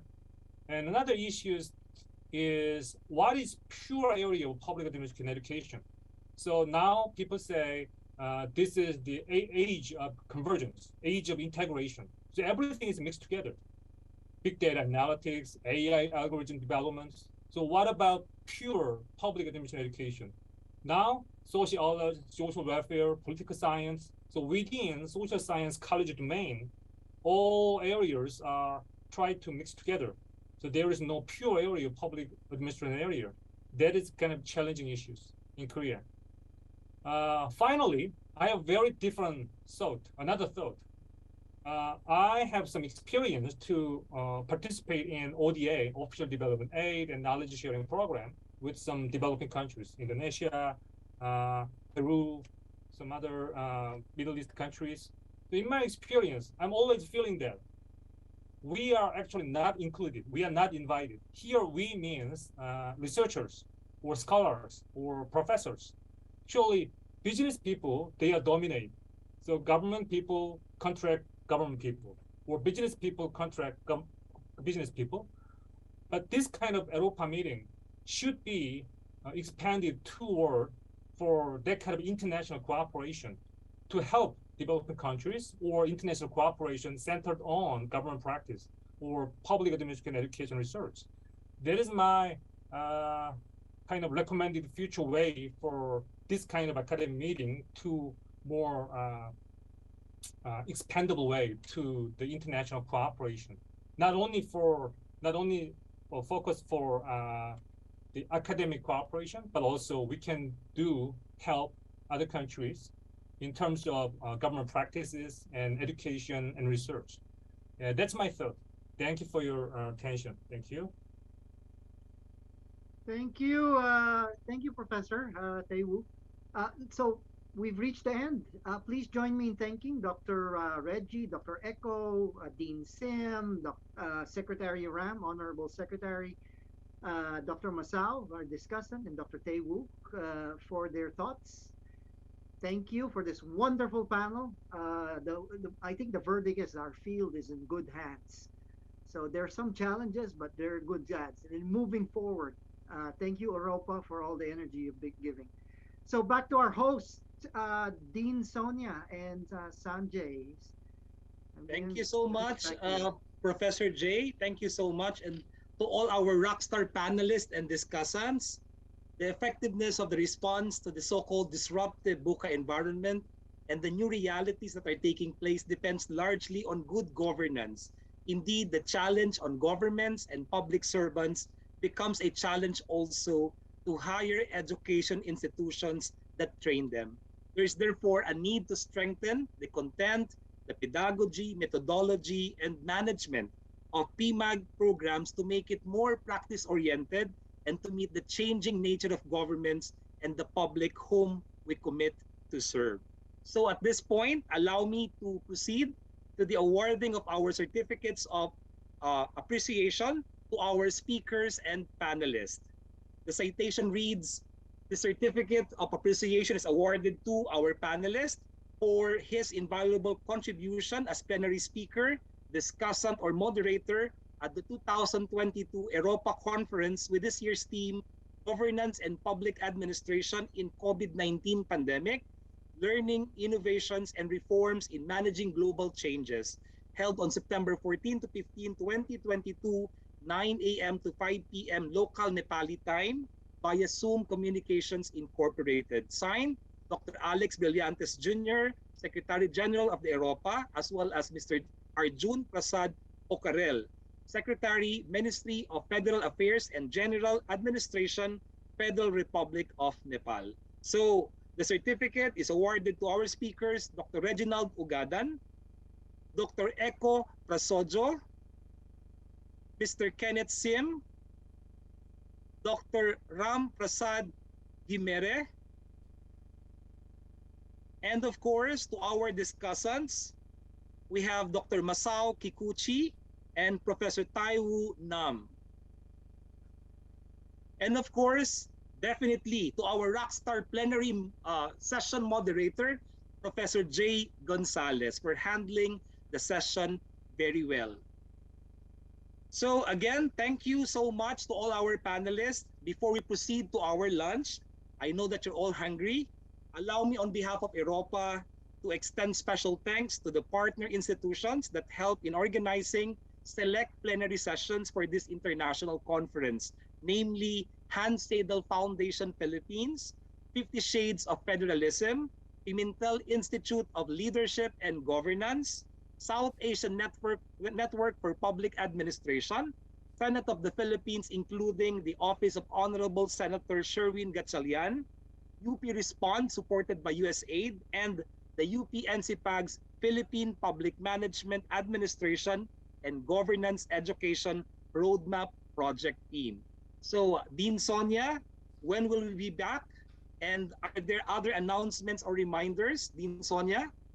Yes, Doc Sanjay, thank you again. Don't you just wish we have more time for the presentations of our speakers Of course. and also to accommodate the questions and comments of our participants? But anyway, lunch we must take, and so we will.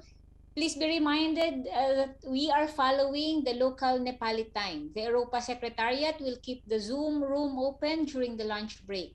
We will return in 28 minutes for the remaining plenary session, and right after that for the reopening of another 13 parallel sessions for the presentation of the remaining accepted research papers.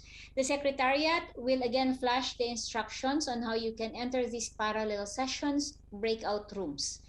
After the parallel sessions, we will proceed to the closing ceremonies. This will be interesting too because this is when the conference rapporteur will read out what I suppose will be a compressed version of the proceedings of this conference.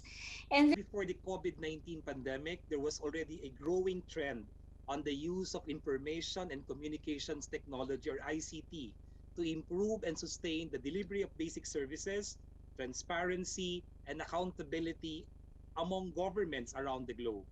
The pandemic further strengthened and accelerated this trend, particularly in developing countries. Moving towards the post-pandemic phase, governments must continue to maximize its ICT to facilitate and enhance governance-oriented reforms. For this session, our moderator is a sought-after speaker and author on cybersecurity, who is an ASEAN engineer, a professional electronics engineer, and a graduate of a master's degree in Global Information and Telecommunication Studies at Waseda University in Japan. He was Assistant Secretary for Cybersecurity and Enabling Technologies of the Department of Information and Communications Technology of the Philippines. Ladies and gentlemen, a virtual round of applause to our session moderator, Engineer Alan S. Cabanlong. Engineer Alan, are you there? Hello, sir. Thank you for having me here. Thank you to Professor Brillantes for inviting me to this EROPA conference. And I'd like to greet good afternoon also to our friends in Nepal. Good afternoon.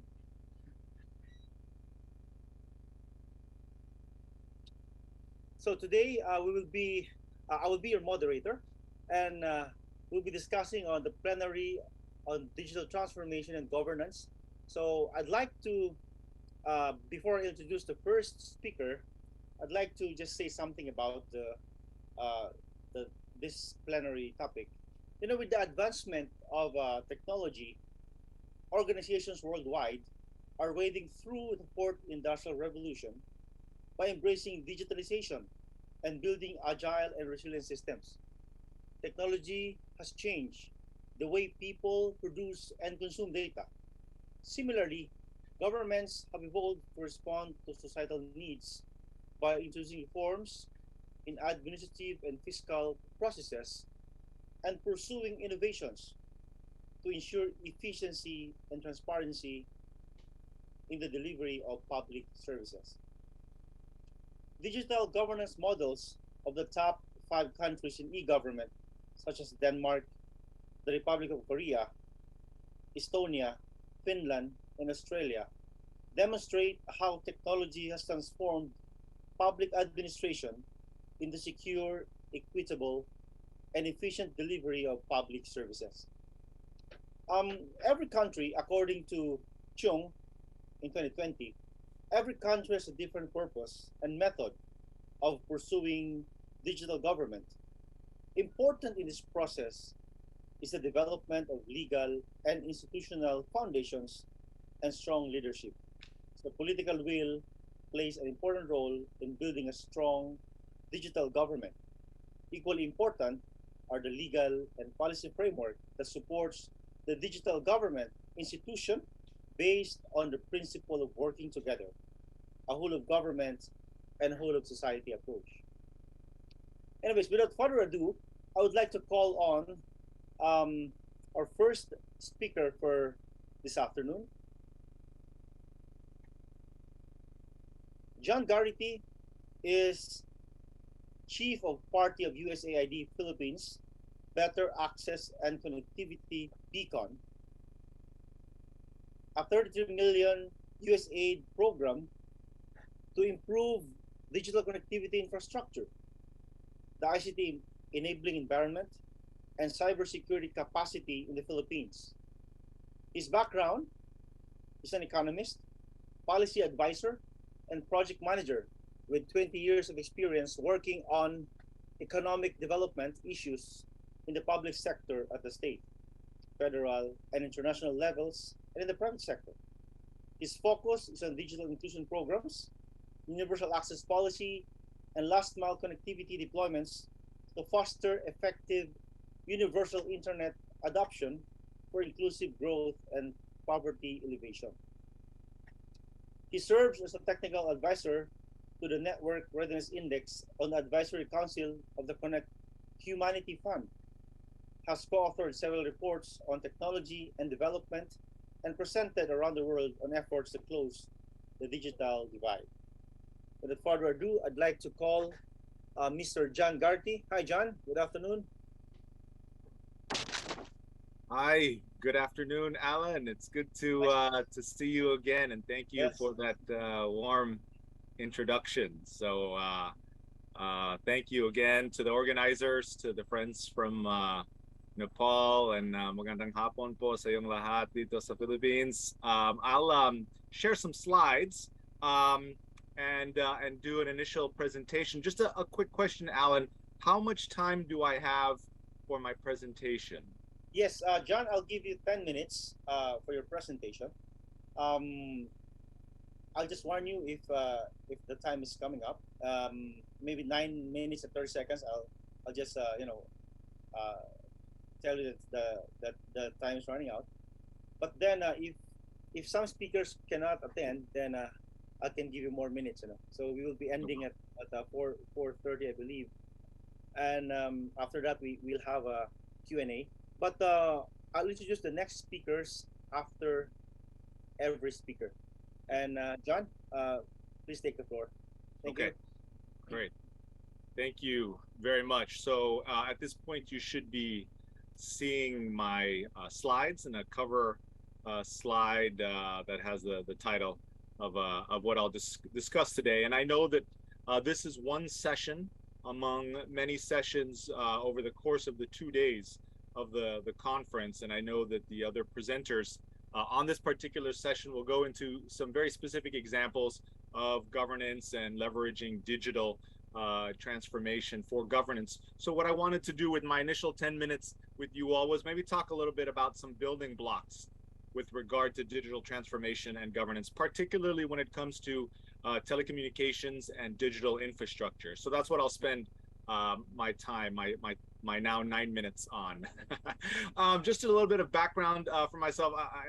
Alan went through it comprehensively, but my background is really as a development economist.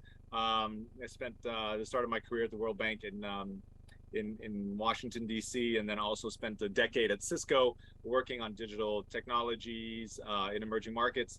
And then since then have come back to development and working at USAID, UNDP, and now this particular project. So I guess, the thing that I wanted to ask of you all rhetorically as we're talking about this topic is really, this notion of digital connectivity and digital infrastructure. Is digital connectivity an enabler of, or really a prerequisite now for good governance, right? Is it a nice thing to have as we're thinking about governance and of communities, of countries, or is it really something that is absolutely necessary for good governance? And so I think that's the focal question I'd like to leave you all with as we embark on these slides and in the discussion in the panel session. So maybe just to double back a little bit. I mean, since at least the late 70s and early 80s, there has been a global push for universal connectivity. And so, I'm just showing you one report here, and it's colloquially known as the Maitland Report that was published in the early 1980s. But essentially, this was like one of the first calls for universal connectivity because of the benefits that we know that ICTs bring to individuals and communities. And so this was back in the early 80s, and this push for universal access to internet connectivity only continues today, right? So that was in the early 80s with the Maitland report calling for universal access to basic telephony, wireline telephony, and we know, of course, today with the Sustainable Development Goals, there are a number of SDGs that point to the importance of internet connectivity, but one in particular calls for universal access, and that is an SDG, that's SDG 9C, which unfortunately has not been met because we've gone past that target date now in 2022. But why do we care about digital technologies as it relates to governance, and why do we continue to call for universal access to connectivity? I mean, one of the reasons is because of the potential for digital technologies to act as a channel for service delivery. So what you're looking at here is a chart that basically shows that in terms of as a percentage of the population in terms of access, what you see is larger shares of global populations in developing countries have access to digital connectivity compared to other basic services, compared to water services, electricity, secondary school, sanitation, etc. So digital connectivity is really digital connectivity in the form of mobile broadband and mobile telephony really act as a channel for potential service delivery, and you see that with the number of different ways that mobile telephony and mobile phones are utilized to provide healthcare services, to provide education services, to provide a means for citizen engagement and a channel for communication back and forth between governments and citizenry. So certainly as a channel for service delivery, there's an opportunity for digital technologies, but there are, still significant challenges, right? And this is data that is not a surprise to anybody, but what you're seeing here are two interesting things. The first is that GSM population coverage, or your basic 2G voice and SMS, really cover more of a population than these other basic services that compared to water access and compared to electrification. But there are significant disparities between urban and rural populations in developing countries when it comes to even basic telephony. For a long time now, we've known about the macroeconomic impacts of ICTs, and this is a chart that came from a landmark 2009 study by the World Bank that basically shows that for every 10 percentage point increase in different types of ICTs, you see a concurrent impact to GDP growth per capita. And what you see here, what's interesting here are two things. One is the fact that as you go to more intensive ICTs, when you go from the left to the right of this chart, you see fixed telephony, mobile telephony, basic internet usage, and then broadband penetration. So when you go from left to right, you see that the impact for higher intensity data services and broadband, that impact is higher on GDP growth per capita. And also the difference between high income countries and emerging countries is remarkable, in that the impact of ICTs on macroeconomic growth in emerging countries is higher than high-income countries, and that's because there's more opportunities to utilize ICTs to overcome efficiency challenges and other issues.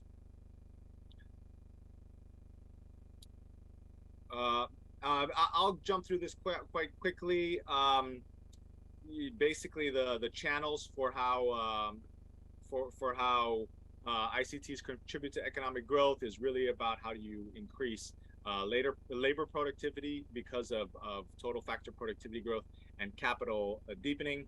But I'm not going to spend my precious few minutes on this, just to say that at a macroeconomic level, as well as a microeconomic level, we see the impacts of ICT across a range of dimensions with regard to income growth, poverty alleviation, market expansion, a reduction of the cost of consumption, and increased well-being across a variety of sectors. So across countries, across sectors, across regions, and across issues, there's a significant body of literature that points to the microeconomic impact of ICTs.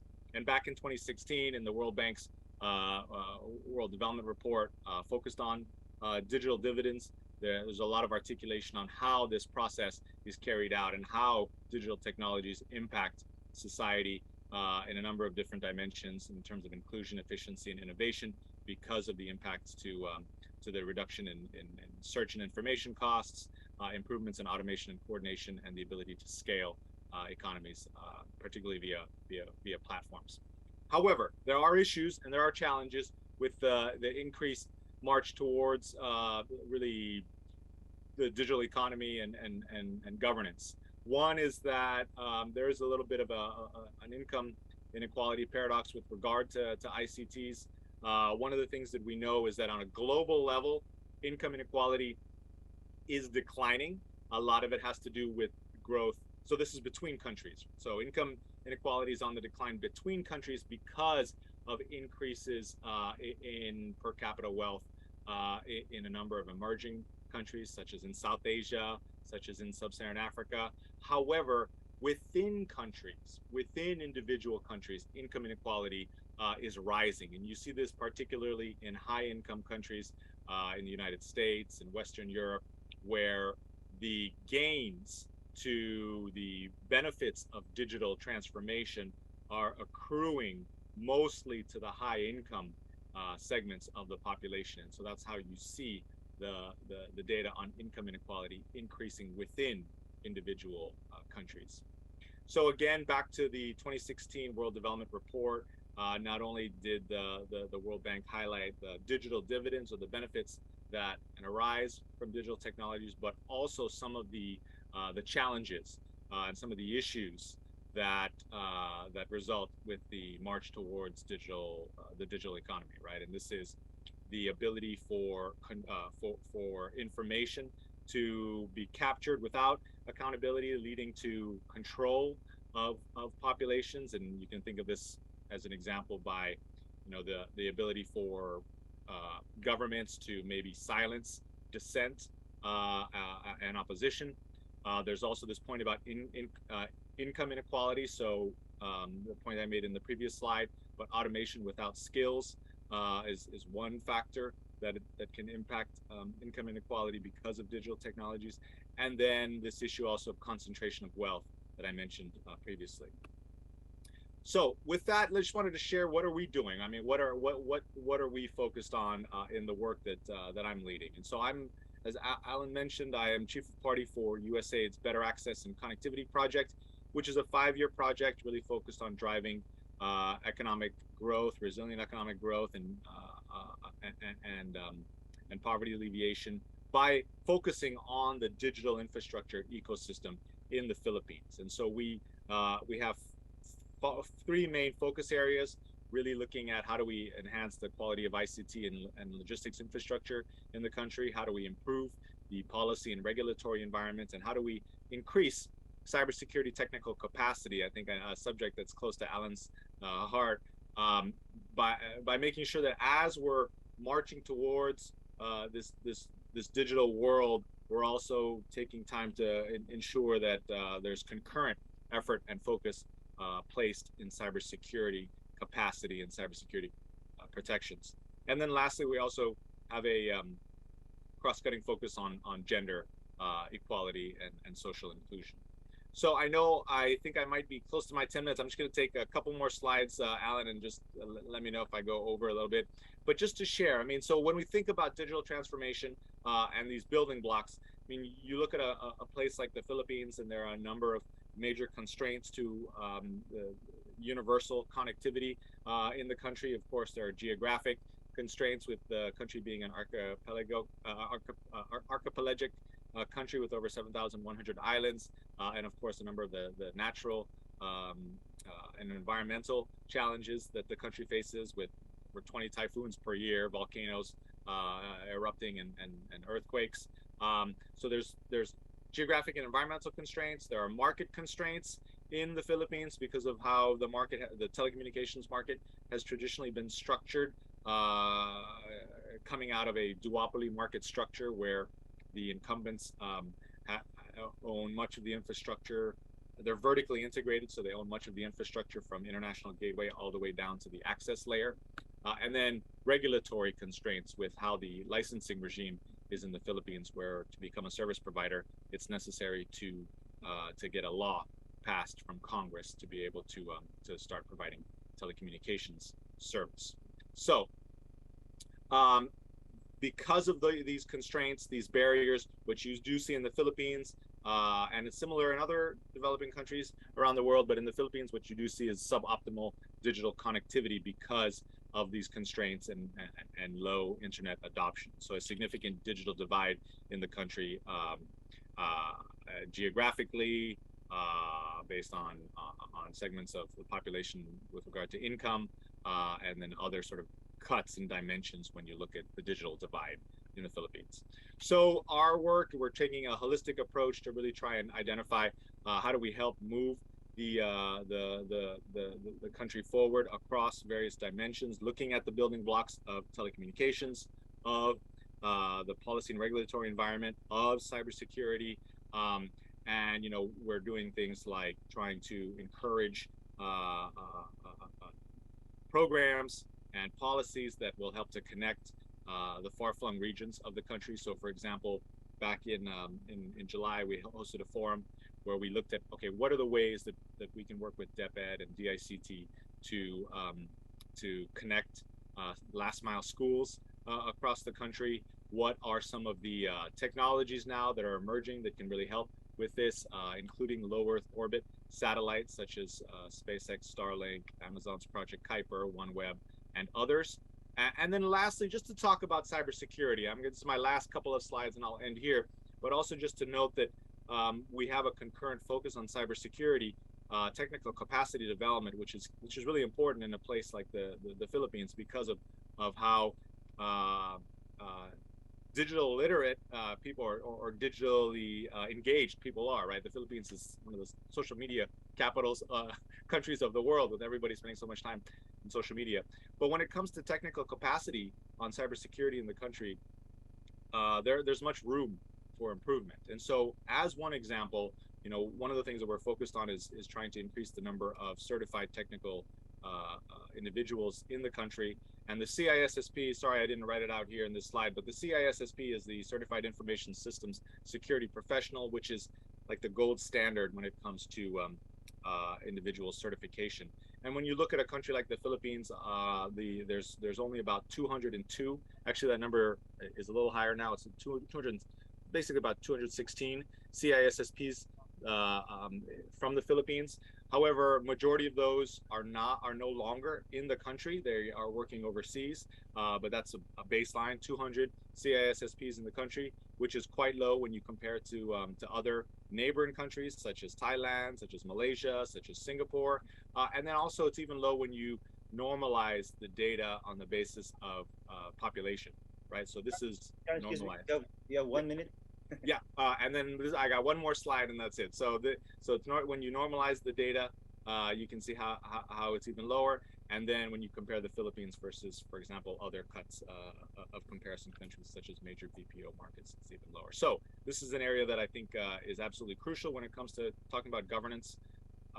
As more and more systems go online, if you think about tax systems, payment systems, registration systems, etc. So with that, I will end here and thank you for listening to the presentation and look forward to questions later on in the panel. Thank you, John. Thank you. Yes, it's a great discussion, powerful one. Digital connectivity for some. I like your question, your introduction. Digital connectivity as an enabler of or prerequisite for good governance. Well, in e-government index, the IT rated Denmark as their telecommunication infrastructure index, based from the 2020 ITU index, to have a 0.9979, and then South Korea at a 0.9684, and that is so high, with regard to the telecommunications infrastructure index. And the Philippines only had 0.5838 with regard to telecommunication index. So is it really an enabler for digital connectivity?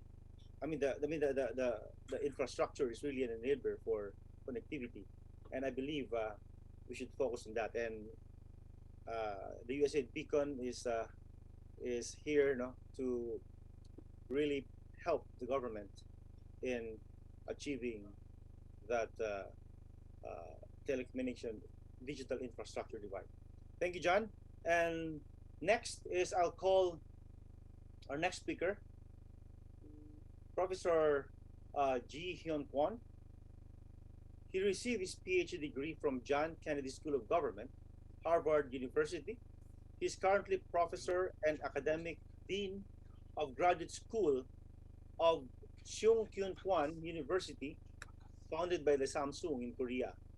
He served as a president of KAPS, or the Korean Association of Policy Science. In 2015, he published numerous articles on policy analysis, e-government, and policy models. He also published 3 widely cited books in English. First is Policy Science, Effective Policymaking Under the Age of Turbulence, 2021. He also published Theory and Strategy of E-Government, Smart E-Government, and E-Policy in the Fourth Industrial Revolution. He also actively participated and presented his paper in international academic associations such as AAPA, or the Asian Association of Public Administration, AGPA, Asian Group of Public Administration, PAPA, Philippine Association of Public Administration, and the Indonesian Association of Public Administration. Without further ado, please welcome Professor Kwon from South Korea. Thank you very much, Mr. Moderator. And let me share my material with my participants. Just 1 minute.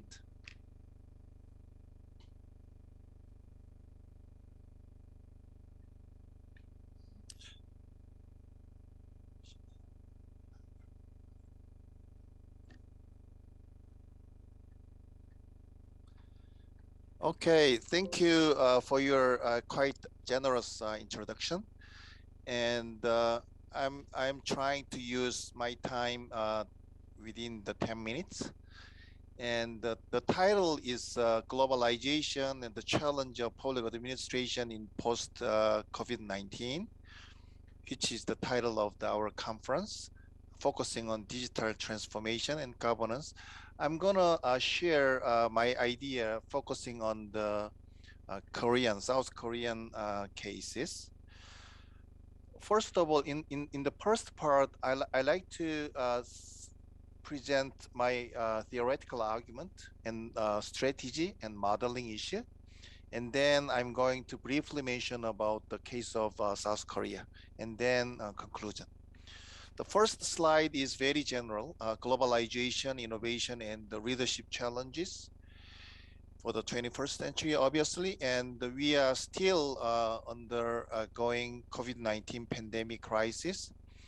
So the global leaders and country leaders should focus on time, speed, and uncertainty. These are the 3 characterization of the digitalization. And especially, I like to highlight speed of thought and direction is important for this age of the turbulence. As you probably know about the theory about the policy model or public administration, the first generation is Max Weber's bureaucracy. In the 1980s, it is market and economic-oriented new public management. In the 1990s, Harvard Mark Moore says about public value issue. In 2000, new governance or network governance is still the jargon in this field. But I am, arguing and observing that COVID-19 pandemic and artificial intelligence and MBIC issues give us the heightened uncertainty as a policy environment and also public administration. And I want to argue that new governance model might be required and necessary in this under these circumstances. As you know, the Harvard John F. Kennedy School a few years ago, they embarked on the future society, and they are arguing that a new society is coming, which is super smart society, in which nano, bio, information, and cognitive technology is exponentially accelerating. So huge amount of information and data from the sensors in the physical space should be analyzed and also feedback to the cyberspace. So at this juncture, we need to solve some wicked social problems with new technology of artificial intelligence and big data. And also we have to address the fundamental ethical challenges with new policy paradigm. So this might be governance model 5.0 from my standpoint.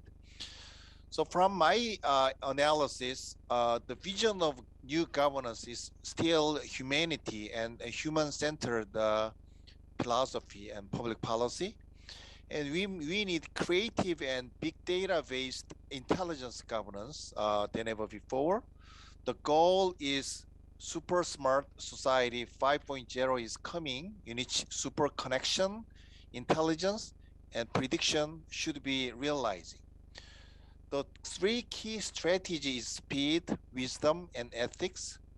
So these are the basic blueprint for the new governance model. For the speed issue, we need the speedy and agile problem solving as we seen in the COVID-19 pandemic. Wisdom is we need a wisdom government rather than just a knowledge or e-government or a digital government, which can create new job opportunities or a digital divide with a fusion and convergence strategy, hopefully. And finally, ethical government is more needed than ever before. So responsibility and accountability and new virus and economic stagnation, high inflation and job unemployment and social weak class and global weather change. These are all the challenges. So we need new ethics and accountable and more wisdom and more agile problem solving government than ever before. That's my observation. And Korea, for the governance for this COVID-19 issue, I want to save my time. This is basic, structure at the central and local, and there is central disease control headquarters, and these are some of the collaborative governance. And then some of the key issue in Korea is that organizational cooperation within the government, so that Ministry of Land and Infrastructure cooperating with Ministry of Science and ICT, and set up a new management team which can effectively tracing the detailed whereabouts of those infected. So the picture shows that some of the cooperation structure system and using user interface system, and also some of the movement paths of confirmed cases. And the voluntary action from the civil society and public-private cooperation. These are the three characteristics of Korean system. And relatively Korea was good performance. Well, this is cumulative confirmed COVID-19 cases, and some of the interesting case here is that Korea's performance about the vaccination was one of the rapidly, fastly growing country. And also, Jeffrey Sachs, another economist at Columbia, they analyzed that the policy effectiveness, South Korea was number one in the policy effectiveness. Their evaluation index was fertility rate per 1 million and reproductive rate and control efficiency. Their main question was how much control and regulation was effective. And Korea and Japan and USA and Spain is last, unfortunately. So some of the key point of the Korean policy was that strict regulation but without city blockade, effective tracing using smart kit and digitalization inspection, extremely low infection rate and extremely fast vaccination rate. So my tentative conclusion was that some of the relatively good performance of Korean strategy at the COVID-19 pandemic issue, I would like to suggest 3 issues. First is strong control tower from the governance structure, Korean KCDC. It enabled to control the related agencies, and it is initiated by the lessons of MERS in 2015. So Japan, famous daily newspaper Nihon Keizai says that what Korea has and what Japan has not. Secondly, cheap rate of insurance policy system. It lowered the hurdles of hospital and allowed widespread medical coverage. And finally, I like to emphasize about smart digital governance, innovation smart system, using big data and ensure the transparency and tracing the whereabouts. So this session was that what was the strategy about this COVID session? The strategy is obviously an act of selecting a set of policies which would have the best effect, prioritizing policy items to allocate the limited national resources efficiently and effectively. So as my conclusion, I would like to say that the good governance is some harmonization among productivity and economic productivity and political democracy and social reflexivity. And we have to think about the strong and good leadership and new technology and management factor and even psychology and perception and attitude and culture. And we have to think about these social science 5 factors. We can have a good innovation. So thank you for your attention, and I'm looking forward to have with you guys about the question and interaction afterward. Thank you. Back to the moderator. Thank you, Dr. Kwon, for such a great presentation. And yes, you're right to emphasize that that organizational cooperation within the government is needed. Not just in Korea, but anywhere in the world. Yes, we need to coordinate, we need to cooperate, and I believe that's part of our network governance. So thank you so much, Dr. Kwon, and later we'll have more questions and answer. But before that, I'd like to call our next presenter. Our next presenter is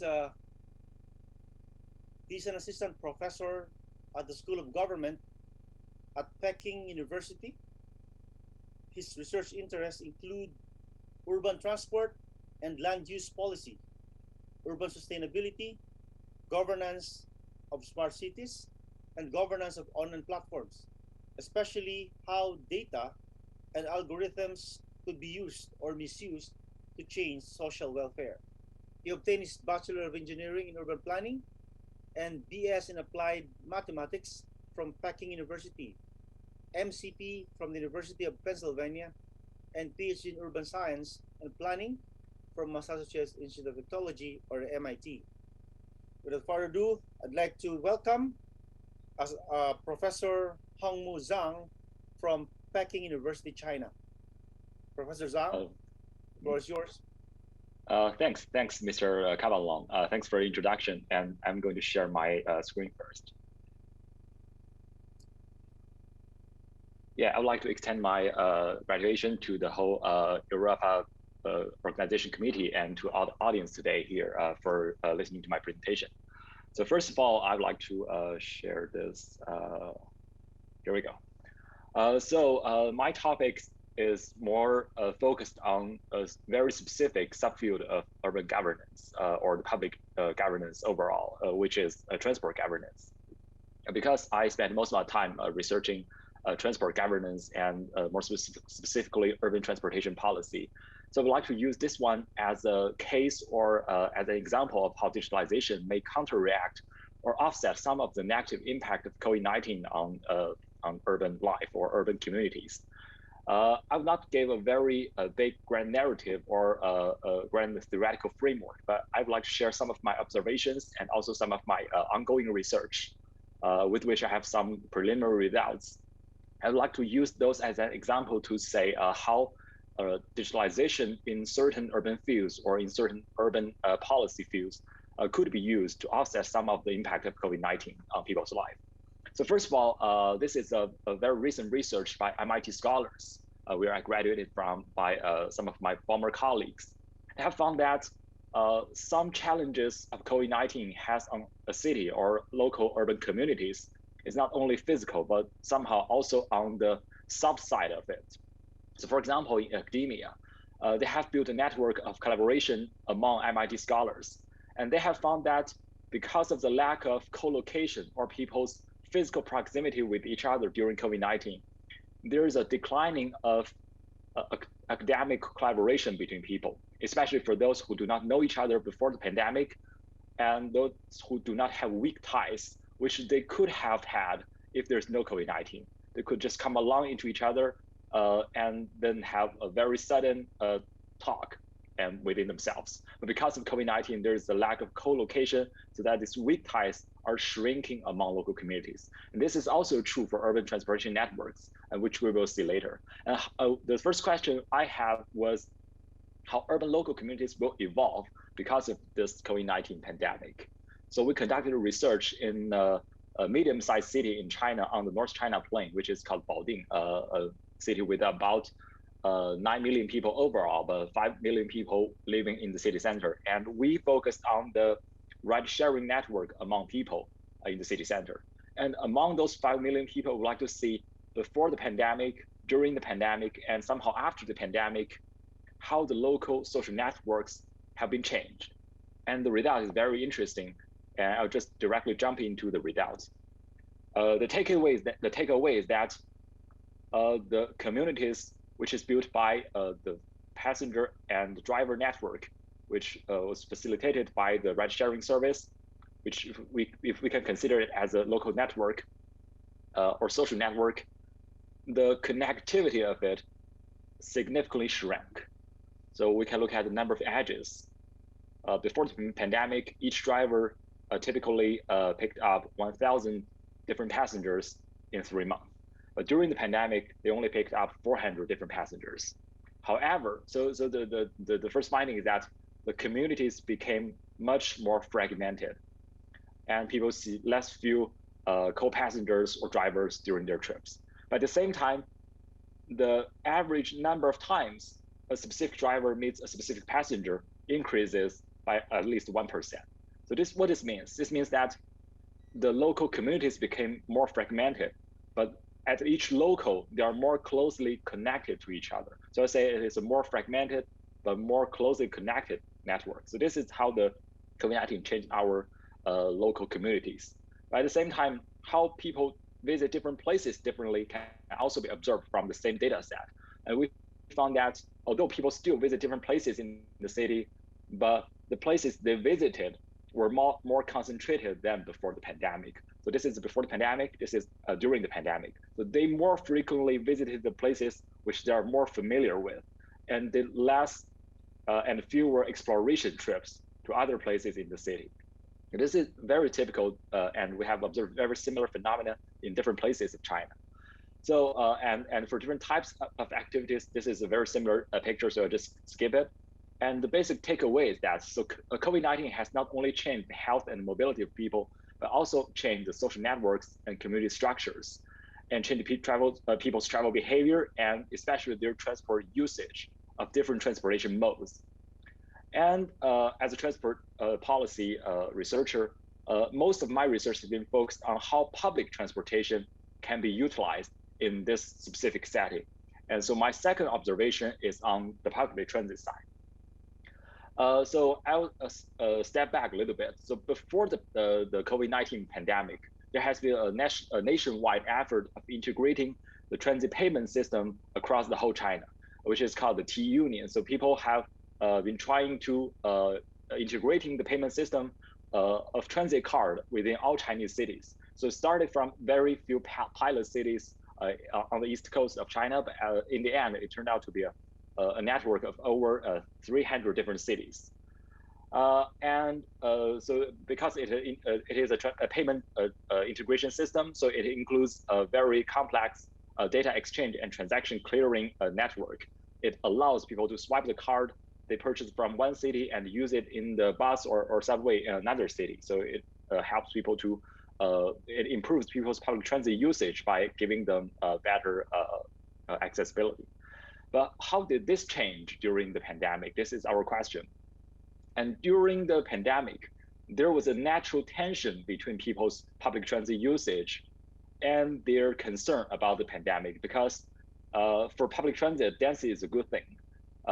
It is critical for public transit to be successful, but at the same time, for pandemic, this is also a critical factor. If people are too close to each other, there's a higher risk of getting affected. So how do we balance the trade-off between the two parts? But what we have observed during the pandemic is that the network of cities joining the system of integrating payment of transit card has been growing. So this is a good sign. How this balance could be achieved, and I call this a national and local coupled effort to counteract the negative impact of how the COVID-19 could be put on the public transit. Just stop here and give some final remarks. COVID-19, we have seen that it has brought significant negative impact on human mobility and social networks, but that's something we cannot change, which we can take it just as a natural disaster. But at the same time, digital transformation in transport governance may partially offset or counteract some of the negative impact. And on the right-hand side, I have put a picture of how Beijing city government integrated the transit QR code, which they can use to take the subway or bus, alongside with the health code. So the city government has integrated the transit QR code with the health code. So if you have been in close contact with an infected person, you have not taken your test, or if you're not vaccinated, then you will not be allowed to take public transit. So there are some digitalization transformation that we can take in public transport policy in order to counteract this negative impact. So I'll leave the final remark as 3 words: digitalization, connectivity, and hopefully with those, we can make the transport network and also the local communities more integrated. And this is my presentation, and thanks to your listening, and I look forward to your questions and discussion. Thanks. Thank you, Professor Zhang. Very great presentation. Yes, data exchange, and transaction clearing, data governance is very, very important in this time of age, especially when we are integrating our health data with other data. So thank you, Professor Zhang. And later we'll have a question and answer. I will call you back later. But for now, let's call Dr. Sean Kirat Rai. Dr. Sean Kirat Rai is the Deputy Director of Studies in Nepal Administrative Staff College, or NASC. He's a graduate from the Center for Urban Science and Engineering at the Indian Institute of Technology, Bombay, India, governance under the DAAD Regional Scholarship Program. Master's degree in Computer Science and Engineering from the National Institute of Technology at Tiruchirappalli, India. He's an academician, trainer, researcher. He works in the field of information and communications technology and its use in the area of public administration and development. His areas of expertise are ICT for development, e-governance, knowledge management, IT management, social media for governance and development, smart city, smart governance and innovation in public administration. Despite being from the field of technology, he is also a keen student of philosophy, spiritualism, and self-management through self-learning and practice. Before joining the NASC, he worked in IT industry as well as engineering faculty. His experience while performing as academician, trainer, and IT professional in both the public and private sector of Nepal has enabled him to understand the problems associated with the e-governance implementation in Nepal.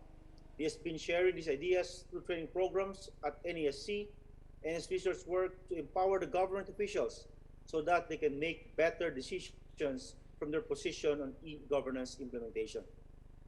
His PhD thesis also concentrates on the e-governance issue of Nepal, especially in the design of a government-to-government model that can connect governments at every level. He argues there's yet a lot to do from the government side to empower the e-governance system by developing a unified vision, which would reflect from the political and bureaucratic leadership. Ladies and gentlemen, please welcome Dr. Sean Kiratray, the Deputy Director of Studies of the Nepal Administrative Sub-College. Dr. Kiratray, welcome. Thank you, Mr. Moderator. And thank you for the generous introduction. And I would like to welcome all the ladies and gentlemen who are present in this conference hall, as well as the other who have joined us through the virtual platform. Today, I will be sharing the experience on digital transformation and governance from Nepal. That includes some of the research activities that indicates the position of Nepal in digital transformation, as well as the experience that I have gained while closely monitoring and watching the digital transformation of government of Nepal. Please, next slide. Okay. As we have been doing this conference in Nepal, and I'm putting forward the situation of the Nepal, I would like to share some ideas on Nepal also. Nepal is the youngest federal republic, and it has been divided into 7 provinces, and it's geographically also most of the area of Nepal is in the hilly area, lower mountain region and the hilly area. Around 68% of our land is in the hilly area, 17% is in the Tarai, it covers the flat lowland, and 15% is the higher Himalayan region. So this is also one of the significant factor that has been affecting in our digital transformation.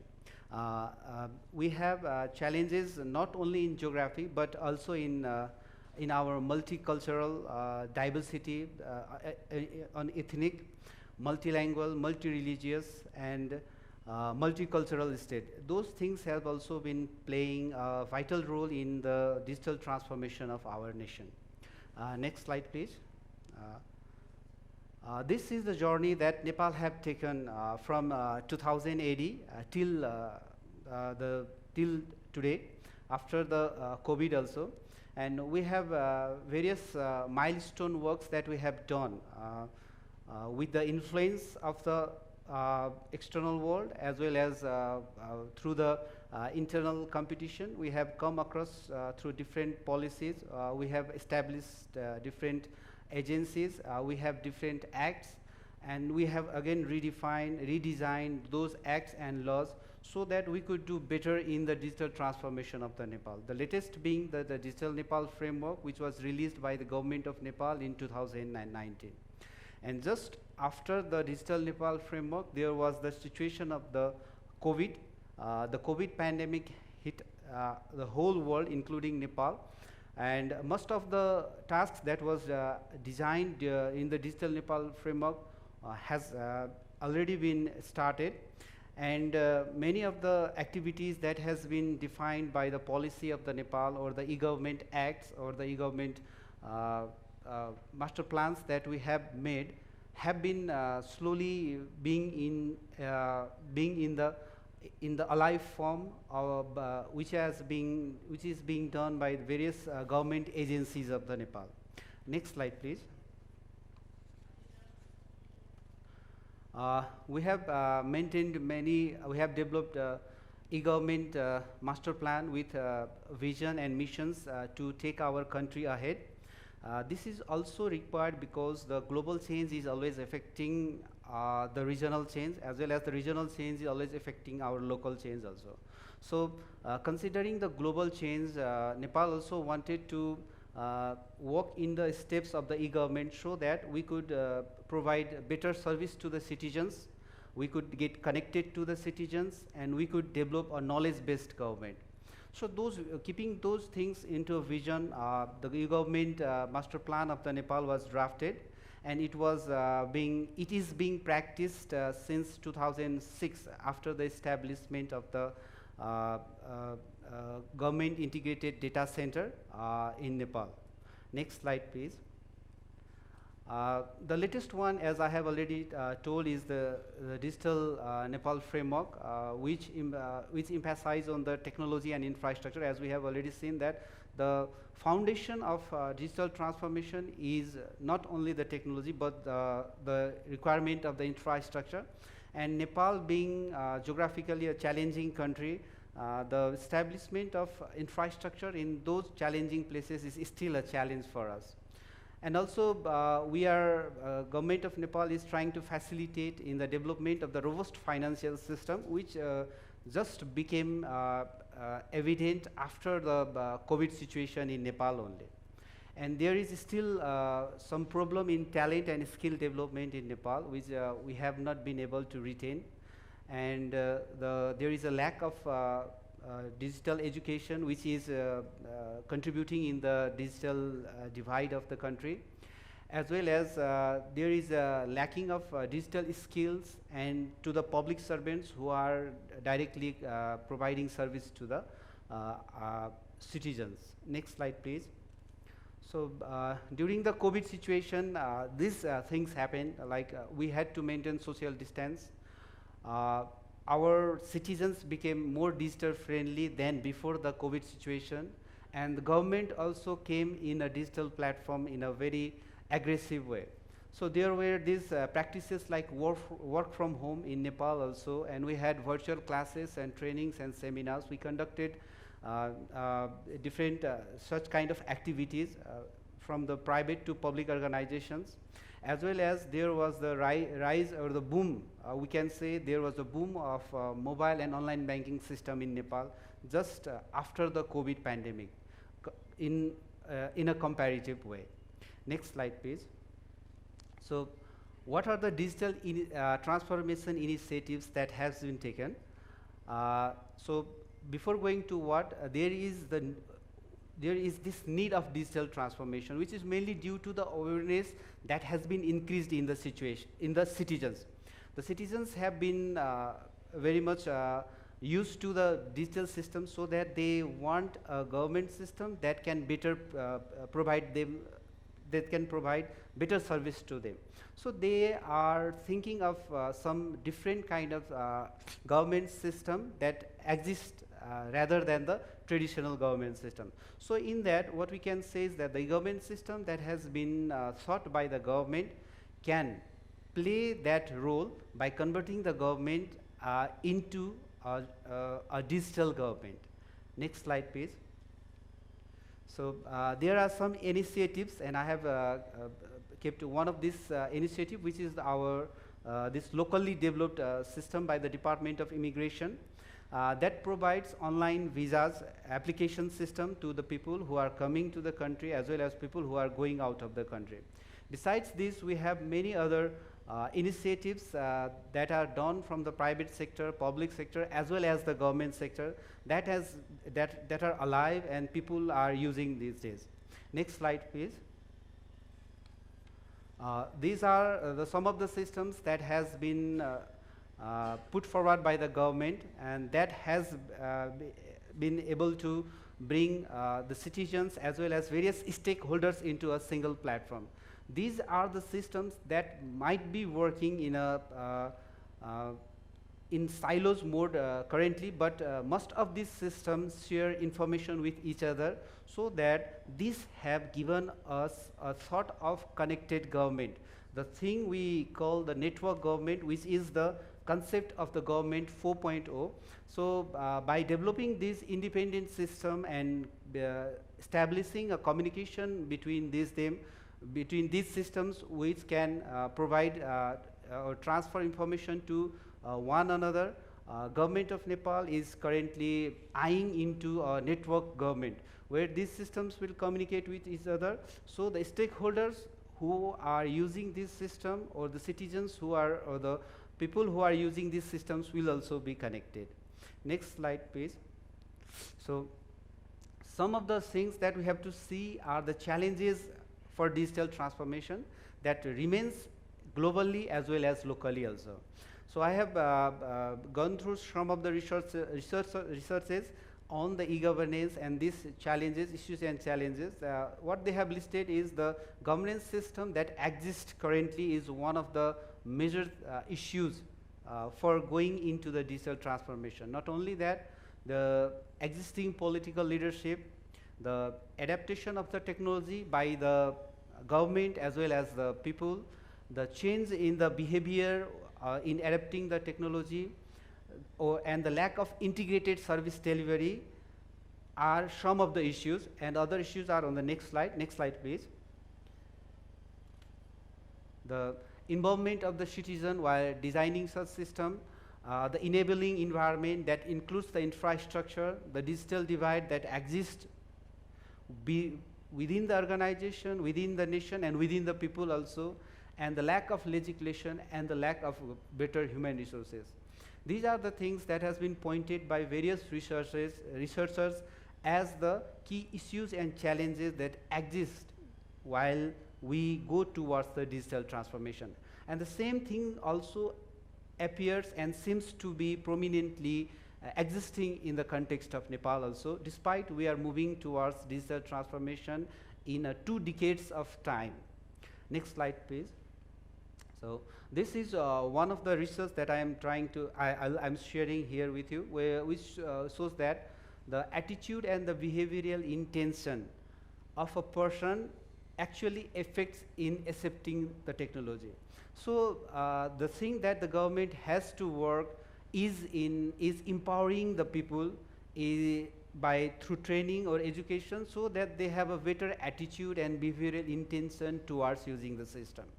And in that, the awareness among leadership and the commitment from the leadership is also very much important in changing their attitude and the behavioral intention to adopt such systems. So this is the research that was based in the case of Nepal. So in Nepal, we still require such kind of behavioral and attitude change that can bring about the change in the adaptation of the technology-based systems. Next slide, please.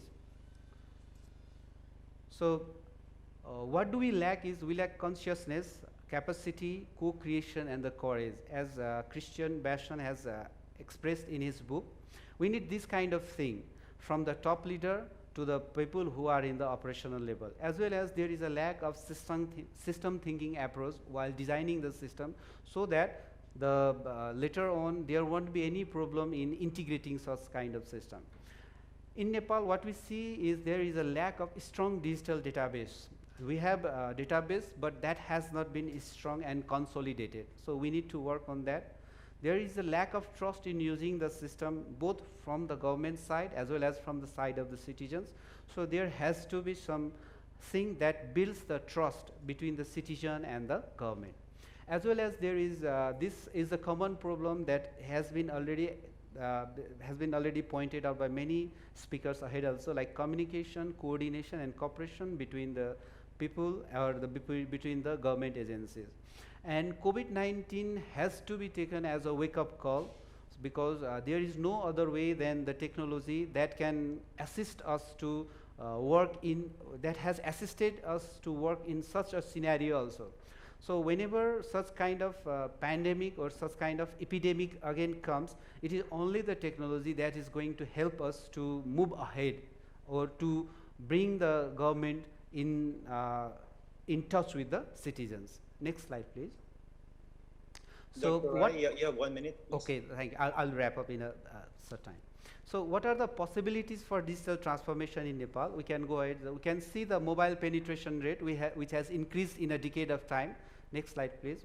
Not only the mobile penetration. Next slide, please. Also the use of internet has increased. Next slide.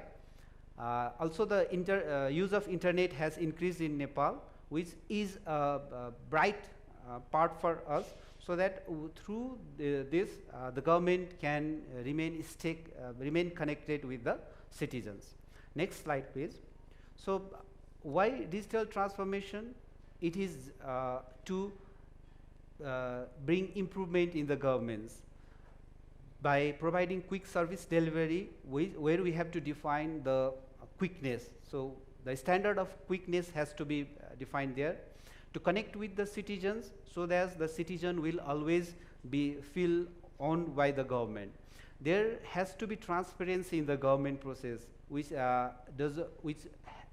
is supported by the digital transformation, as well as with the availability of the data of the citizens, as well as the different stakeholders of the government. We can use the data analytics techniques for going beyond the existing bureaucracy. So there will be a whole of a government approach. So without using the technology, there is no chance or no way that we will be going beyond the existing bureaucracy system. So what I think is that not only in the context of Nepal, but in the global context also, the only answer to the existing bureaucracy or the model of bureaucracy is the use of technology or transforming the government with the digital system, so that a new way of bureaucracy emerges. Next slide, please. Thank you. This much is what I want to share from here, and I'll be looking forward for the questions later on. Thank you. Thank you, Dr. Rai, for the wonderful presentation. You know, Dr. Rai pointed out the lack of education, skills of public servant, sustainability. He also pointed out trust to the system by the users. So later on, please consolidate your questions so that our experts can answer those questions. But now I'm going to call Dr. Adriana Alberti. Dr. Adriana Alberti is an international expert in the field of governance and public institutions. She currently works at the UN, Department of Economic and Social Affairs, as Chief of Program Management and Capacity Development Unit, Division for Public Institutions and Digital Government. She brings to this position 30 years of innovative leadership, international knowledge, and experience in leading research, policy analysis, and coordinating capacity development initiatives in over 25 countries, with a particular focus on institutional development and policy coherence. So before joining the UN, Dr. Alberti worked at the Center of Judicial Studies of the University of Bologna and was visiting fellow at the Center of International Studies of Princeton University. Ladies and gentlemen, please welcome Dr. Adriana Alberti, the Chief Capacity Development Unit, Public Institute of Digital Government, UN.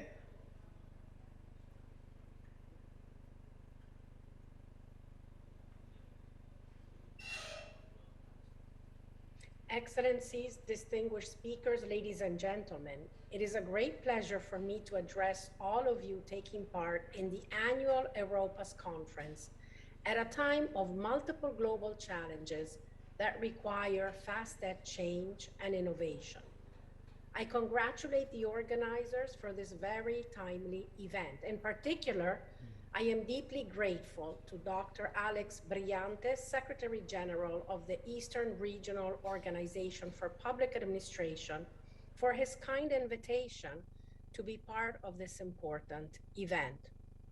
As we all know, the pandemic has exposed profound inadequacies in the existing systems and inequalities within many societies.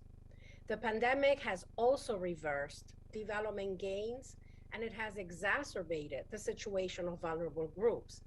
For the first time, it has caused an increase in global poverty in decades. The pandemic has also shown us that effective governance, public institutions, and capable public servants are key in addressing complex crises, including the COVID-19 pandemic. The pandemic has shown that the 2030 Agenda for Sustainable Development and its principles of leaving no one behind and intergenerational equity are more valid today than ever before. The agenda provides a path for countries to build back better by focusing on global solidarity, inclusion, social protection of vulnerable groups, and respect for our environment. While the pandemic has created many disruptions to the functioning of governments as a whole, we have also seen that many countries have accelerated the use of digital technologies to provide services and social programs, leading to numerous innovations. We also know that the pandemic has accelerated the digitization of nearly every daily activity.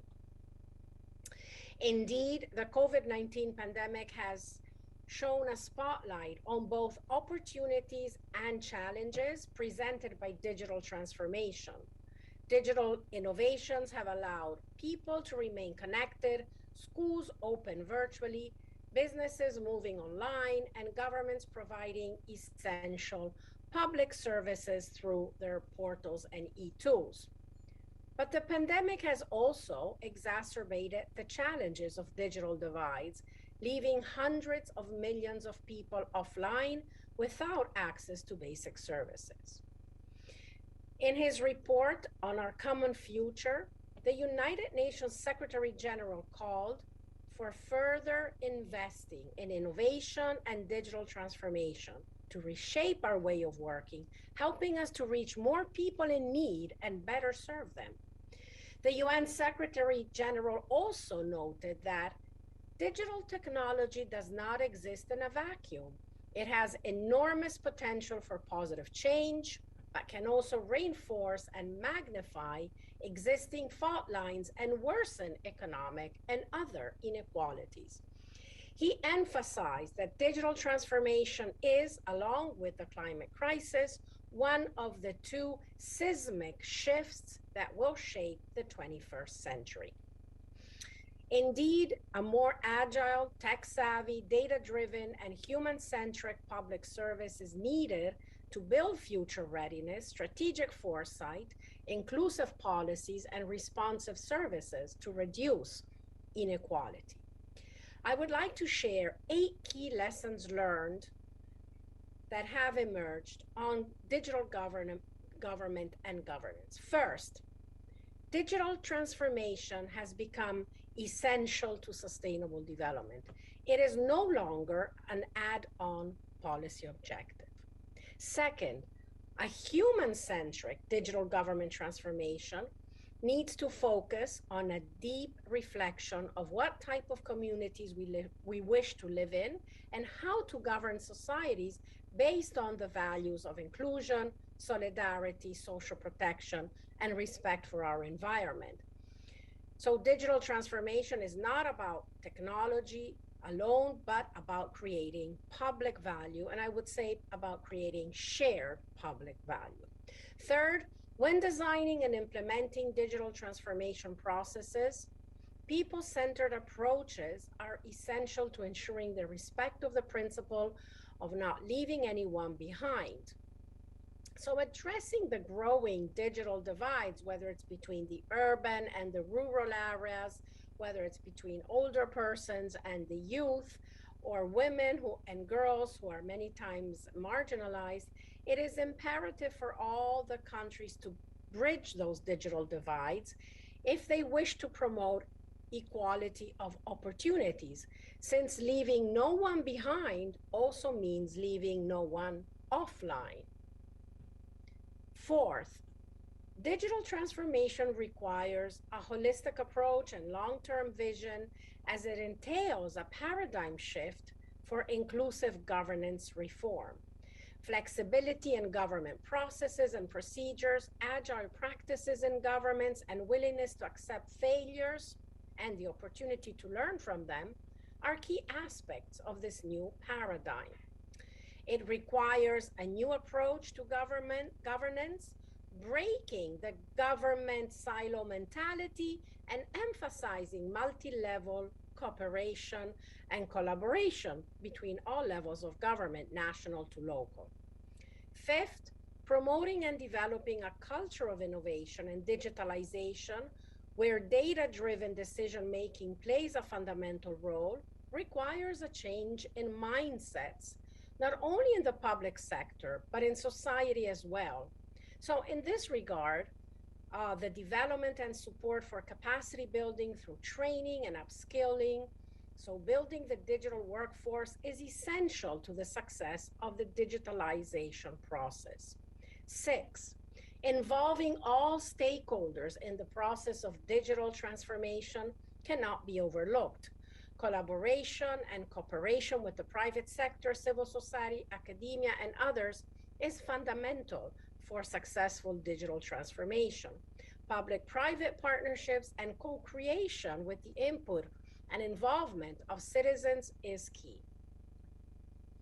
Seventh, digital transformation brings challenges in terms of data protection and privacy, data use, and data governance, directly impacting people's trust in the process. Thus, regulatory frameworks need to be adjusted, reformed, and/or improved as needed to ensure that those concerns are addressed. And in this area, cooperation and collaboration with all stakeholders is essential. Eighth, individual capacities for system thinking, risk management, strategic planning, and foresight, as well as data scientists in the public sector are necessary. Strengthening transformational leadership and digital capacities is essential. UNDESA has developed a mindset and competency framework for effective, accountable, and inclusive institutions, and a digital mindset is cross-cutting to the three dimensions of Goal 16, that is, effective, accountable, and inclusive institutions.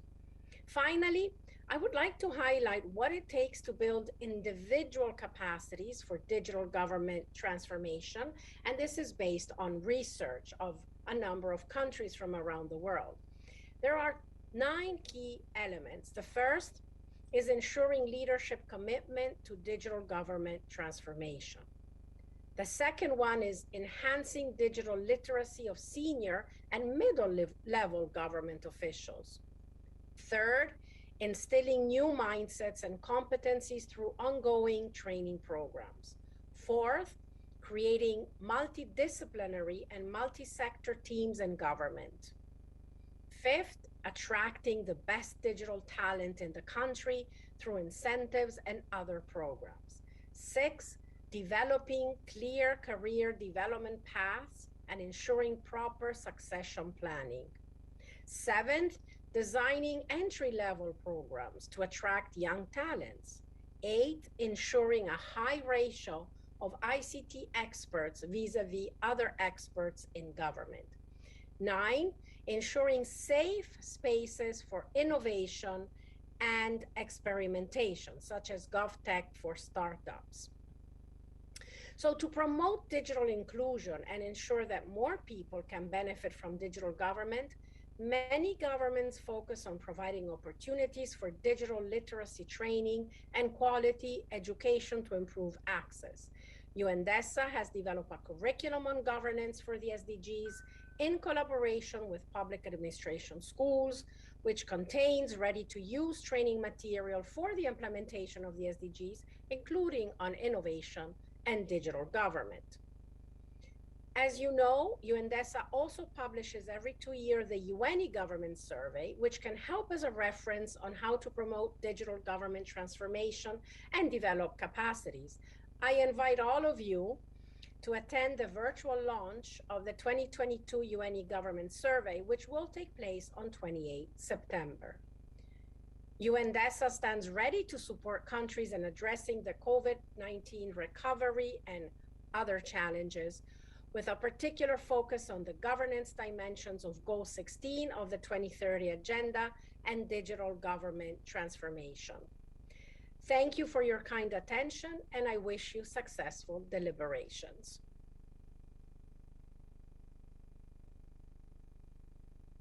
Thank you very much, Dr. Alberti. And Dr. Alberti is our last speaker. Let's move on to the question and answer. I would like to call back John Garty, Dr. Juan, Professor Zhang, Dr. Rai, to please be on the virtual stage. And let's open the floor for questioning. Anyone? Well, anyway, I'll start the question just to move. You to appreciate the differences between e-government, digital government, and digital governance. Can anyone explain to our audience the differences between e-government, and digital governance?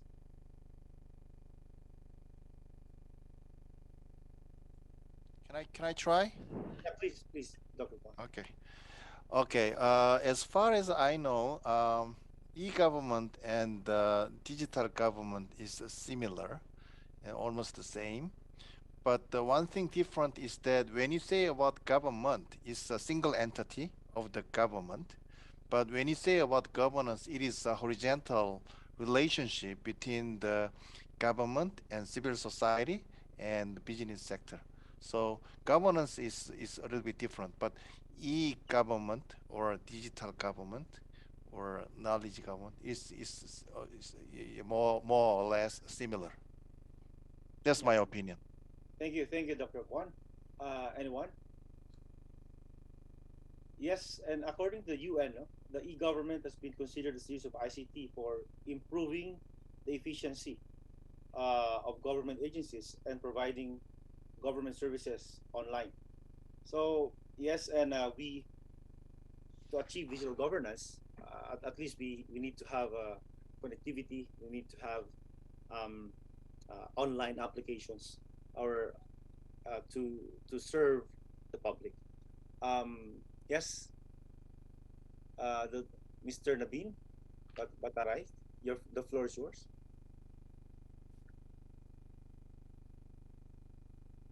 Can you please unmute yourself?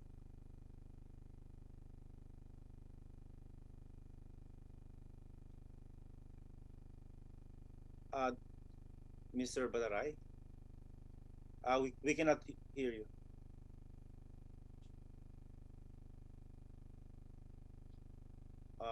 No.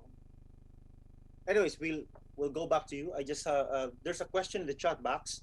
This question is directed to any of the speakers. What should we do with the leaders that are quite the laggards or those who are very hesitant in adopting technologies and practices that will enhance the digital transformation of governance? Anyone can answer. Let me try. Yes, please. Yes, I am actually delivering e-government class to the global MPA students. So it is quite familiar for me, this kind of questions. Question says that in the developing countries or underdeveloped countries, some of the political leaders don't want to accept or take the digital transformation. This is quite often it is relating with the transparency issue or some of the political corruption issue. So if it's a transparency is coming, then they don't have privilege, existing privileges. So what I'm suggesting is that it is correlation with the political development, political democracy. So one strategy is that we need to build up some of the power or influence of the civil society or NGO. So as the society is transparency, or the power of civil society or a non-government organization has some influence. That's one of the strategy to influence the political leaders to accept this kind of transparency issue. Yes, so the strong political leadership support is needed in achieving digital governance. Thank you, Dr. Kwan. Mark Rich. No, I'll go back to Nabin Bataray. Yes, please, Nabin. Mr. Nabin Bataray. Yeah, you have the floor. Can you hear me, sir? Yes. Go ahead, please. Yeah, my question is, I'm from a rural municipal. It's Powadumma municipality in Bhojpur, and the digital divide is very high out here. I was earlier working in a urban area, Itari municipality. There, it was quite obvious we can lower the digital divide, but digital divide in rural area in Nepal is a vast challenge. How can we overcome digital divide, especially in rural areas Okay. So any during government? Thank you, Mr. Badaray. Anyone from our speakers? Yes, please, Dr. Rai. Thank you for the question, Navin. As we see that we have this geographical disadvantages in Nepal, you might have noticed that while going from the plain Tarai region to the hilly area, you might have seen the digital divide high. It is mainly due to the reason that we have not been able to put up the infrastructure over there. So what currently in Nepal the scenario is the Nepal Telecom Authority, who is allowed it to do the installment of those infrastructure over the rural areas. They have been they have allocated some good amount of money in the rural telecommunication fund, and through that fund they have been trying to put the infrastructure over the rural areas. So there is no other way than putting up the infrastructure in the rural areas, developing the national connectivity. So while designing the roads or developing the roads, newer roads, we have to put up the infrastructure or the digital highways also. So the only way is the attention of the government should be there, so that those works should be or have been done in a proper way. So there is no other way than installing the infrastructure and going through the alternate other ways where we can bring the rural people in the connectivity to us. So those are the techniques that can be done in case of the Nepal. And we might have some evidences from other speakers also. Thank you. Yeah, speaking of infrastructure, that's a very good point. Most of us in ASEAN, well, in Southeast Asia, connectivity is a very big problem. Government policy should really push for wider connectivity, because it's the role of the government to give access. It's a role of the government to give access to its citizens, and access is a basic human right. Please, Professor Zhang, did you have something to say? Yeah, sure, thanks. I would just add a little bit point to the previous answer by Dr. Xian. But I would say education is another important aspect in addition to infrastructure. Because in China, we have been experiencing to give countryside students a screen, so such that they can have the same access to the classroom in the big cities. That can reduce the digital divide by sharing them the same education resource with the big city students. So I'll just add to this. Thanks. Thank you. Thank you, Professor Zhang. Yes, Dr. Kwon. Okay, I just wanted to add of our previous two excellent speakers, which is that obviously digital divide is a function of the correlation with the economic development, and the role of government is definitely necessary. In Korean case, there is two approaches, strategies. One is supply and the other one is demand. Supply is relating with infrastructure in the rural area and computer system or international funding like World Bank or KOICA to the rural area. And also we also need the demand strategy, which is that citizen education and awareness, and as well as the participation in the digitalization. Thank you. Thank you, Dr. Kwon. We still have time. Yes, we still have 1 minute before 4:45, and I believe we cannot entertain all of your questions. Please text us or message us your questions, and the speakers will be happy to answer that. But let me have one more last question before we end. May I call Mr. Mark Richie Celsius, Cuento Huachon? Yes, you have the floor. Just brief question, please. Yes, yes, sir. Thank you. So, how can governments ensure protection of human rights in a digital setup, whereas it is this same arrangement that could give them avenues to surveillance? John, are you here? That's more cybersecurity. Or anyone? John, Garrity, are still here? Okay, and anyone can answer, please, from our speakers.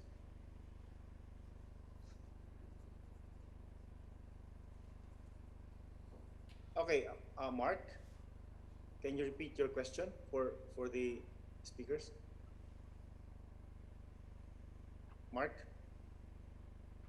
Yes, sir. Yes, sir.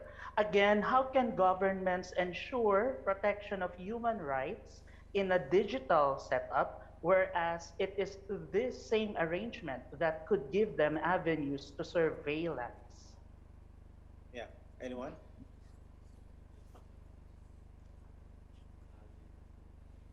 Can I say something? Dr. Guan. I don't want to speak too much, but you know. Yes, please. Okay. For my opinion, I don't think government cannot ensure the human right, you know, in nature, because this is also a function of the awareness of the citizens. And the government and bureaucracy, in essence, they you know, trying to search for the power.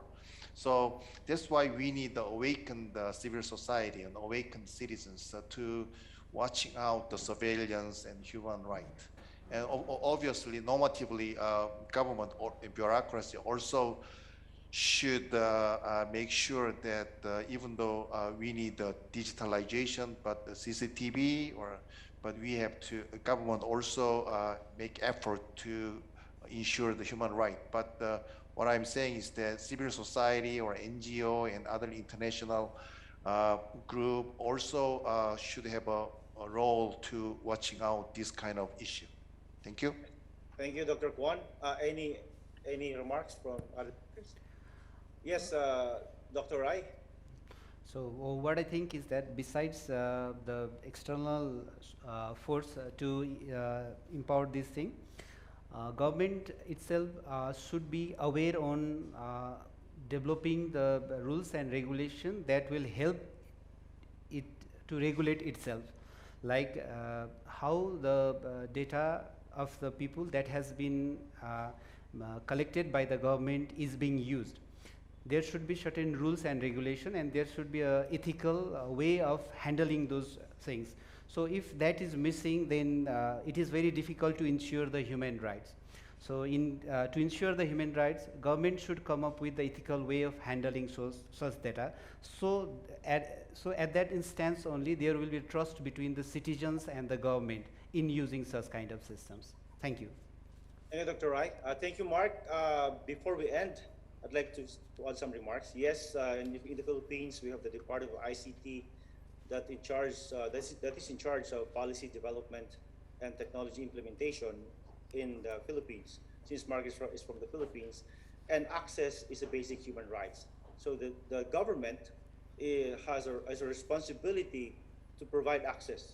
With the government through policies, you know, the NTC is there, the National Telecommunications Commission, can drive the telecommunications operators to provide access even in the far-flung areas. During my stint as Assistant Secretary for Cybersecurity in the DICT, we developed a national cybersecurity plan that would ensure protection of data. So we were able to release the document and the regulation for the protection of data within the government agencies and also the private sector. But we don't have much time. I hope we have more time to discuss this very interesting topic. Thank you very much, John Garrity, Professor Zhang, Dr. Kwan, Dr. Rai, and Dr. Alberti. Thank you very much for this wonderful panel. I hope to meet you soon in person and in other conferences. Thank you so much. Back to you. MC All Sanjay. right. Thank you so much, Engineer Cabanlong, and our speakers for that very engaging panel. We will now proceed with the awarding of our certificates. Let me now read the text.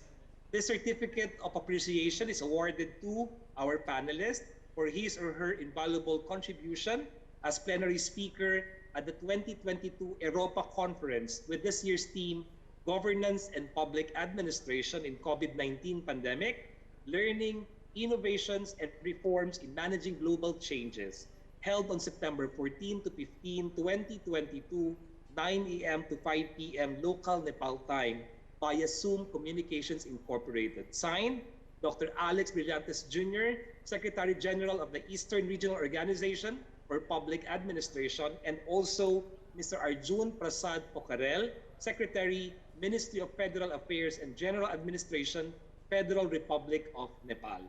Our certificates are awarded to Mr. John Garrity, Mr. Rajendra Jain, Dr. Ji Yon Kwon, Professor Hong Mu Zhang, Dr. Shan Kirat Rai, and Dr. Adriana Alberti. A certificate of appreciation is also hereby awarded to our moderator, Engineer Alan S. Cabanlong. Now, back to Dean Sonia for a few reminders for our parallel sessions. Dean Sonia?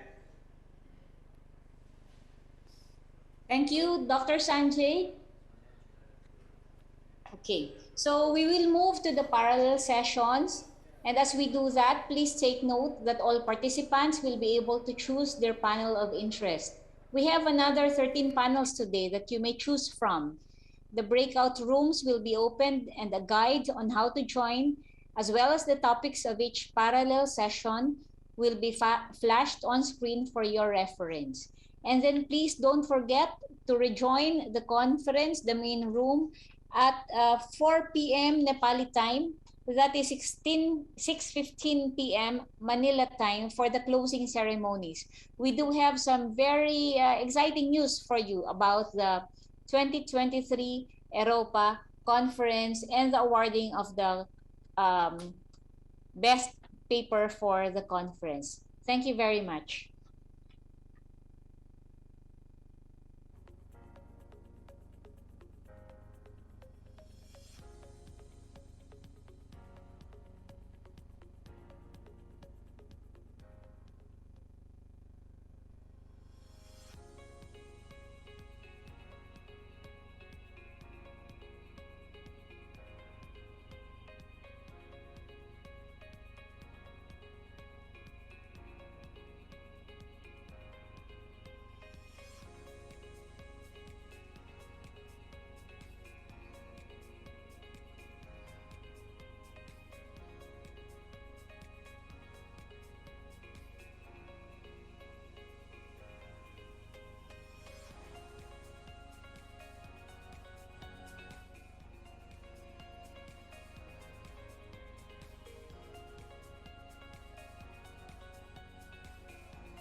COVID-19 pandemic, learning, innovation, reforms in managing global changes.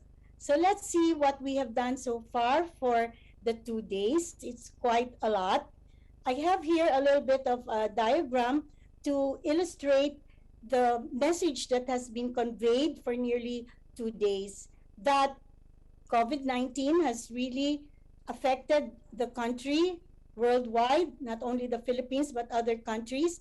And this had been quite on the negative side. So we can see all the adverse impact, and this is very multidimensional: political, legal, environmental, and so on and so forth.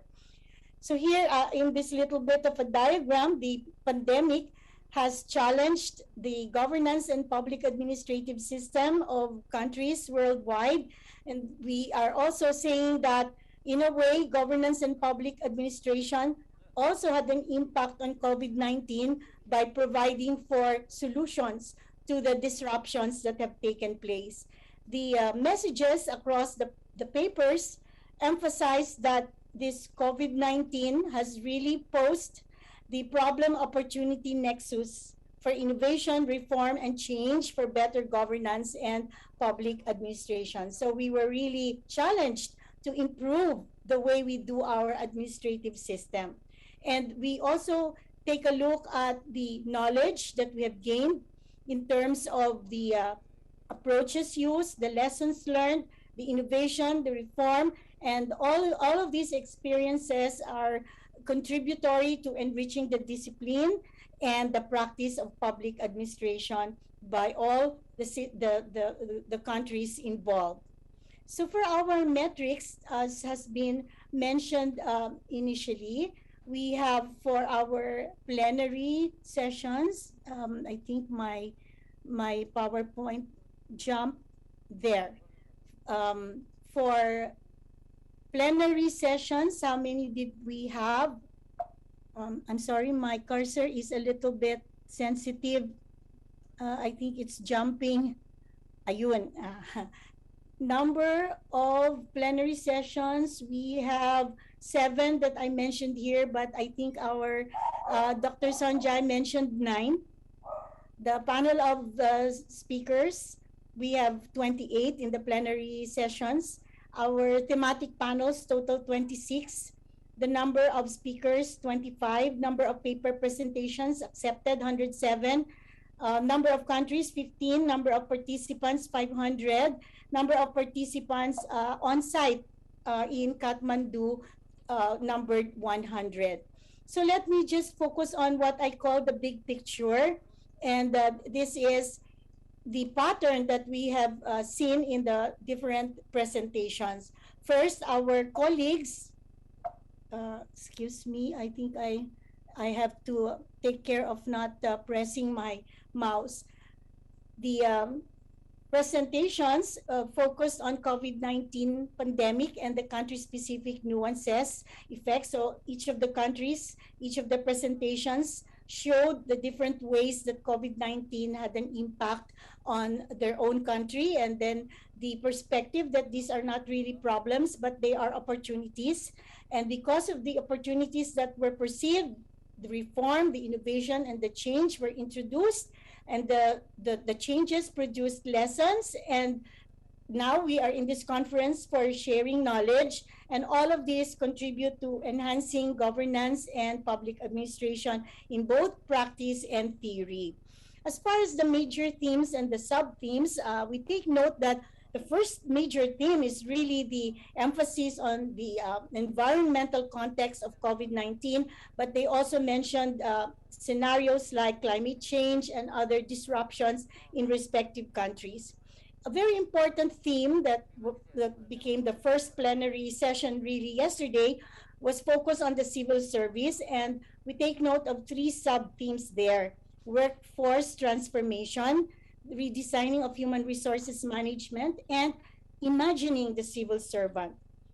The next plenary session gave us the theme on federalism, and we cross-cut that with other papers, even in the panels, where the sub-themes included national and local relations and multi-level governance.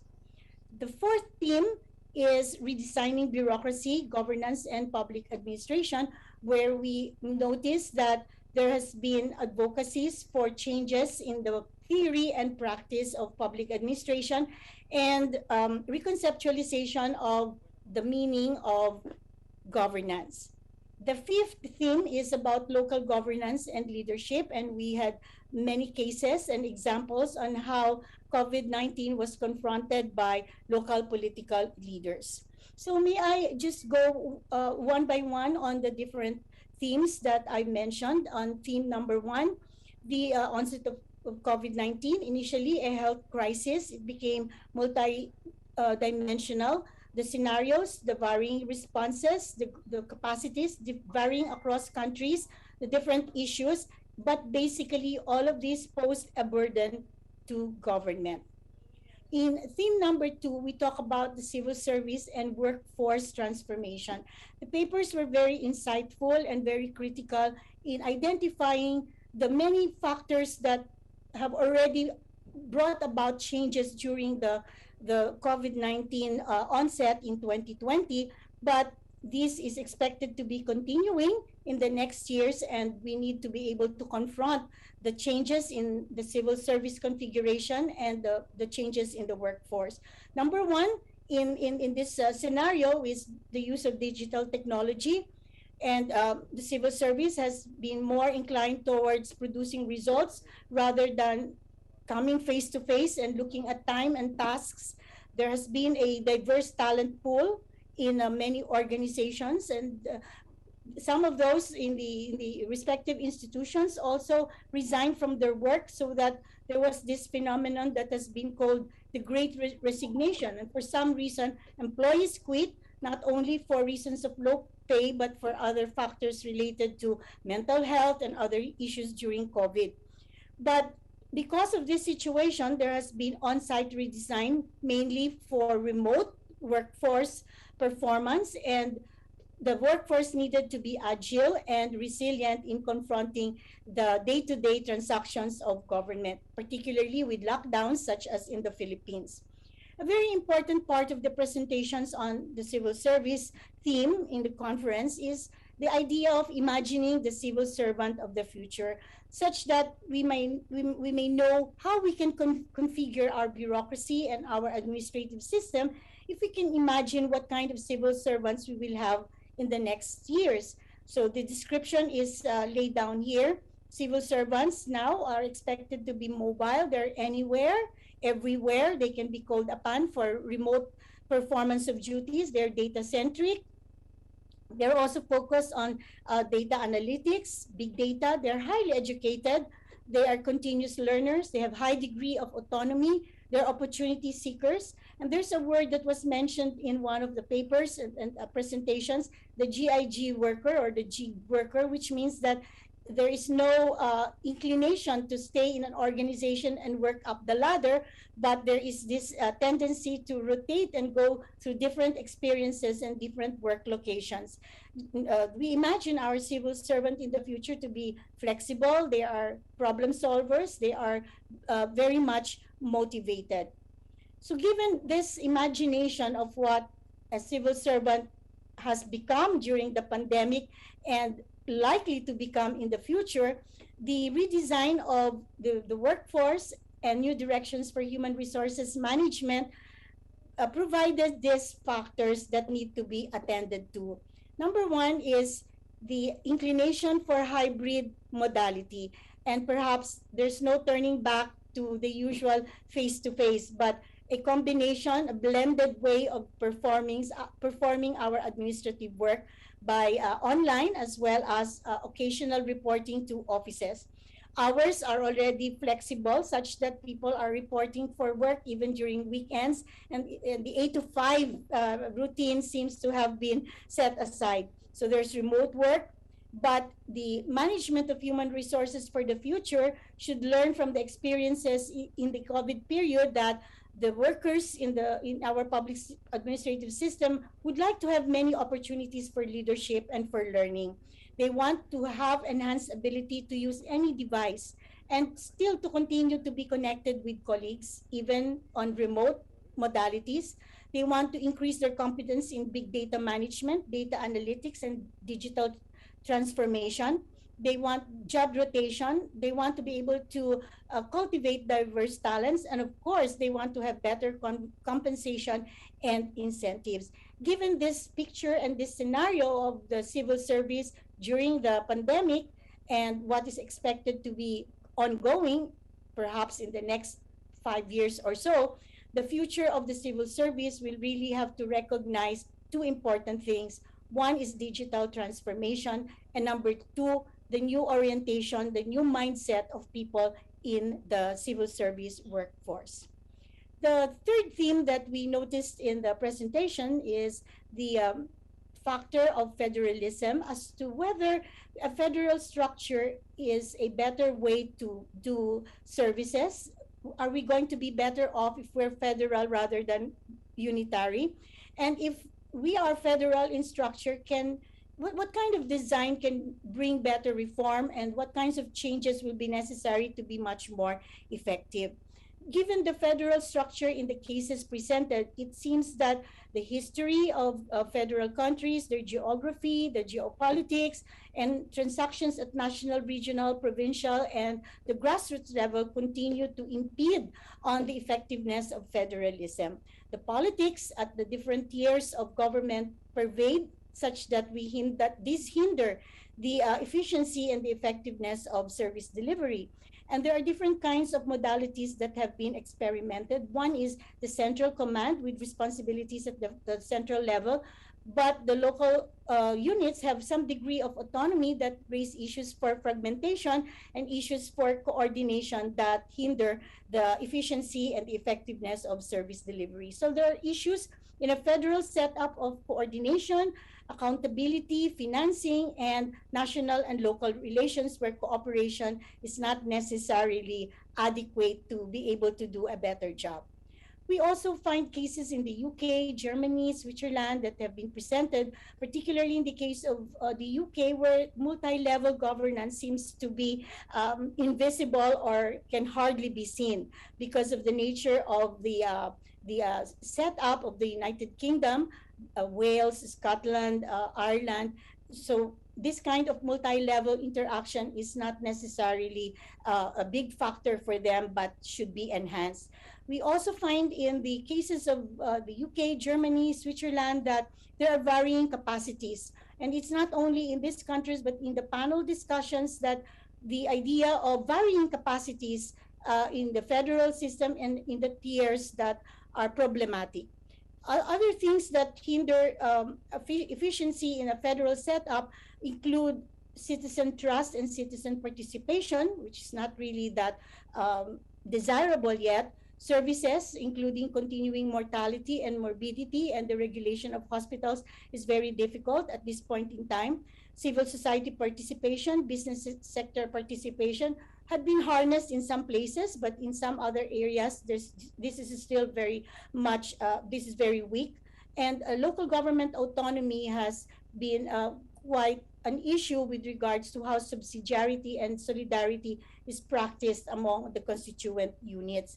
And member countries, member states also that comprise the federal system experience problems in the way they address subsidiarity and solidarity principles. So the operationalization of these principles hinder the way federalism can be a more effective way to achieve services for the citizens of the respective countries. Basically, the issue of capacity building and the financing to be able to support federal services down to the grassroots has emerged as important issues in making federalism a workable setup.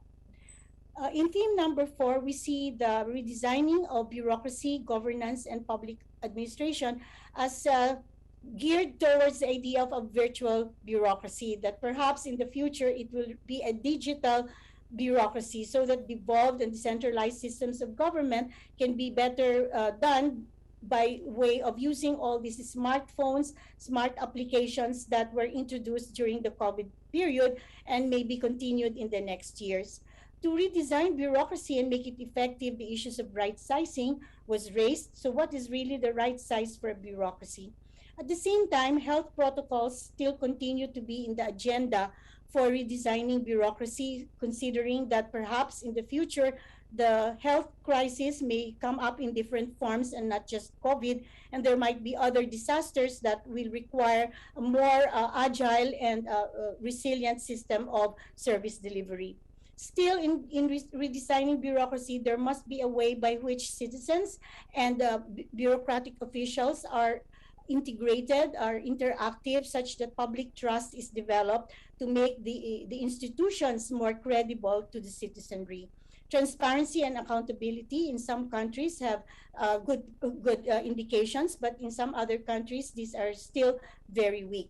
But basically, we take note that in redesigning bureaucracy and improving governance in public administration, there's a high emphasis of digital transformation, including the infrastructure, the logistics that need to go with it, and the idea of digitalization in terms of the adequate use of technology and making it accessible to all the segments of the population. And capacity building, if there is a redesigning of bureaucracy and redesigning of systems, this should be accompanied by capacity building not only for the civil service, but capacity building also for other stakeholders, so that even the citizens, the private sector, and civil society will learn how to interact with the bureaucracy. So in theme number 4, proceeding with the theme of redesigning bureaucracy, governance, and public administration, we have the examples of China, Pakistan, and Nepal. In terms of reframing governance, experimental research that was done by one of our colleagues in the plenary session informed us that the conjoint occurrence of institutional information and citizen demand will probably account for better or good governance in countries. So it's not just one variable, but two variables together. Transparency, whereby institutions are open to revealing the subsidies, the financing that they have, can also result in increasing the trust of the citizen and thereby being able to encourage citizen participation. When institutions expose their clientele, the citizenry, to policy problems and give policy support to the different stakeholders, then the chances are for better governance may be the possible result. Now, the dominant discourse of traditional public administration, new public management, and new public governance have been challenged by COVID-19, and therefore, because of the experiences in the past 3 years, there is now a body of knowledge emanating from the experiences, the utilization of approaches that can now result in framing possibly a new model or a new paradigm for public governance. So these terminologies emerged that can probably characterize new public governance. The presence of networks and partnerships, privatization, it is multi-sectoral, multi-stakeholder. And one of the presenters mentioned that we should move away from collaborative governance and get into governing collaboration. So this was one point of inquiry as to what is really the difference between collaborative governance and governing collaboration. Now, for local government units and other national agencies, new public governance could mean being more user-centric and being more service-oriented rather than being task-oriented or paper-pushing oriented. So we are really looking for the new paradigm emerging from the lessons that we have learned over the past 3 years. So here are some other indicators that came out in the discourse yesterday and today that might characterize the future configuration of bureaucracy, governance, and public administration. I just want to go through this very briefly. We need to highlight consensus and collective consciousness of the community. The government must be proactive and interventionist for the poor and the marginalized. Public policy should be inclined towards citizen entitlements. There should be effective delivery of services that can provide not only for the privileged, but also for the marginalized, the poor, the deprived.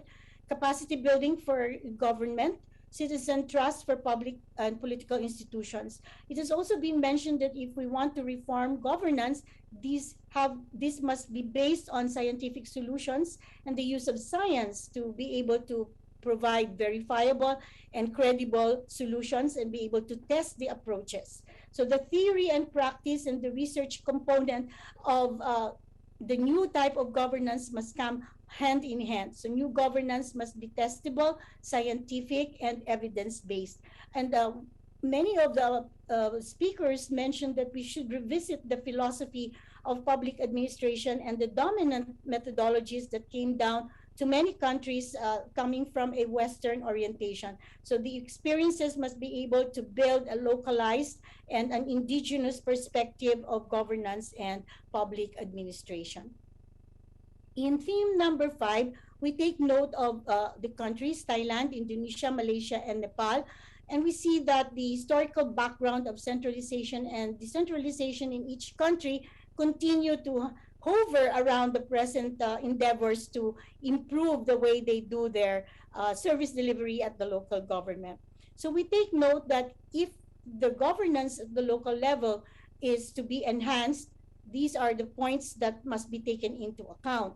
One is people participation, public-private business partnership, and national and local relationship. So not all countries have the same high experience with these factors. There are varying experiences and there are varying capabilities.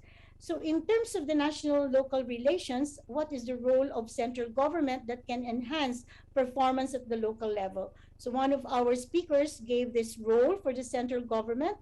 It must be a connector, must be a promoter, must be a technical advisor, and must be an incubator. So it must be nurturing towards the local government rather than some practices whereby national government tries to control for political reasons the efforts of the local government.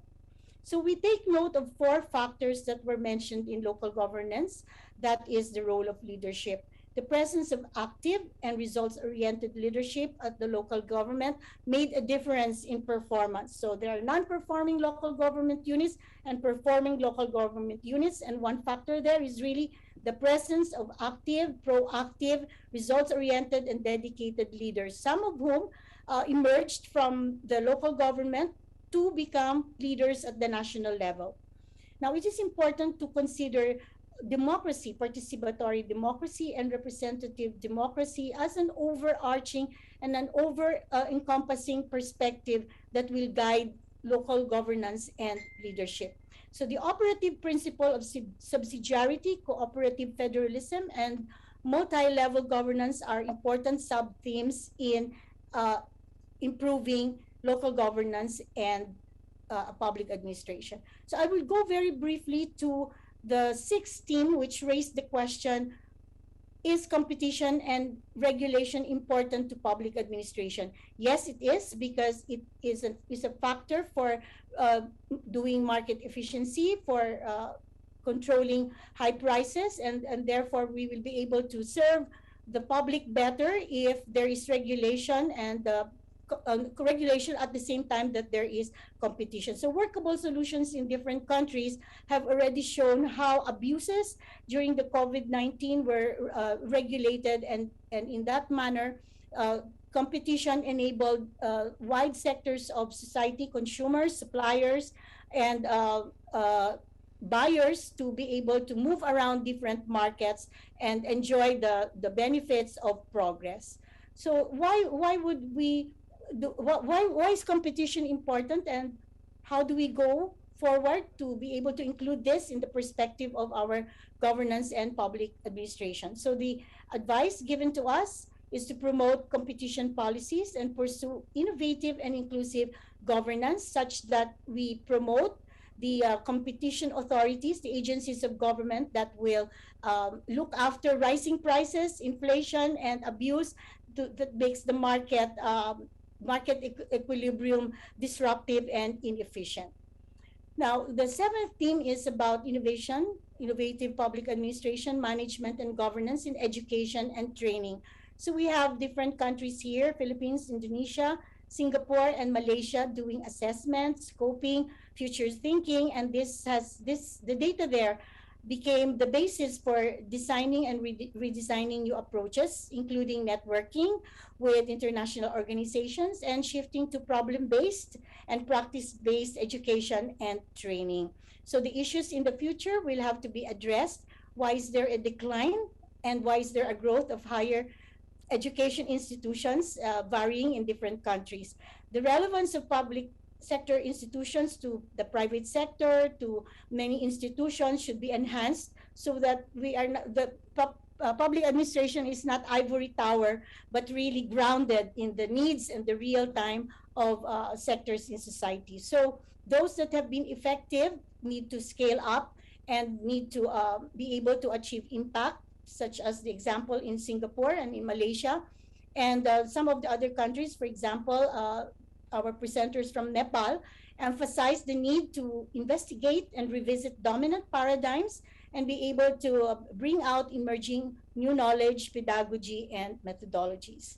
Finally, in terms of our public administration innovation, the educational system, in order to move forward, must do a lot of futures thinking and reimagination as a context for redesigning the curriculum, the pedagogical and methodological processes of doing training and offering curriculum for the master's and the PhD program, as well as some certificate courses for public sector institutions. Finally, the practice field of governance and public administration, we had 107 papers, and therefore we had 107 examples of how knowledge in public administration have actually been applied. So synthesizing those papers, we take note of two directions. One is the application of governance and public administration approaches in the implementation of policies, in the implementation of service delivery programs, projects, and activities by our practitioners. And for some of the practitioners, they are also, as Dr. Alex was saying, pro-academics. They engage in academic research to be able to assess programs and projects. And our academics have done research in terms of case studies, surveys, pilot studies, and so on and so forth, that can bring all this knowledge to the hub of knowledge creation and dissemination. So in reframing governance and public administration for crisis management and better services, may I highlight these bullets here that are probably the building blocks. No? They are the building blocks or the things to consider, as mentioned by the panel presenters, the plenary, and even some of the people who gave their comments in the question and answer portion. Number one is this set. It seems that we cannot do away with e-governance. We cannot say digitalization is over when COVID is over, but it must be investigated for continuity, particularly digital transformation, including logistics, infrastructure, and the redesigning of workplaces, work processes, and human resources management to incorporate the technologies, the applications, and all the other building blocks of digitalization. So can we say that in the future, bureaucracy will be referred to as digital bureaucracy, virtual bureaucracy?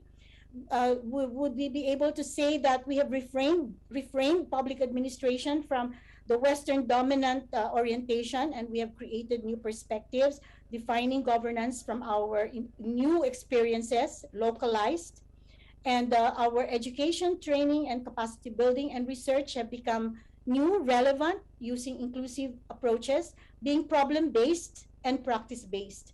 On the other hand, a larger picture of public administration is still political. And some of the speakers mentioned that we cannot do away with the consideration of politics, partisanship, conflict, but essentially to remember that democracy is still the overarching frame for new governance, for participation, accountability, and transparency.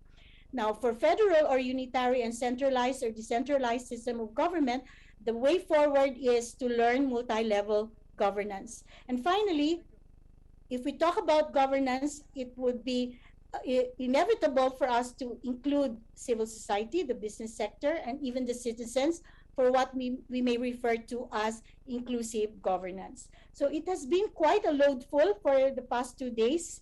And these things that I've presented here are also a load full. I think I'm running through it as a marathon because I'm taking a look at how much time I have. But I think that everyone has really inhaled and absorbed all of this. I hope we are not overwhelmed, but we are ignited and we are inflamed to put this into a new frame that will carry us forward into the new decades. Thank you very much to the EROPA team for this opportunity to join you for this synthesis portion. Thank you. Thank you very much, Dr. Malu Rebulida. I know it was a very compressed version of the proceedings for the past 2 days. We do put considerable premium on the value of exchange of ideas between academics, researchers, and practitioners, in the hope that deepening the discourse will translate to formulation and eventually implementation of more relevant, more logical, and improved policies that our public will benefit from. So we want to continue our conversations, and 2023 beckons. To announce the EROPA 2023 conference, allow me to introduce to you the Executive Vice President of the National Academy of Public Administration of Vietnam and the Second Vice Chair of EROPA's Executive Council, Dr. Nguyen Dang Ke.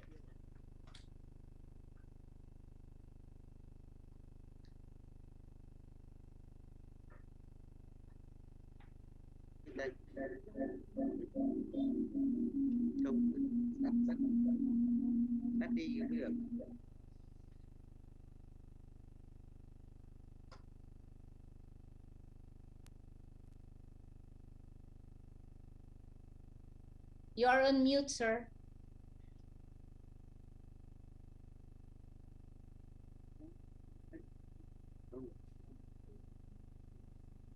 Alo.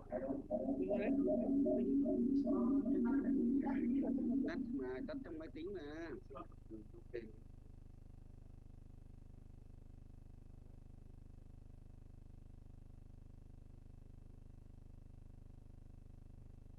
We can't hear you, sir.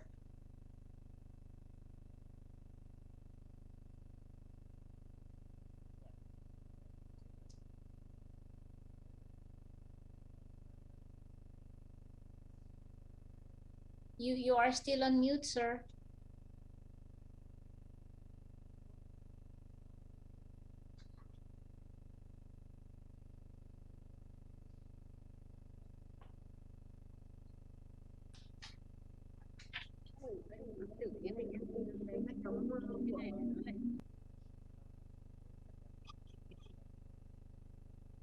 Hello. Hello? Yes, we can hear you now. Okay, thank you. Thank you. Bà. Thưa bà Broy Su Esvik, Chủ tịch Hội đồng EROPA. Kính thưa ông Alex Brillantet, Tổng thư ký EROPA. Kính thưa ông Arjun Pasat Phuket, Thứ trưởng Bộ Liên bang và Hành chính công liên bang. Và thưa tất cả các quý vị. Distinguished Madame Blois West, Europa Council Chairperson, Alex Brillantes, Europa General Secretary, and Mr. Arjun Prakan Phuket, Secretary of the Ministry of the Foreign Federal Affairs and the General Administration, Nepal. Ladies and gentlemen. Tôi rất vinh dự được thay mặt cho Học viện Hành chính Quốc gia Việt Nam trình bày tổng quan kế hoạch của Học viện Hành chính Quốc gia khi chúng tôi đăng cai hội nghị EROPA năm 2023 tại Việt Nam. It is my pleasure on behalf of National Academy of Public Administration Vietnam to present the plan for the hosting EROPA 2023 in Vietnam hosted by National Academy of Public Administration. Trước hết, tôi trân trọng cảm ơn sự tín nhiệm của Ban Thư ký, Hội đồng điều hành và các thành viên EROPA đã đề nghị Học viện đăng cai tổ chức hội nghị thường niên EROPA năm 2023. Việc Học viện đăng cai EROPA 2023 nhận được sự ủng hộ nhiệt tình của lãnh đạo Bộ Nội vụ và của toàn thể lãnh đạo viên chức giảng viên của học viện. First of all, I would like to express a sincere thanks for being trusted by the General Secretary, by the Europa Council, and other Europa members to request the NAPA to host Europa Annual Conference 2023. And the hosting Europa 2023 got the support from the Ministry of Home Affairs and all the NAPA leaders, faculties, and staff. Chúng tôi ý thức đây là trọng trách và là niềm vinh dự lớn lao đối với học viện. Việc học viện đăng cai EROPA cũng là cơ hội để chúng tôi phát triển mối quan hệ toàn diện và sâu sắc hơn với tất cả các đối tác trong mạng lưới EROPA, cả trên phương diện đa phương và trên phương diện song phương. We are well aware hosting the EROPA Annual Conference is the big task and is a big pleasure or honor for National Academy of Public Administration. And hosting for annual EROPA conference is ongoing opportunity for Academy of Public Administrations to develop cooperative relationship in the deeper and more comprehensive manners with the own members of the EROPA network, bilateral and multilateral manners. Thưa các quý vị, quản trị công tốt là nhân tố quyết định thành công của các quốc gia. Đại dịch COVID-19 đã làm bộc lộ những điểm mạnh, điểm yếu về thể chế, pháp luật và khả năng lãnh đạo của các quốc gia, đồng thời cho thấy mối liên hệ mật thiết giữa năng lực quản trị quốc gia và khả năng quản lý khủng hoảng cũng như sự phát triển bền vững và thịnh vượng của các quốc gia. Good public governance is the key to the success of a country, which helps to improve public trust in government. The COVID-19 pandemic has revealed the strength and weaknesses of institutions, legislation, or leadership of the nation, and the interplay between governance capacity and crisis management capabilities, as well as the sustainable development and prosperity of the country. Trong bối cảnh đại dịch COVID-19 đang dần được kiểm soát, các quốc gia cần nhanh chóng khắc phục khó khăn, xây dựng và thực hiện các chiến lược, chương trình phục hồi và phát triển kinh tế xã hội nhanh và bền vững để tiếp tục phát triển và bắt kịp đà phục hồi kinh tế toàn cầu. In the context that COVID-19 pandemic has been basically controlled, countries need quickly overcome difficulties, build and implement strategies and programs for rapid and sustainable socio-economic recovery and development to continue developing and keeping pace with the global economic recovery. Việc xây dựng và tổ chức triển khai thành công các chiến lược, chương trình phục hồi và phát triển kinh tế xã hội phụ thuộc rất lớn vào năng lực quản trị của mỗi quốc gia. And successful design and implementation of strategies and programs for socio-economic recovery and development depends to a large extent on public governance capacity of a country. Đại dịch COVID-19 cũng cho chúng ta thấy để đối phó với những rủi ro mang tính hệ thống, cần có cách tiếp cận hệ thống, cần có sự phối hợp giữa các quốc gia và giữa các chủ thể trong từng quốc gia với nhau.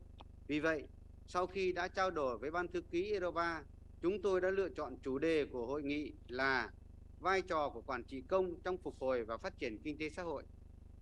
And the COVID-19 has also revealed, in response to the systematic risk, it is a must to apply a systematic approach and a collaboration among actors, among governments, ministries, and sectors.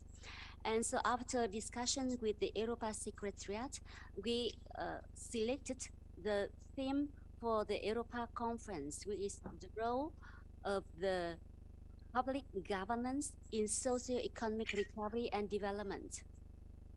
Chúng tôi hy vọng rằng chủ đề này có tính cập nhật, thiết thực và cũng đủ bao quát, tạo cơ hội cho các nhà lãnh đạo, quản lý, các học giả và các nhà thực tiễn chia sẻ kinh nghiệm, trao đổi nghiên cứu vai trò của quản trị công trong phục hồi và phát triển kinh tế xã hội hậu Covid-19, từ đó xây dựng và hoàn thiện mô hình quản trị hiệu quả phù hợp với đặc thù của khu vực và của mỗi quốc gia.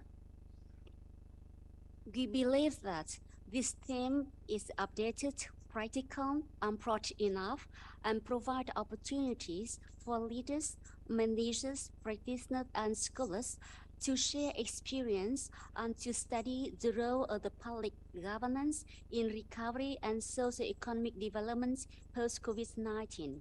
And since then, we could work together to develop and complete the models of the public governance with the effectiveness and efficiency, and which is suitable for different regions and countries.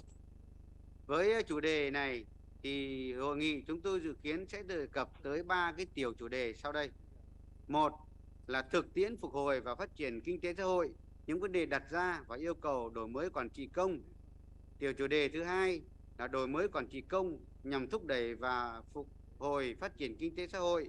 Và tiểu chủ đề thứ ba là xây dựng năng lực quản trị công. With the theme, we have developed the three sub-themes. Sub-themes 1, socio-economic recovery and development, issues raised and the need for renewal public governance. Sub-theme 2, renewal the public governance to promote socio-economic recovery and development.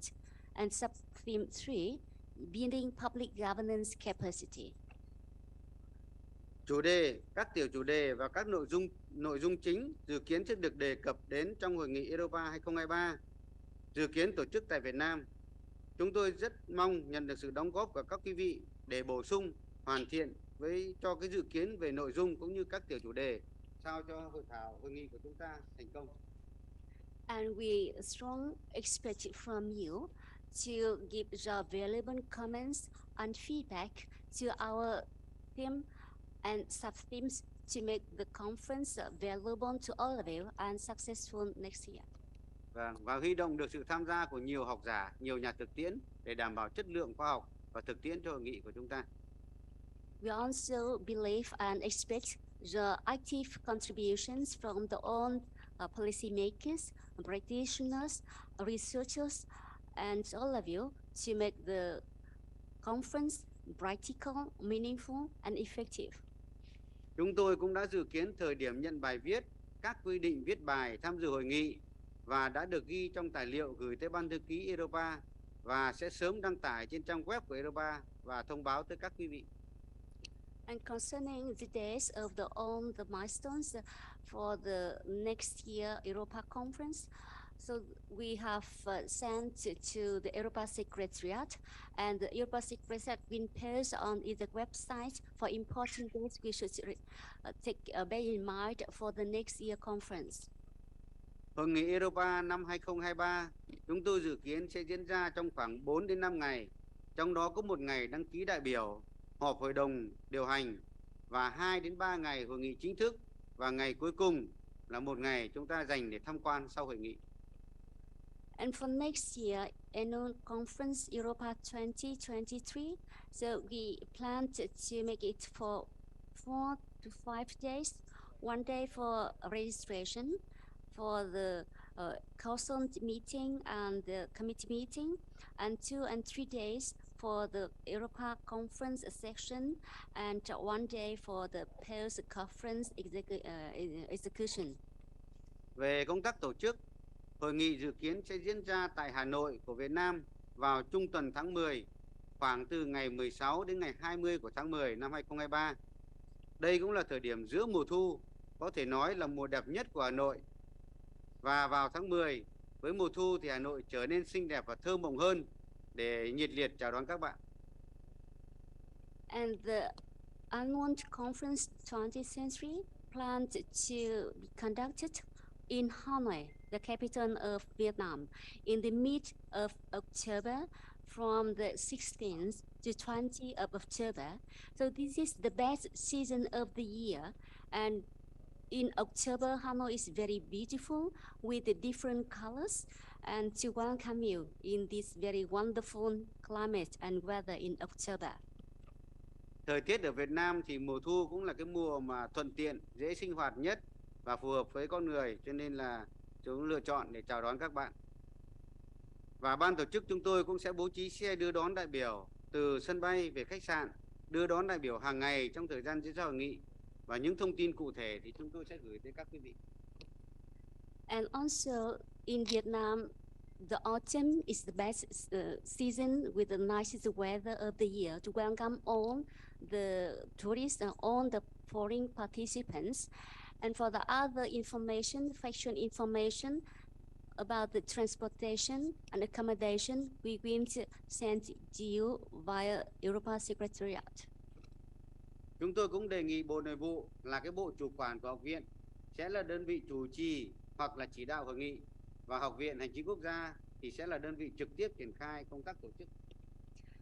The Ministry of Home Affairs, the line Ministry of Napa Academy, is the host of the is leading agency in charge of organizing the conference, and NAPA, our academy, is the implementing agency of the conference. Kính thưa bà Chủ tịch Hội đồng, kính thưa ông Tổng thư ký và thưa các quý vị, việc EROPA 2023 được tổ chức tại Việt Nam dưới hình thức trực tiếp sau nhiều năm không thể tổ chức do đại dịch Covid-19 sẽ là cơ hội tuyệt vời để chúng ta được gặp lại nhau, được làm việc cùng nhau vì mục tiêu chung của EROPA, một tổ chức mà chúng ta tự hào là thành viên đã hơn nửa thế kỷ qua phấn đấu vì mục tiêu phát triển hành chính công, quản trị công và vì một nền công vụ hiệu quả, công bằng vì nhân dân.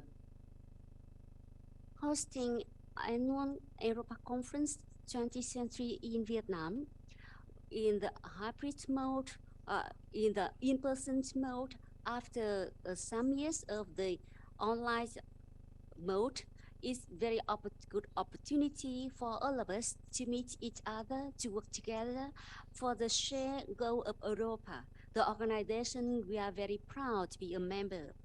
And after the organization, after more than half century, trying for the shared goal for the development of the public administration, public governance, for the effective, equal public service for the people. Một lần nữa, thay mặt cho lãnh đạo, viên chức Học viện Hành chính Quốc gia Việt Nam, tôi trân trọng cảm ơn sự tín nhiệm của Ban thư ký, của Hội đồng điều hành cũng như các thành viên EROPA đối với chúng tôi. Chúng tôi sẽ nỗ lực hết sức mình và rất mong được sự ủng hộ và giúp đỡ của tất cả các quý vị để hội nghị của chúng ta thành công tốt đẹp. Once again, on behalf of NAPA leadership, faculties and staff, I would like to express sincere thanks for all of you for trusting us to host the annual EROPA conference next year, and sincere thanks to the NAPA, to the EROPA Secretariat, to EROPA Councils, and other EROPA members for the trusting us. And we will make our efforts and for the successful EROPA conference next year, and we hope to get your support and for collaboration for organizing of the annual EROPA conference. Xin trân trọng cảm ơn các quý vị và để hẹn gặp lại các quý vị vào mùa thu Hà Nội năm 2023. Thì trước khi kết thúc bài trình bày của tôi, xin mời quý vị hãy xem một video clip ngắn để giới thiệu về đất nước và con người Việt Nam, nơi mà sẽ chào đón các bạn trong sang năm. And once again, thank you very much. And just a final words to all of you. We want to see you, to meet you in Hanoi next year in October, and short video clips as our greeting from Vietnam to all of you, to welcome you all in Hanoi, Vietnam in October next year, 2020.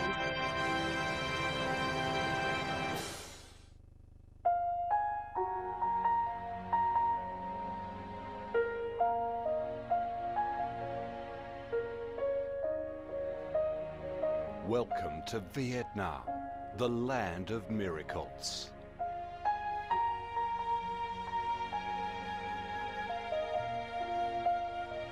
Vietnam, a country with a history that goes back thousands of years, is blessed by Mother Nature with heart-touching, magnificent landscapes. With unique values of biodiversity, culture and architecture, being home to 8 UNESCO-recognized World Natural Heritage. Thank you very much, Dr. Nguyen Dang Ke of Vietnam. So, Dreamy and elegant Ha Long Bay. There is a video An clip. ancient and poetic Chang'an landscape complex. The captivating and spectacular site of Phong Nha Ke Bang National Park. Okay, I think that's it. Thank you again, Dr. Nguyen Danke of Vietnam. So, ladies and gentlemen, it is going to be the 2023 EROPA conference will be in Hanoi next year, October The 16 to history of 20. Vietnam. Come to Vietnam. Immerse yourself in her natural beauties and feel the strong vitality and great development potential of our country.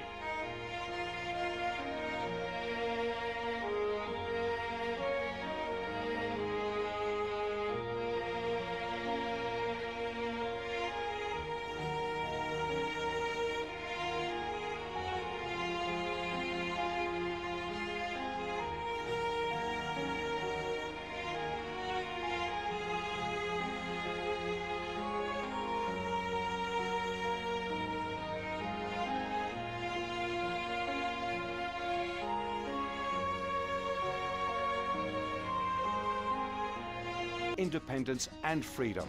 They cherish traditions, work hard and are creative in national building and development. They are simple, amiable and hospitable.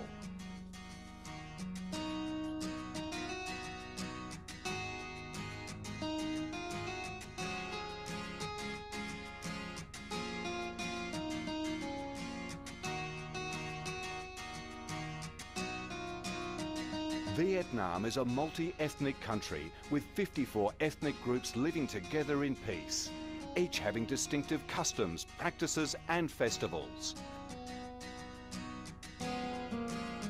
The charm of Vietnam lies in its diverse culture, with many world cultural heritages recognised by UNESCO, along with the selective absorption of world cultural quintessence. Vietnam is the common home to millions of religious followers. Besides major religions such as Buddhism, Catholicism, Protestantism, Islam, and indigenous religions such as Taoism and Hoa Hao, new religions and beliefs keep coming in, contributing to the country's multicolour religious picture and the diverse spiritual life of the Vietnamese. In Vietnam, religious activities are freely carried out under Vietnamese laws and are respected and protected. Coming to Vietnam, one shall not resist the distinctive culinary features, the dishes that have become art and nostalgia to tourists and those living away from home. Those are the time-honoured tastes and flavours of the Viet culinary heaven. Come to Vietnam to sense the strong vitality of this land, the values and souls of its people, to embrace the natural beauties and cultural heritages of this nation, and to be immersed in the robust, miracle growth of one of East Asia's most dynamic centres that is vigorously rising to integrate with the world. Come to Vietnam, a Vietnam imbued with traditional values and national identities, a Vietnam of peace, stability and development. Chào mừng bạn đến với Việt Nam, chúng tôi yêu Việt Nam. Thank you very much. Thank you. No, I think I got it right this time. This is the right cue. Okay, so again, ladies and gentlemen, it's going to be Hanoi next year for the 2023 EROPA conference. It's going to be between October 16 to 20. Of course, I think the conference proper will only be for 2 to 3 days. The exact dates will, of course, be uploaded, will be flashed in the website of EROPA. We are looking forward to that. Sir Dr. Nguyen Danke, we look forward to seeing you next year. Before I proceed to the next part, we are near closing already. Let me just express our congratulations to Nepal Mofaga, to the officers of EROPA, particularly to the Secretary General, Dr. Alex Brillantes, and to the Secretariat of EROPA. Congratulations on this very successful conference. From here, we proceed to another exciting part. May I call on our Secretary General, the ever-energetic, the rock star of Philippine Public Administration, Dr. Alex B. Brillantes Jr., for the presentation of the Carlos P. Ramos Award for Best Paper. Thank you very much, Dean Dr. Sonia. You're very kind for those words, but anyway, we should express our appreciation to you And Dr. Ke, it's so nice to listen. We're so excited to come to beautiful Vietnam from beautiful Nepal. We were in Nepal in 2010, and well, today we are in Nepal virtually. Beautiful, beautiful Nepal, and we're so grateful. So we're going to come up with the proceedings for the conference. And even before I proceed, I just would like to spend just 3 minutes just to, as Dean Sonia mentioned, express our gratitude really to our Mofaga partners, really, to Minister Shrestra, to Mr. Arjun Pokarel, sir, to my friend and brother, Mr. Kiran and Mr. Narayan, whom we've been meeting so many times, including, among others, going over the program, how to handle this virtually. It's really been something. This has really been a very, very historic conference. Historic because, among other things, I think this is the most attended conference. We started with 700, and today we're still about, well, close to 300, plus you in Nepal, 400. Not bad. For 2 full days, very, very substantive presentations. We are very, very grateful to all of you, dear friends, who have stayed on. And as Dr. Ke mentioned, as Dean Sonia mentioned, we continue the partnership. So my job today is also just to express our appreciation. This was mentioned by Dean Sonia, people behind the scenes. I must mention, all of you know them by name, and hopefully we will all meet together physically in beautiful Hanoi. Of course, Aina Komia, please turn on your cameras. She's our senior office manager here. Aina, turn on your camera. All of you know her. Of course, you know Catherine Idem, also with us. You know, she's been with EROPA for some time. Our volunteers that include Miss Celine Abella, our technical team expert, and Chris Fudal. EROPA is also run by interns, volunteers. Chris Fudal, very young. She's not even 22 years old. She volunteered and made many of those. And of course, my good friend and colleague, Professor Dean Joe Tomas Ruiz, who is also with us here physically in this small room in EROPA. I do hope to have you guys visit here. And of course, the many volunteers, our tech team, our rapporteurs, our friends in Mofaga, we're very, very, very grateful and really moving together as a public administration community, which was really the theme. Okay, so, but yes, we look forward to coming to beautiful Hanoi after having virtually visited incredibly beautiful Nepal. My job today, dear friends, is to continue a tradition that we have had so far, as EROPA is concerned. They have created what we call the Carlos P. Ramos Award. He was one of the founders of EROPA, and of course, it was together with Dr. Raul de Guzman, but we have the Carlos P. Ramos Award, who did his pioneer work to establish regional EROPA as a platform among the best practices in the field of public administration. Okay, and of course today we have several organizations of public administration in the region, including, and their partners here, Asian Association of Public Administration, the Asian Group of Public Administration. You saw Dr. Eko Prasojo, Asian Association of Public Administration, the Professor Nakamura, Professor Pansuk Kim, they founded that. You've seen, of course, Professor Masao, and many of our colleagues. So EROPA is really tries to bring partnerships, but EROPA, as you know, has been there for some time, since the 60s. So ever since we created an award to honor Carlos P. Ramos. Dear friends, we have had 114 abstracts. 114 abstracts were submitted, out of which there were 107 papers from 55 countries. Obviously, since most of the papers usually come from those countries, we have had a number of, last year we have had a number of papers from Thailand because the host country was in Thailand. Today we've had a number of papers from Nepal and also the Philippines, I guess because of our own presence here, and we've aggressively encouraged presenters. So very many papers from the Philippines and from Nepal, from Bangladesh, Indonesia, India, Japan, Kenya, Malaysia, Thailand, and Vietnam. Of the full papers, dear friends, 10 were shortlisted. We had a committee, and that's why we were meeting with my dear friend Kiran and Dr. Narayan, no? And they had a committee in Nepal to go over the papers. So, and even in the Philippines, my colleagues here at the College of Public Administration, my dear colleague, Dean Fe Mendoza, is with us. No, she and our colleagues, they went over the 50, if I'm not mistaken, 55 complete papers.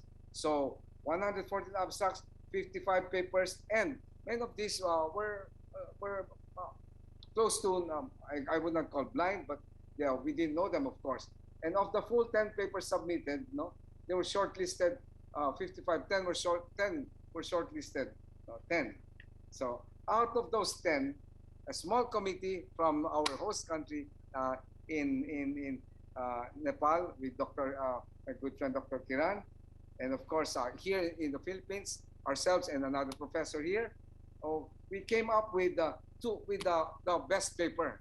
Okay, and you know what? Very interesting, because I guess historic, because we said, there are two equally deserving papers, not only one but two.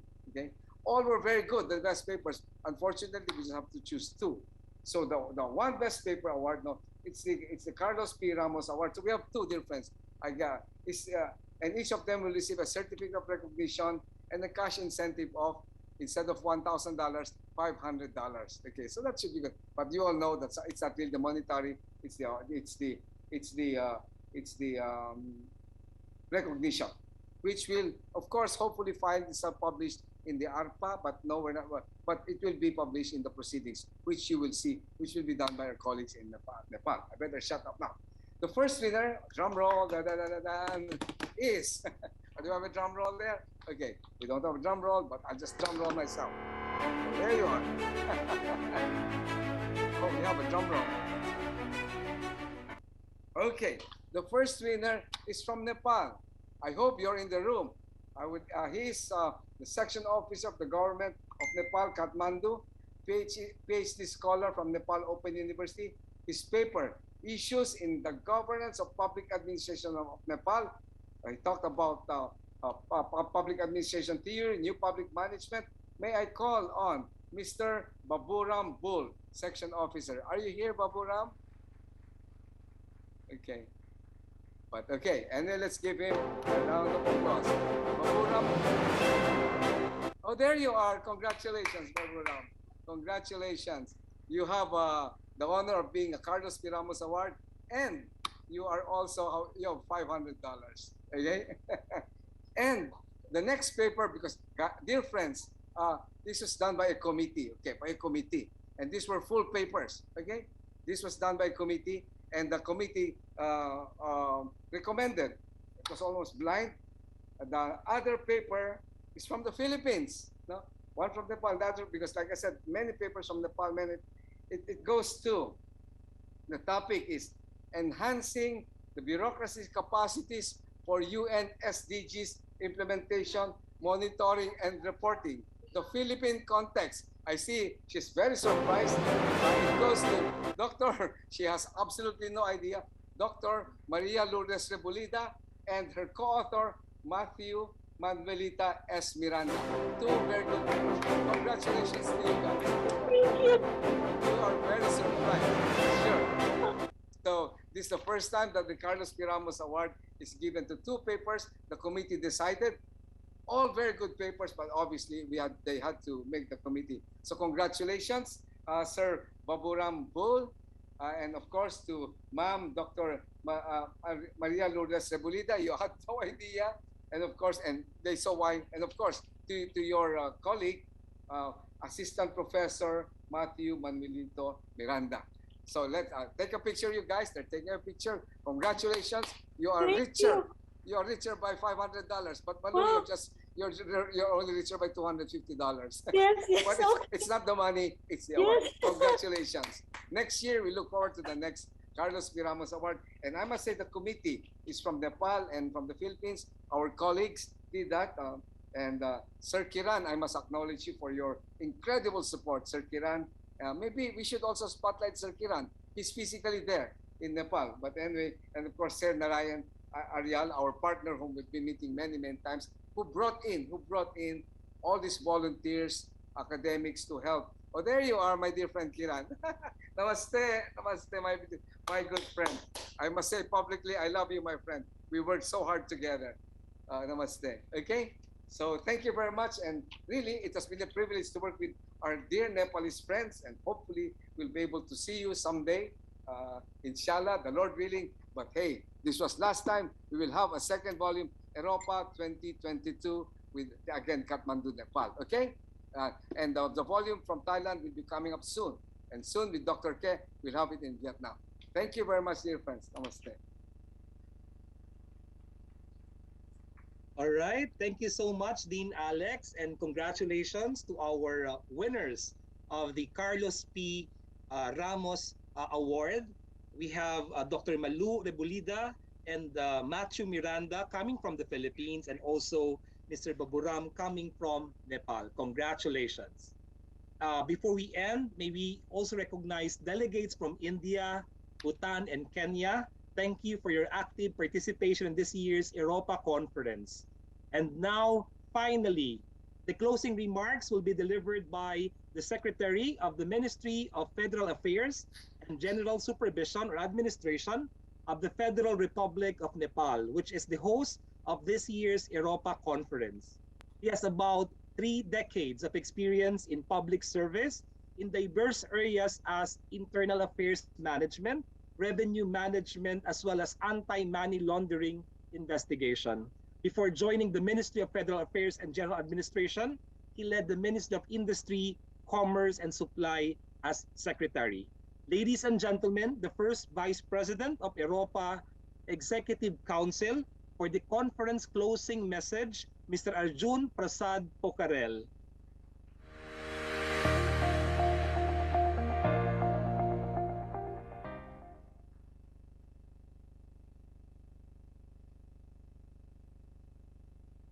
Mr. Arjun.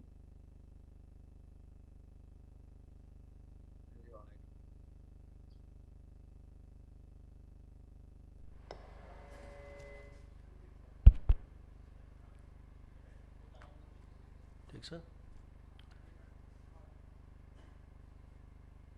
Distinguished EROPA Executive Council delegates, Secretary General Dr. Alex Brillantes, representatives from the institutional and individual members of EROPA, moderators and speakers of plenary sessions, researchers and scholars, ladies and gentlemen. It has been an honor to host the EROPA Conference 2022. It really has. I feel proud to have accomplished such a memorable events. More than 40 plenary speakers and over 50 researchers having been engaged in rigorous virtual conversation with around 700 people from the world is truly mesmerizing. This forum is practitioner and researcher from the field of public administration and governance has provided us a new insight that can be reflected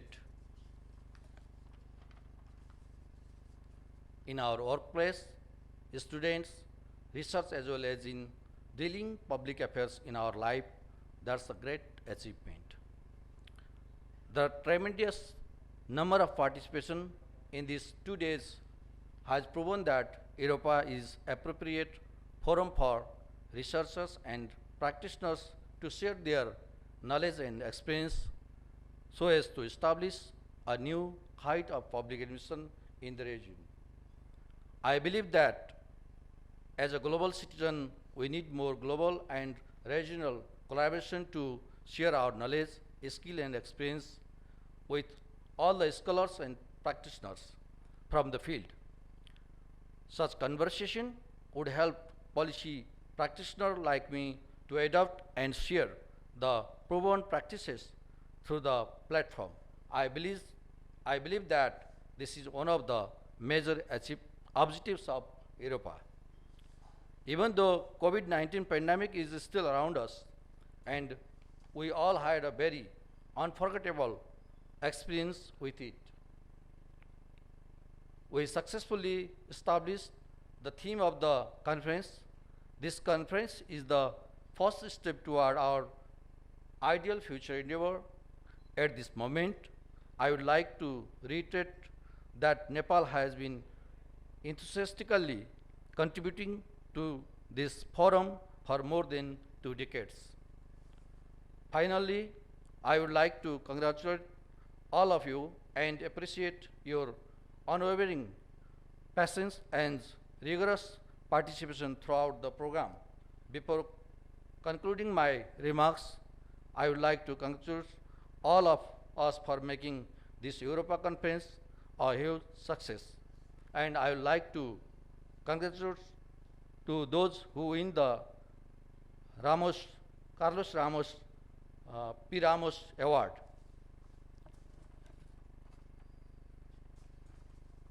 Well done, everyone. I would like to acknowledge the tireless efforts of Team Europa Secretariat and Team Mofaga.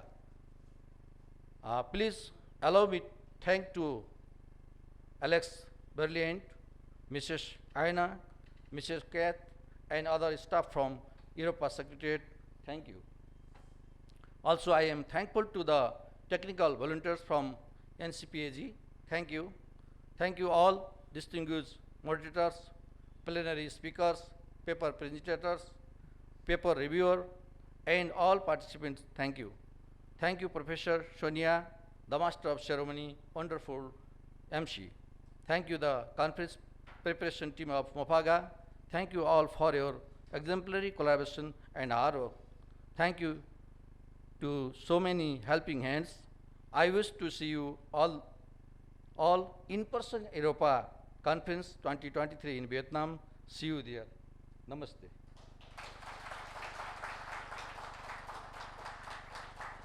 Namaste.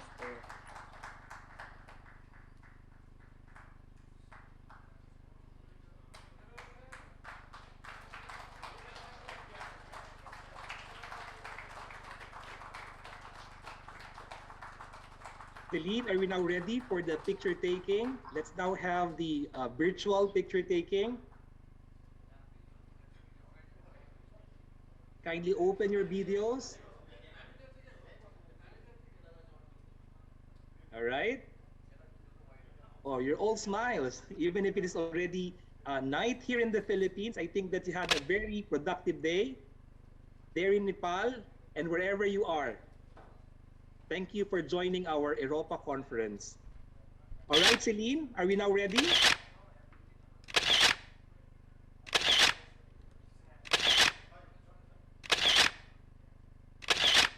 I'm surprised at the sound. All right. So we're all done? We're good? Okay. So ladies and gentlemen, that concludes our 2022 EROPA conference. Thank you for joining us. And we look forward to see you again in our next conference, hopefully face-to-face. It has been a pleasure to serve as your host. Namaste Nepal. Maraming salamat po from the Philippines. Namaste. Good night. Good night. Thank you, Sanjay. Thank you, Sonia. Namaste. Namaste.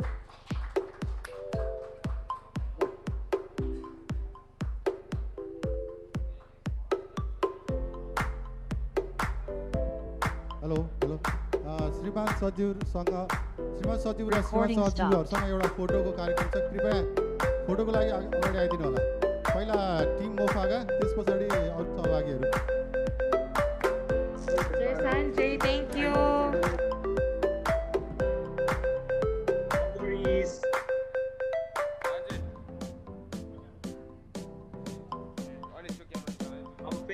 Hello po. Nandiyan din si Mama Noy. Joy, hi, bye-bye. Bye-bye, Ma'am.